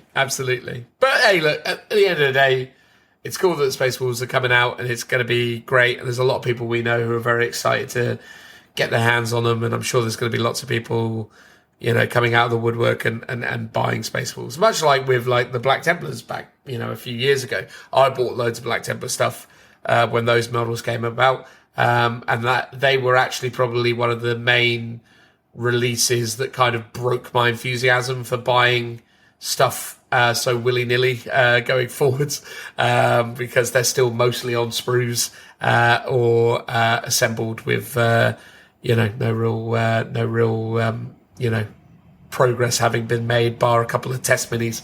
So I think based on that I will resist the temptation to buy these Space Wolves, but I am very excited to see them featured prominently on the tabletop going forward. I think it's going to be cool for the state of the game, which is great. Oh, yeah, for sure. Good times. All right, well, there we go. Transitional noise.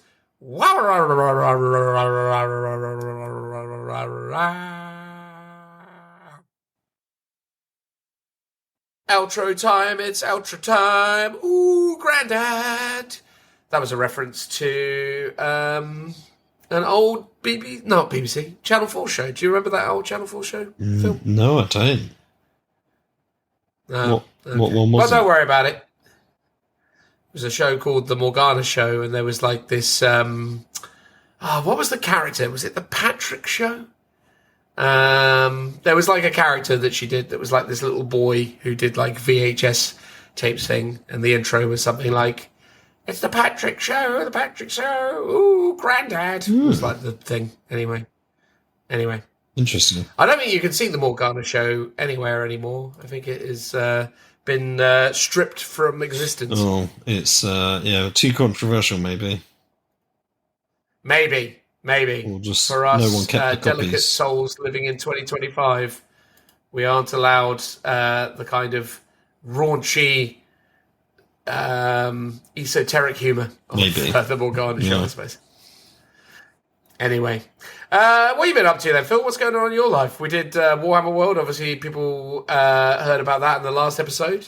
What has been your life post Warhammer 40k doubles? Post that, I've been breaking my back in the garden, preparing my shed, which is coming, I think, next week. So I've been digging out removing some paving slabs, digging out the lawn, pounding the ground till it's nice and level, of which I'm halfway through doing. So I've probably got another 3 more days of doing that, laying the sort of foundation stuff for the shed to arrive. So mostly I've been doing that, which isn't very hobby fun related, but I have been doing some hobby stuff that's just non-miniature related. So I managed to get my hands on a copy of Chaos Dwarves for Warhammer Fantasy Battle. Managed as a great eBay find, got that yesterday. That arrived. That's very cool. That looks great. That is cool. I'm glad I didn't have to pay an absolute fortune for it. So that's good as well. But you did have to pay something. I did have to pay something for it, yeah. But it felt like a reasonable amount. But it wasn't a fortune. Yeah, it wasn't a fortune. It was a reasonable amount, though. But it was in good condition. It looks really nice. So that'll be fun to read. And then the other thing I've been doing for the last maybe month or two, I've been working on my Wasteland game, which I think I told you about years ago. Nice! That rekindled. Yeah, so little, so sort of post-apocalyptic skirmish game, and it's been quite interesting trying to come up with rules and mechanics for actually how it works. So in tandem, let's spitball some. Talk me through them. Tell me some rules mechanics. What's the main hooks? Ooh. Or are you terrified to give away your secrets? No, I've been trying to work on some, and then I recently discovered another game system that has something quite similar, which is really annoying. So I came up with the broad strokes of it ages ago, which was a sort of action point mechanic. So you can. Most characters have 2 action points when they activate. So you can move or you can shoot. You can move twice, which is like running. You can move and fight, or you can shoot twice, for example. And then there's a stress mechanic, which is more like advanced play. So if you want to do something twice, like run, which is like a move, or a shoot. So to make those things slightly more difficult to do, you'll gain a stress, which basically once you cap out your stress, random stuff might happen. Like your guy might go mad, or he might be fatigued, or things like that. So there's and then when you do combat, also you'll get stressed as well. So there's different ways of manipulating elements to how those things work. And then also there's also reactions. So every time you do something, your opponent gets a chance to activate their character in a reaction, but that basically will cost them their full action points. So let's say I'm shooting at you, Dan. One of my guys is shooting at one of your guys. So sorry about that, everyone. We had some technical difficulties there, but Phil's back, I'm back. It's all fine. So you're shooting not at me, but the miniatures on the tabletop that I'm commanding. I'm shooting your character, let's say. Line of sight's going to be a thing, so you could shoot someone in their back, and you might gain an advantage. Let's say you can see me back, which allows you to react. So you could say, "Cool, I'm going to shoot back at you." So you'll get to shoot sort of simultaneously to me, but in doing so, you can't activate that person later because they've activated via a reaction. But you could instead go, "I'm going to dive for cover," so you'll get a benefit to your defense as you're being shot at. Or you can be like, "Cool, I'm just going to take the shot so I can activate that character later because I want to move him and charge him in a different direction or do something else with him." So I think that is sort of like the unique gimmick, I think, in terms of how you alternate actions between you, but every time you do something, you ultimately get a chance to react with one of your characters if they've not already activated in that sort of round. I like it. I think one of the things, stress as a concept within gaming is super interesting because I like the idea of feeling comfortable, right? Because stress is obviously a product of feeling like unsure of yourself and not confident, right? So the idea being that if you feel like you're uncomfortable in an uncomfortable set of circumstances, you're going to be more stressed than if you've done it many times before, right? It's like, I suppose, me and flying. Every time I've not flown for a long period of time, like if I go a year without getting on a plane, the next time I get on a plane, I get super stressed out by it because I'm always like, oh God, I've forgotten what it's like to go up in the sky and all the rest of it. I get quite anxious and all the rest of it. And different things help you kind of cope with that. And one of the things I was going to suggest, based on what you're saying with stress, do you think there would be any value in adding like an affinity system where certain characters or models in close proximity have like calming effects? So like the idea being that you could have like a group of people that are very well affiliated with each other through multiple games or just naturally invested from the kind of outset in past campaigns, that, these two individuals are friends and they operate really well together and the two of them essentially alleviate each other's stress. But ultimately it's a high risk, high reward, because obviously if one of those individuals was to perish on the battlefield, it would have an obviously massive negative effect on the friend. I feel like that could be something that you could that's interesting. layer in. I've thought about sort of like a leader mechanic.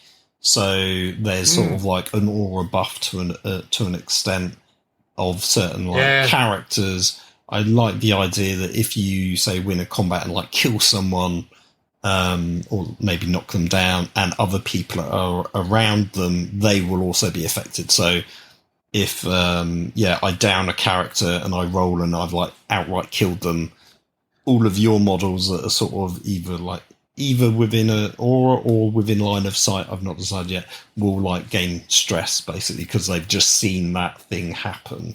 And obviously, like, you could just do rest as an action to remove some of your stress, and I'm sure there might be other ways of doing it. And having a character that has a skill or an ability that can take stress from from a friendly model is a good idea for sure. I quite like the idea as well, actually, leaning into that in terms of managing stress. Like, you could have a faction that's like heavily medicated, right? And that becomes like their kind of crutch, in the idea that they're using medication to monitor and manage their kind of stress levels. So the idea being that, like, this really high-tech version that's using all these combat stims and all these things to try and kind of suppress, but then it becomes a case of like, they're more elite, but then they have to kind of manage the resource of this kind of drug concoction that's keeping them level-headed and amplifying things. But then there's kind of like fighting almost those kind of almost addictive elements where there are real massive benefits, kind of like, like the Hedonites of Slaanesh in Age of Sigmar, where they have that mechanic where the player is basically being offered rewards that effectively are punishing them.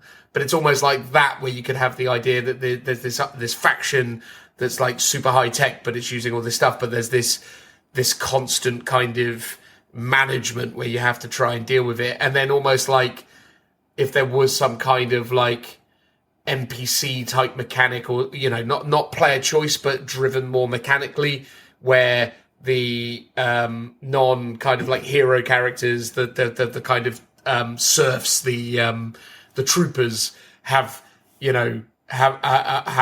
to kind of do roles to determine their willpower, and they're increasingly becoming more and more addicted. So the idea that these guys are just becoming more psychotic, and that has its own issues because they're not able to follow commands and not doing what you need them to do, and you're losing control of them as the game goes on. But they're being very efficient at murdering things.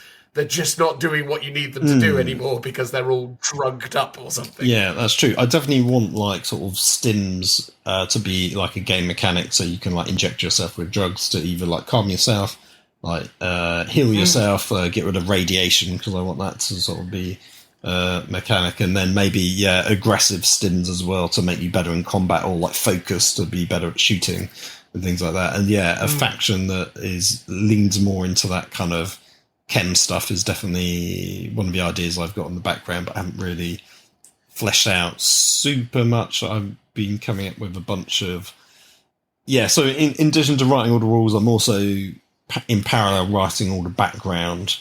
And one of them that I came up with recently, because it's sort of Mad Max-esque in terms of that sort of post-apocalyptic world, but I want a bit more of a sort of twist on it. Part of it was inspired by like the Unification Wars sort of era, like what would the world be like where you've had a lot of technology but you've also lost most of it, and you're sort of just struggling to survive, and everyone's like scavengers, for example. But one of the recent ideas, because I was watching what was it, Cutthroat Island, which is quite a terrible pirates movie, but I came up, and then I also watched a video talking about blimps in World War One, and I was like, oh cool, sky pirates, that's a great theme, where these guys go around and they raid like convoys for like petroleum and stuff like that. They're mostly airborne faction. So that's one of the new ideas that I come up with. Although thinking about sky pirates, you're like, that's just Kharadron on overlords to an extent. If you're really going to be a bit but everything's been done at this stage. Everything's recycled, because the main thought about sky pirates really was from, what was it called? What was it called? It was something like Starborn, but it wasn't. It was like a great movie from like 15 years ago about a star falls to the ground, but it's actually a lady. Oh, not Stardust. No. Have that song by Take That. You and me, we can run. If you stay with me, we can rule the world. That one. I mean, maybe. No, okay. Is it Stardust? It's something like that. Oh, I think I do know. Yeah, it's something like that. It's got the sort of witchy ladies in it. I can't remember who plays them. But yeah, it was a good film at the time, though. Oh no, it's Stardust. Yeah. There you go. Right. See, well done. I know things. Thank you. I'm very proud. So I think that's the thing, though. Most things have been done, but I do like. I mean, conceptually as an idea, like I think as well, if you're dealing with a period of time, and you're dealing with that kind of stress and that psychosis and that kind of element, I think there's some really interesting things, because I like the idea of like it's humans on the fringes trying to kind of make sense of things and trying to build alliances and go out into the wilds and try and search for things and accomplish objectives. But also I like the idea also of almost that kind of enemy within element as well, where the notion of, these are desperate people, and the idea is that they are stressed and they are struggling.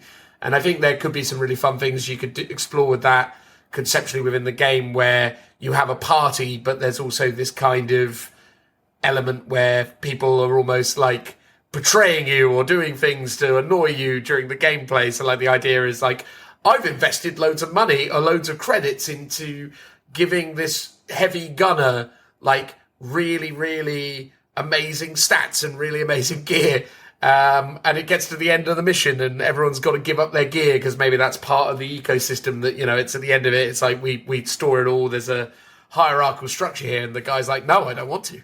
Why don't I just keep it? And then it just starts, creating problems that break things. Again, I'm going a mile a minute at the minute. I apologize, but I sort of always feel like there's a lot of really cool stuff. I think the stress as a variable is really interesting. I suppose in terms of how you would represent that in gameplay, though, I suppose because essentially the 2-action thing is really straightforward and nice, right? It's a simple, easy kind of concept to get your head round. You've got 2 things and you do the thing. But if you double up, it creates stress. If you see people dying, it creates stress. If you're in a fight against someone with, because you could probably add in like an intimidation stat or I think there will be like a bunch of different skills that will do things. So one of them will be like maybe an intimidate, which will, or like a fear terror test sort of thing where you'll gain stress for fighting a particular person, or if you're losing the combat,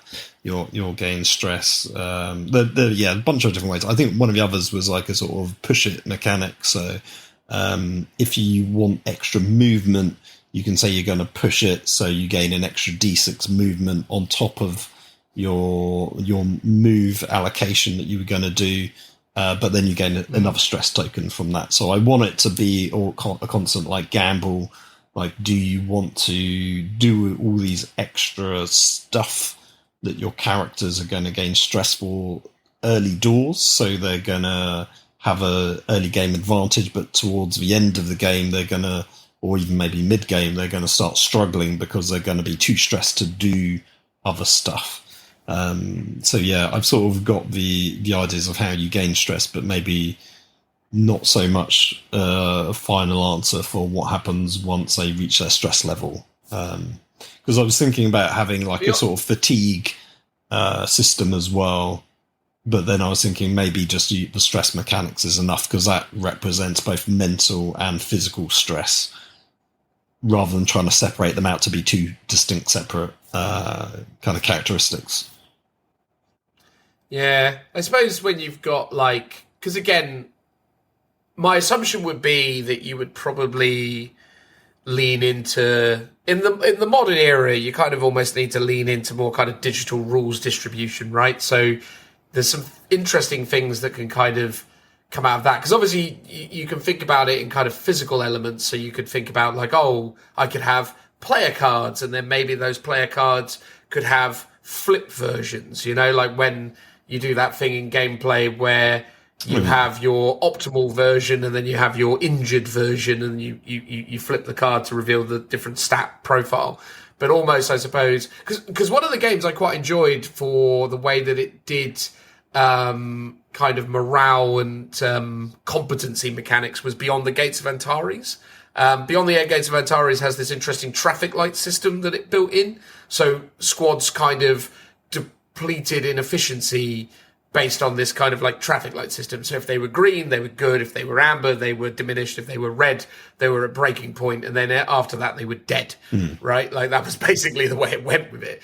But it meant that your miniatures were still always on the table. They just basically were depleting as they went, which is very similar to what the Mantic game Kings of War did as well, where you build those like diorama-esque footprints of infantry, and rather than have them, remove miniatures, you essentially would have the unit suffering negative impacts. And again, the way that I believe they did it in Antares, and again, it's been a while, I think they had central command resources that sat with command nodes, which were typically in the form of like infantry characters that would distribute command points. So essentially those commanders would issue orders, and those orders would need to be fulfilled. But if you issued an order to a red squad, it was less likely that they would would be able to respond to the order. So like there was lower percentage chance that they would actually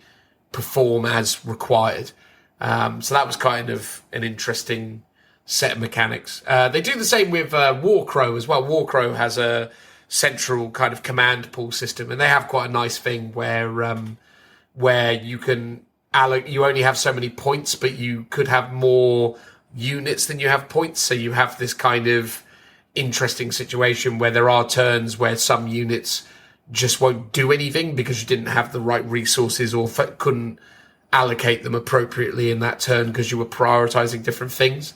So I quite like those. That's cool. Yeah, I've done a fair bit of, because I was like, I don't want to be too influenced by other game systems, but once I sort of had written enough, I was like, well, let's actually have a look around and see what those, because one of my early influences was the Legends of the Old West, which was an old Warhammer historical book. So I was like, I'll dig that out and have a reread of that because I just like some of the sort of elements of it.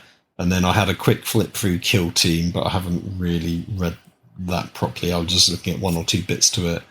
What else was there? There was Silver Bayonet, which I had for ages, and some of that's a bit too complicated. But one of the ones that was interesting, because I just seen it out in pre-order, which is Fallout Factions, which is interesting because that's written by our buddy James Hewitt. So I pre-ordered that because I was like, your buddy. I don't feel fair. I don't feel qualified to call him a buddy. Fair enough. I aspire to be his buddy. Yeah, I know. He's a lovely chap. Yeah, we get on, but I think he's just a very charismatic, lovely person that leads you in with this sort of sense of familiarity that's probably not earned. Oh, well, that's like you, Dan, though. You do that as well. I do, but so I recognise it for what it is. Right, you know? okay. It's like it's faux friendship. But I would aspire to be his buddy. No, same. I would put myself in that category. I'm aware of him. I've had a few chats with him. He's a lovely guy. So he'd written that. Sends you Christmas cards. No, he doesn't. I don't get Christmas cards from one day.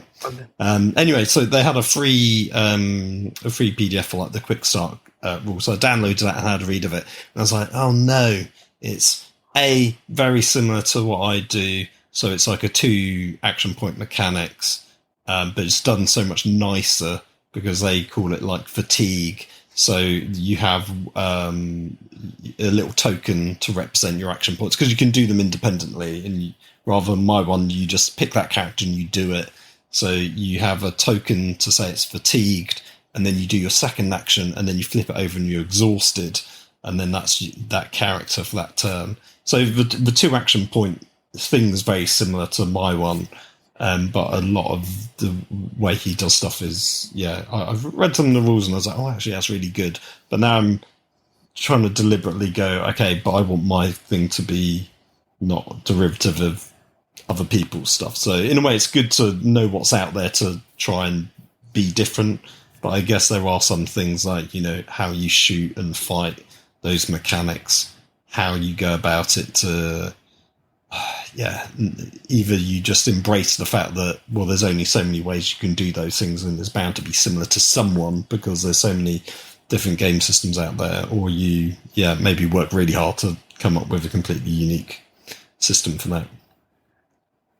Yeah, it's difficult, right? And I think the thing is I think at one point, in one sense, you're going at it the right way because you weren't looking at competitors and you were just exploring your own ideas and coming to your own conclusions, and I think that's valuable. I think you need to do that, and I think you probably shouldn't get too preoccupied about what other people are doing because, or rather be too preoccupied with trying to be different from other people necessarily as well, because the idea is you're creating a not entirely unique setting because it's grim, dark, post-apocalyptic stuff. Trench Crusade is doing a bunch of this stuff, although albeit kind of weird World War thing. So there's comparisons there. There's squad-based mechanics. There's all this sort of stuff. At the end of the day, there's only really a few ways that you can kind of conceptualize moving plastic figurines around a tabletop and simulating some kind of warfare scenario. Where you're going to really kind of create the differences is how you build that world, how you, kind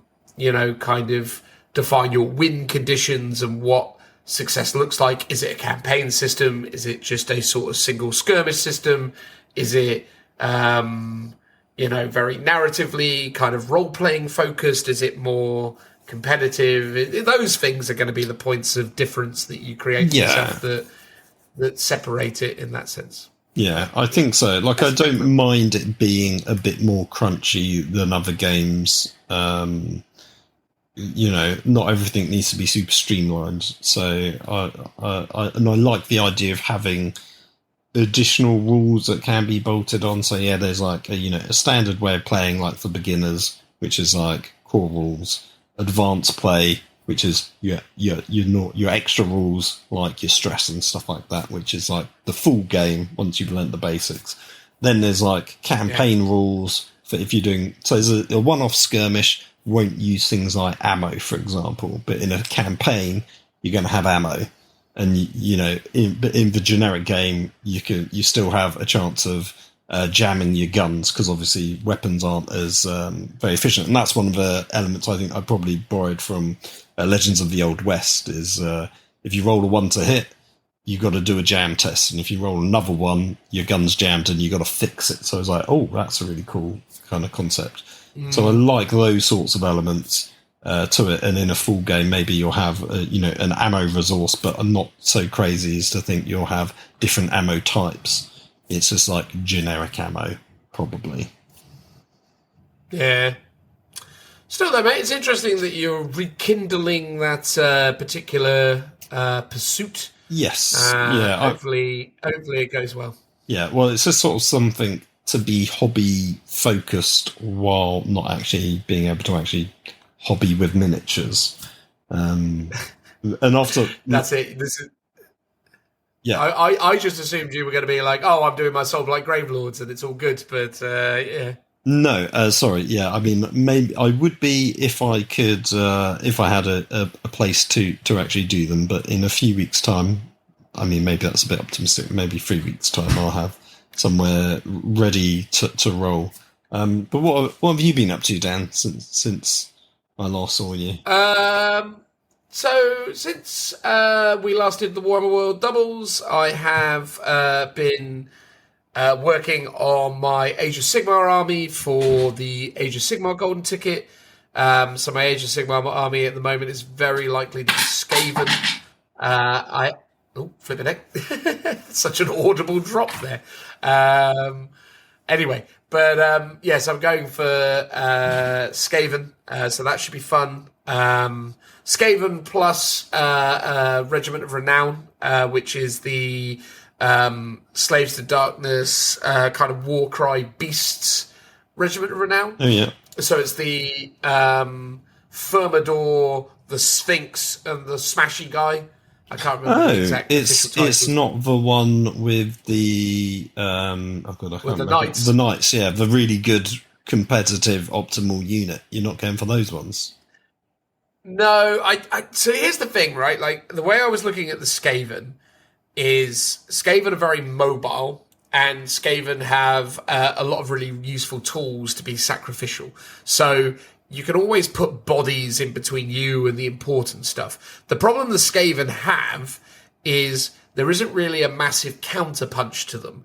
They're not very, kind of counter-offensive outside of lots of ranged attacks. But most of the time, the threat of the range attacks is far more psychological than it is actually meaningful. So what you find yourself needing a lot of the time is something in the army that actually has more of a meaningful counterpunch. The army is very, very well facilitated at scoring objectives. Skaven don't really struggle at scoring battle tactics, but they do struggle at getting people off of them. You don't really have too many reasons to be afraid of running into Skaven. And that's what this offers. The problem is with the Warriors of Chaos and the Chaos Knights and the Chaos Lord Steed Geezer is, one, they're very expensive for what you're getting comparatively. So you're paying like 580 points. And for that, you're getting 5 Knights, a Knight character who isn't really that remarkable. He's good, but he's not, exceptional. And then you get a unit of 10 Chaos Warriors who are also all right, but not like exceptional. They're a big, heavy block of bodies that are tough to move, free up armor, all the other mark, banner stuff that they get access to. Although, because they're a regiment of renown, they don't get access to a lot of that stuff. So basically, long story short is that Regiment of Renown to me felt like a Regiment of Renown that was more useful at assisting me with scoring battle tactics. But I don't really need too much help at scoring battle tactics. I need something that can punch back. Yeah. I would have thought they were quite punchy, but I guess not. They are, but the thing is you're basically you're relying on one 5-man unit of knights, and they are only really good when they go in swinging. Right. So basically they hit hard, but you have to kind of maneuver them in such a way to kind of get that impact. A lot of people with the Chaos Knights, the Knight unit, a lot of the time with them, they just YOLO them. Like most times you play Slaves to Darkness players, they've got either 5 or 10 of them, and they just go full send, because that's kind of their gimmick, is they're like the cat amongst the birds. You just throw them in and hope for the best. I don't really want that unit to do that, and I think as a result, the Sphinx, the Ogre, the Firma Bubador, whatever they're called, I'm going to look up the names rather than just constantly getting it wrong. But are they quite durable then? No, not massively. They don't have huge durability. So in terms of the war scrolls, let me tell you. In fact, I should have just brought this up sooner rather than going to Element Games and checking my orders. No, it's not that one. It's this one. Here it is. So it is a Fomeroid Crusher, a Mind Stealer Sphinx, and an Ogreoid Myrmidon. And that's called the Hagrix Pit Beasts. It's 460 points. It comes with the Regiment of Renown ability, which is basically after a model from this Regiment of Renown does a fight action, you can immediately activate another member of the Regiment of Renown to fight. And that's irrespective of distance. It just works wherever they are. And what's interesting is the Ogreoid Myrmidon has also got a native ability that if it's within combat range of the Fomeroid Crusher, it activates the Fomeroid Crusher. So basically, if the 3 of them run in, the Sphinx fights, then the Ogreoid fights, then the Fomeroid fights. So all 3 of them just basically go one after the other. So would you have them all together then as a group? No, I think what I would normally do is use the Sphinx as kind of almost like a kind of...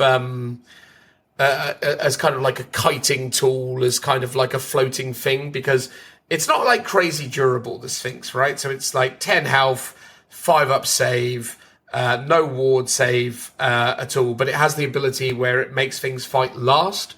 So you can use it to try and maybe fish out weaker units or basically kind of, again, operate in interesting places, maybe back up some of the Skaven units, not to suggest that units like clan rats are going to be especially useful, but they're definitely more useful if the thing they're fighting has got fight last than otherwise. Yeah, and they just have weight of numbers as well, don't they, when they roll their attacks? They do, and they have lethals, which is pretty good. They have crit auto wound, so they're pretty reasonable.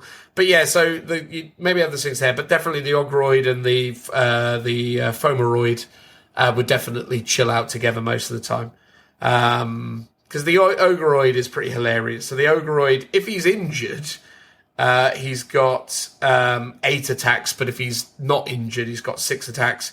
Hits on 3, his wounds on 2, only rend 1, but he does have anti-monster +1 rend, and he's 3 damage. Ooh. So he's pretty punchy, and he's got a range variant as well. But yeah, so he can be pretty fighty. The Fomeroid Crusher has an ability where he basically smashes up terrain. So pick a terrain feature within one of this unit, and pick each other unit, friend and enemy, within 3 of that terrain feature to be the targets. Roll a d3 for each target on a 2+, inflict that much more damage. So if people are really near a terrain feature, he can run in and start smashing it up, which is cool. Super fun. And melee-wise, he's got 6 attacks, hits on 4s, wounds on 2s, rend 1, damage d3, but he does have crit 2 hits, so every 6 becomes 2 hits, which is quite fun. So anyway, so that's the vibe. Yeah, I was going to say you'd hate playing against Nighthawk because they're Well, actually, no, it doesn't make any difference because I was just going to say, because you've got quite low rend. So actually, you'd probably hate playing against Save to Darkness because they've got really good saves. And Nighthawk don't care about rend either way. But that's the thing when you've got sort of low attacks but high damage. But you can always give yourself... no, there's nothing you can give yourself to increase your AP, is there? You can give yourself a +1 to save, all-out defense. I mean, all-out attack gives you +1 to hit. Yeah, not within a regiment of renown, although I can, if they're within my general's regiment, give them +1 to rend against specific. Oh, yes, of types. Course, yeah. Yeah. But that's if I specifically give them the Honor Guard abilities. But yeah, the rest of the army is a Grey Seer with a unit of Clan Rats, a Warlock Galvaner, and Warp Volt Scourgers, which is basically the lightning gun rats, the anti-cavalry.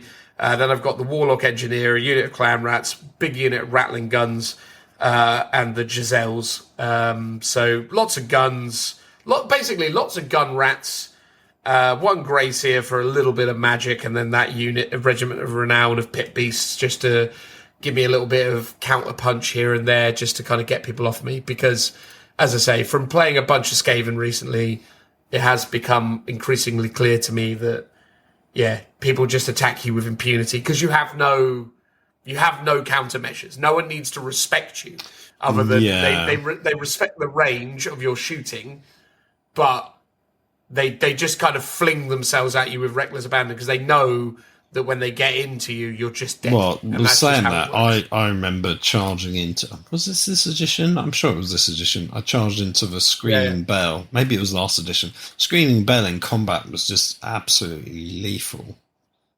It just did a whole bunch of stuff to me, and I was like, oh. I have also ordered a Screaming Bell recently just to... Well, because again, it's a really interesting unit in Skaven because it has a load of amplifying effects. So it's not like crazy potent, but it does lots of stuff to people around them. So it amps up the other Skaven, which is, it feels like and it's a cool model. It's direct order only now. Is it? It's cool. Here's the thing. Is it so old that they redo it, do you think? Maybe. It was a End Times miniature. Might stick around. Maybe, most likely not, but it's here now, and I enjoy AOS enough that I don't mind. I'm enjoying the Skaven. I'm like, it's a cool mini.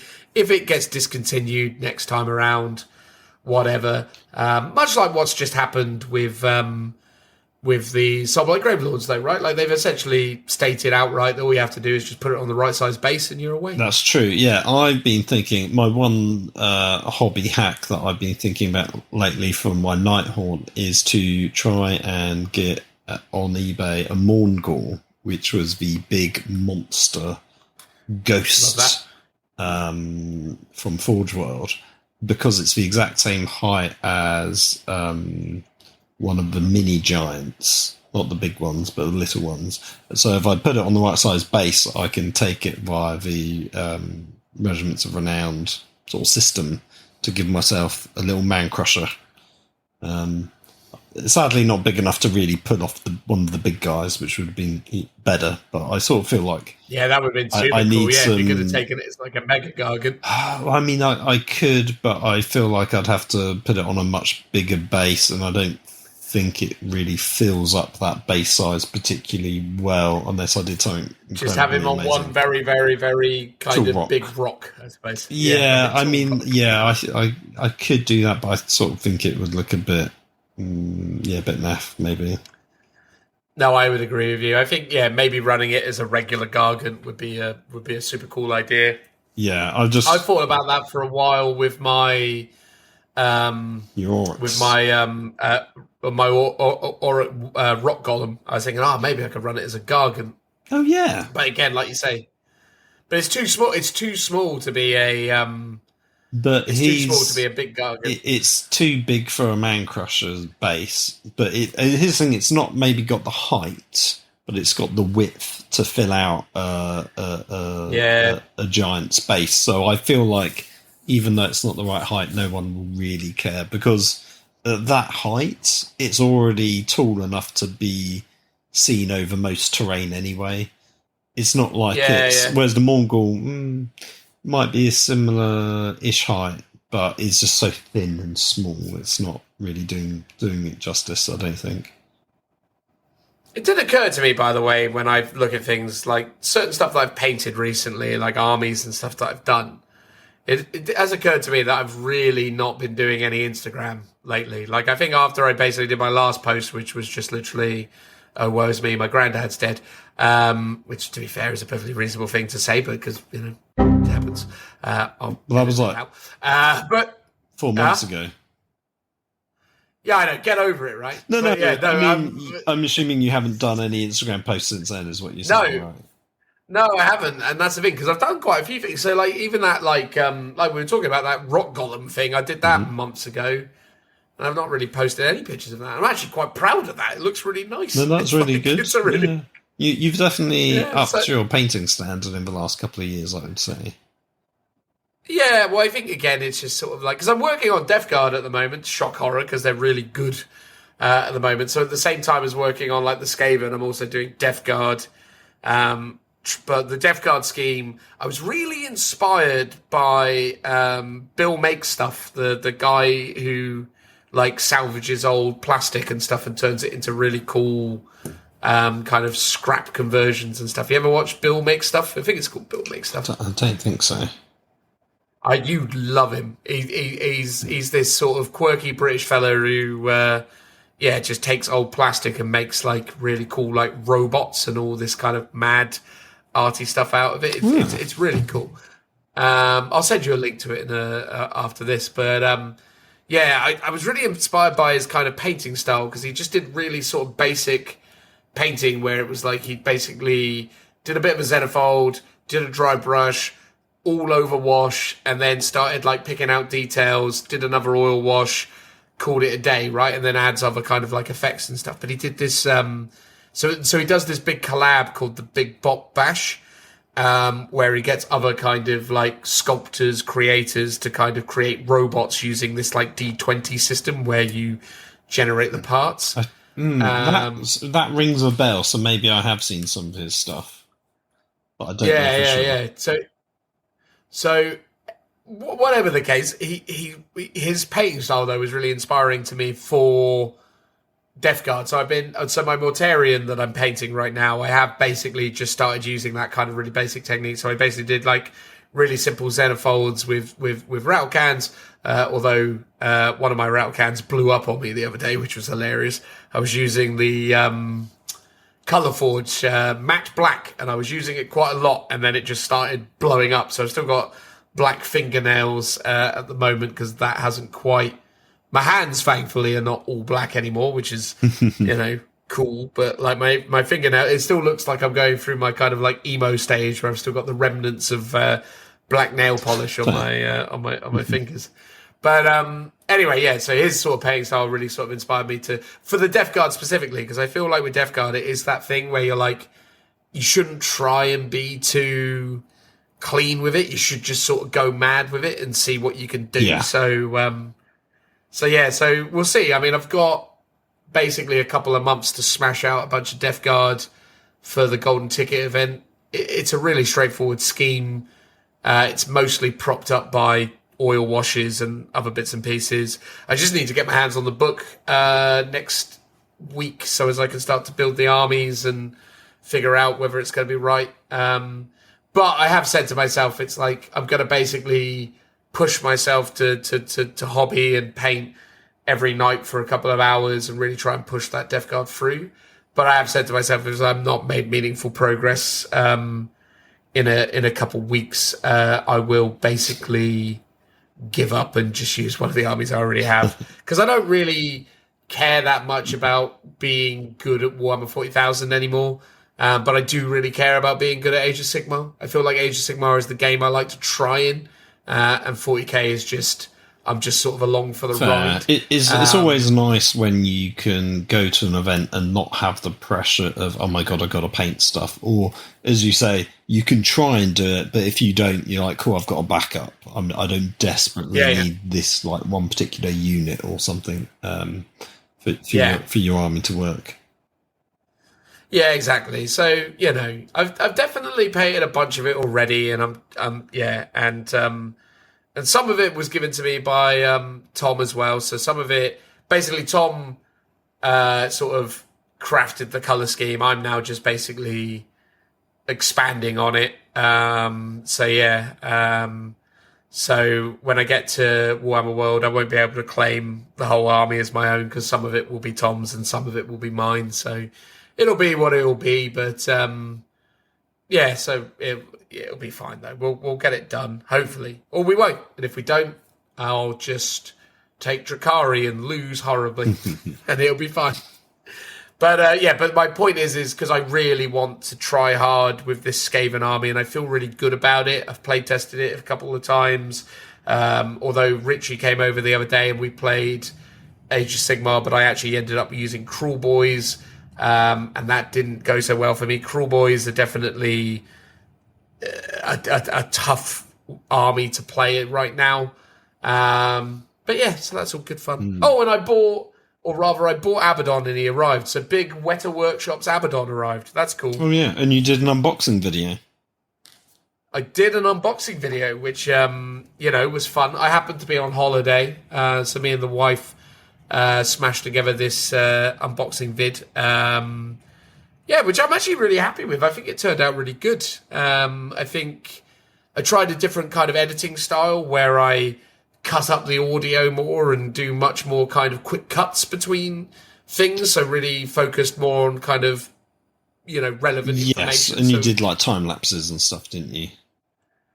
Yes, yeah. So there were a lot of time lapses. I tried to learn from the kind of other people who create that kind of content where I purposely keep I segment it or sort of truncate it in ways where it's like you get about 3 minutes into a particular bit and then we move on to the next bit. So it's almost like here's 3 to 4 minutes of the box, the stuff, and then and the overall premise, and then bam, we're looking at the bits as they're coming out, and then bam, we're assembling it, and then bam, there it is. It's it's a 14-minute, quite a little punchy piece. A few hundred people have watched it so far, which is really cool.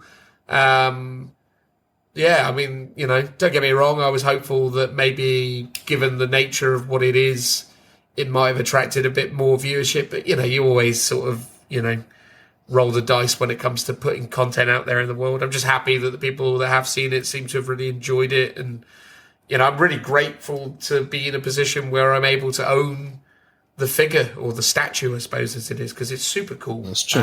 You need to, you need to splurge it on some socials. That's what I need to do. Put it on the Instagram, Exactly. That's what you need. That's it.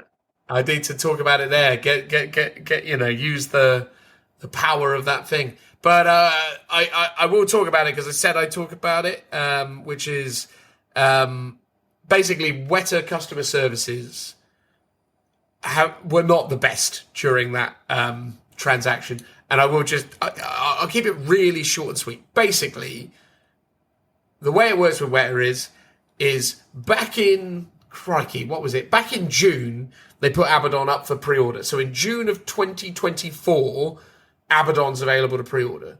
I, as someone who has basically been saving up and building up the courage to spend not an inconsiderable amount of money on Abaddon the Despoiler, was ready to go, right? So as soon as it went up, I bought it. I was like, yep, I've committed to this. I gave them the upfront kind of deposit money, and then basically waited to be told when they needed the balance. And the balance was greater than the deposit. Basically, you pay about a quarter of the overall cost up front, and then you settle the balance after the fact. And they have lots of like finance options and things that you can do. But I'm quite old timey-wimey in the sense that I just like to save up for things and buy them if I can. I mean, some things, unfortunately, in life you can't do that with, but for luxury purchases like this, I try and be sensible. Anyway, what happens is I give them, the money, and time goes by. There's no updates. There's no information. I email them 3 or 4 times across the span of June till about March, just asking questions. So there's like a 8 to 9 month stretch of time where there's no updates, no information being given out, no real kind of stuff going on. I've just given them money and I've just got to wait till they're ready to send the thing. They then respond to those and basically update me and say, oh, it's been slipped and we're not going to be releasing it till whenever. Fine, whatever. Finally, the time comes, it's March. They basically go, right, give us your money. And I immediately do it. I'm like, cool, here you go, here's all the money. And they go, cheers, automated response, and then just complete radio silence. They go, oh, you can track the order on on the website. You go onto the website and you click the tracking button. It doesn't take you anywhere. It just takes you back to the website you're already on. So you're like, oh, okay, cool. So there's no tracking information. This is great. So you go, oh, well, it is what it is. I guess I'll wait for an email update. Email update never comes. Nothing ever comes. You email them and you go, hey, guys, wondering what you're doing with, my order. I have given you a lot of money. Nothing happens. You're like, okay, no response. This is pretty crazy. And then you email them again on the same thread, and basically the thread resolves and says, because they have like these automated ticketing systems that customer service teams use, and it basically responds with, that ticket is closed because we've resolved it. I was like, you haven't responded. And then you go back and you basically go, hey guys, me again. Can I get an update? Nothing. All right. Starting to get a bit panicky here, but fair enough. Don't want to be a nag. Another week goes by. You send them another email. The ticket has been resolved. God's sakes. All right. Here's a new one. What's going on?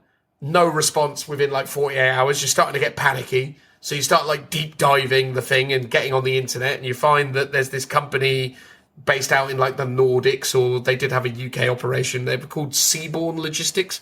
And basically you deep dive like crazy. You find their details. You get in contact with them. They're amazing. Like, I swear to God, the only reason I think I even have Abaddon in my possession is because of those guys. Because had it been for Weta alone, I would have just gone to PayPal or my credit card provider, or whoever it was that I bought the thing through, and just lodged a complaint. I would have just been like, give me my money back. These guys have robbed me. Like, I genuinely was convinced that they had done me over. I thought, okay, cool, they've taken my money and ran. So they never sent you a we're shipping your item to you. No. What? No, they didn't communicate to me at all. They basically went, cheers for the money, and then said nothing for 5 weeks. Wow. Despite me emailing them consistently. And then it appeared randomly. By the way, I was out. I just got a call from a FedEx guy who was like, hey, we got a delivery for you. I was like, do you? I had no notice it was coming because I had no information from FedEx. Nothing happened at all.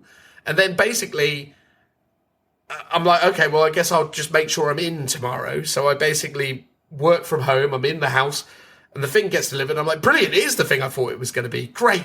But like, literally, I had no idea. I was just in the dark for ages. And even the Seaborne Logistics guys, who were amazing, their basically responsibility was just to bring it into the country. Once it was here, it was basically handled by something else. So they basically gave me really detailed information about how it came in, what happened. They were great, but they had no idea what happened after the fact because it was with the Weta team. So anyway, yeah, basically, long story short is, if you're the kind of person that gets anxious about spending a month's salary entirely on one figurine, Weta don't do a very good job of reassuring you that you've made a good decision. If anything, I would say they do a pretty atrocious job given what they're doing. Because if I was in the business of selling luxury goods, I would make sure that my customer service systems were impeccable. Like, at the end of the day, I was literally getting to the point where I was going to pull the plug on it because I was that scared that they had just taken my money and that I was never going to receive it because, I've been emailing them with no responses. And then, hilariously, the day I received my package, completely out of the blue, having emailed them a bunch, they sent me this really weird response at last to my emails where they go, oh, good news, it's arrived, hasn't it? I'm like, where were you for the last 5 weeks? They sort of just came out of the woodwork and went, hey, good news, it's there anyway, well done.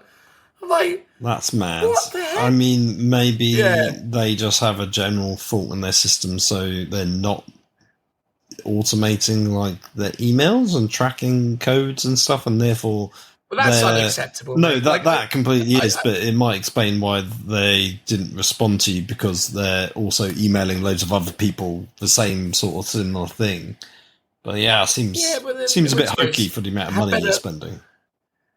Yeah, have better automated systems. Like, I don't want to come across like a Karen, and I've not got anything against anyone individually. At the end of the day, people are working hard to do a good job. I'm sure the Weta customer service team are struggling with all sorts of, funding and frustrating issues that bother them on a day-to-day basis. I get it. I've worked in customer services. I know how hard it is. I'm not pretending that I'm not sympathetic to that. And I was never rude, and I was never harsh to them at any point. I was very appreciative when...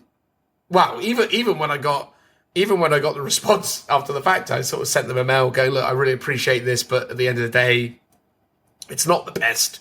But fortunately, whether you did a good job or not, it's arrived, and I love it. That Abaddon statue is gorgeous. I'm so glad I bought it. I love it. I think it's absolutely stunning. But yeah, I just feel it's important to put it out there and tell our listeners that, yeah, if you're thinking about spending that kind of money, be warned that it is quite anxiety ridden. Yeah. I genuinely was struggling with it because I was so worried that they had taken me for a ride. Also, as well, the global kind of economic circumstances at the moment with everything that was going on with like tariffs and all the rest of it. I'm not going to get into the politics because it's not a politics show and I don't really know enough to know. But obviously, there's a lot of random stuff going on in the world. So I'm thinking, oh God, am I going to get charged loads more money, or is some random stuff going to happen? Is it going to go wrong?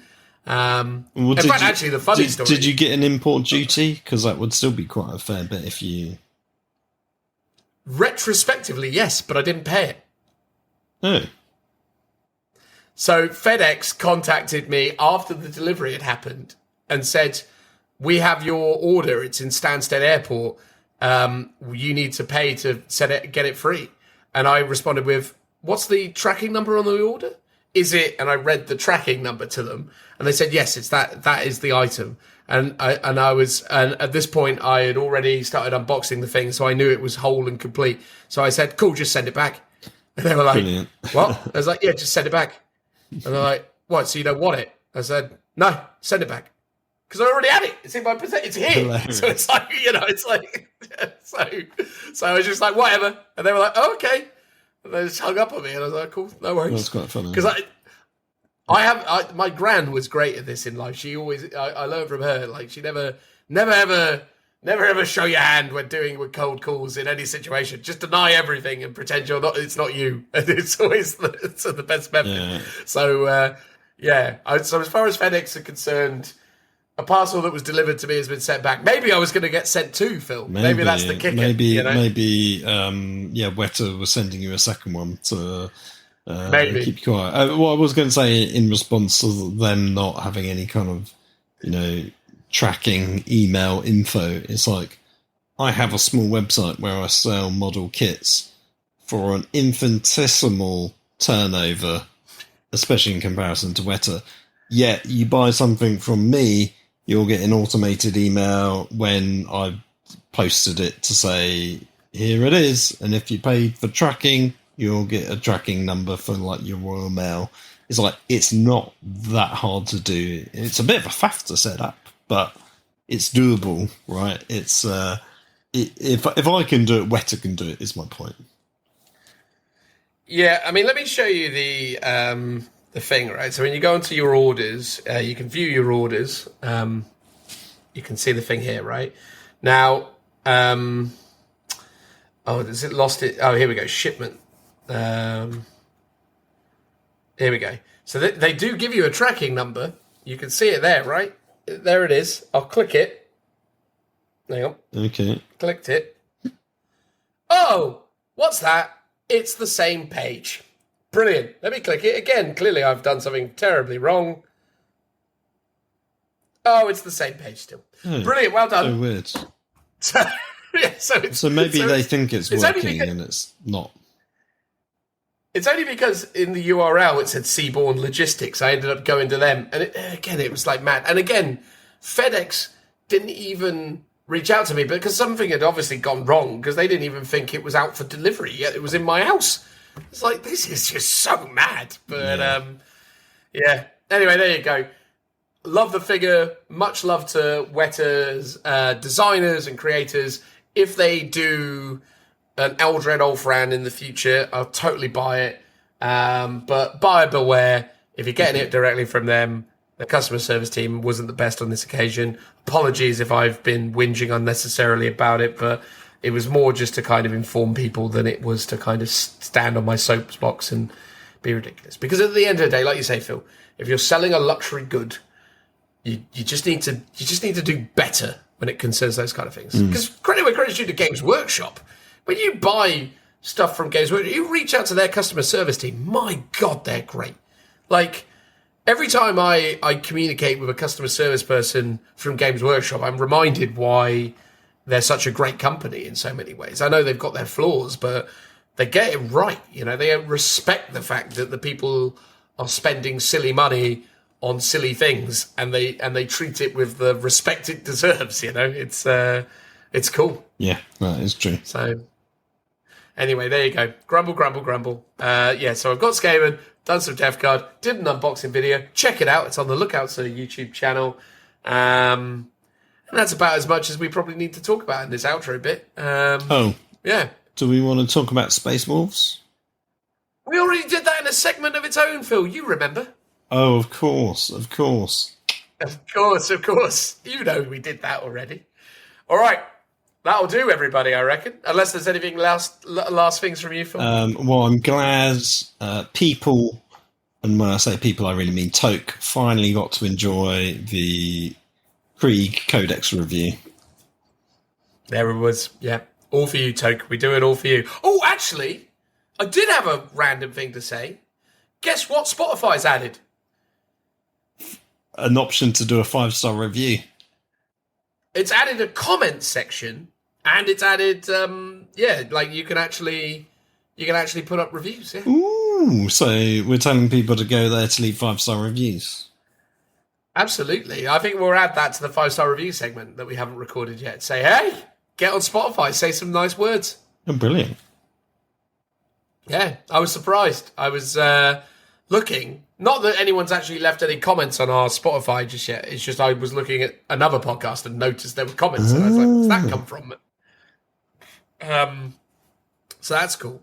Also, I found that we had some... I did a bit of an overhaul. I've done a bit of an audit on the 5-star review stuff as well. I finally got around to doing that. So I've unearthed some fresh new locations and things that we can talk about. Juicy. So yeah, thanks to all of you out there for giving us 5-star reviews. You're the best. And until next time, goodbye. Goodbye, everyone. Goodbye. Bye-bye. Bye now.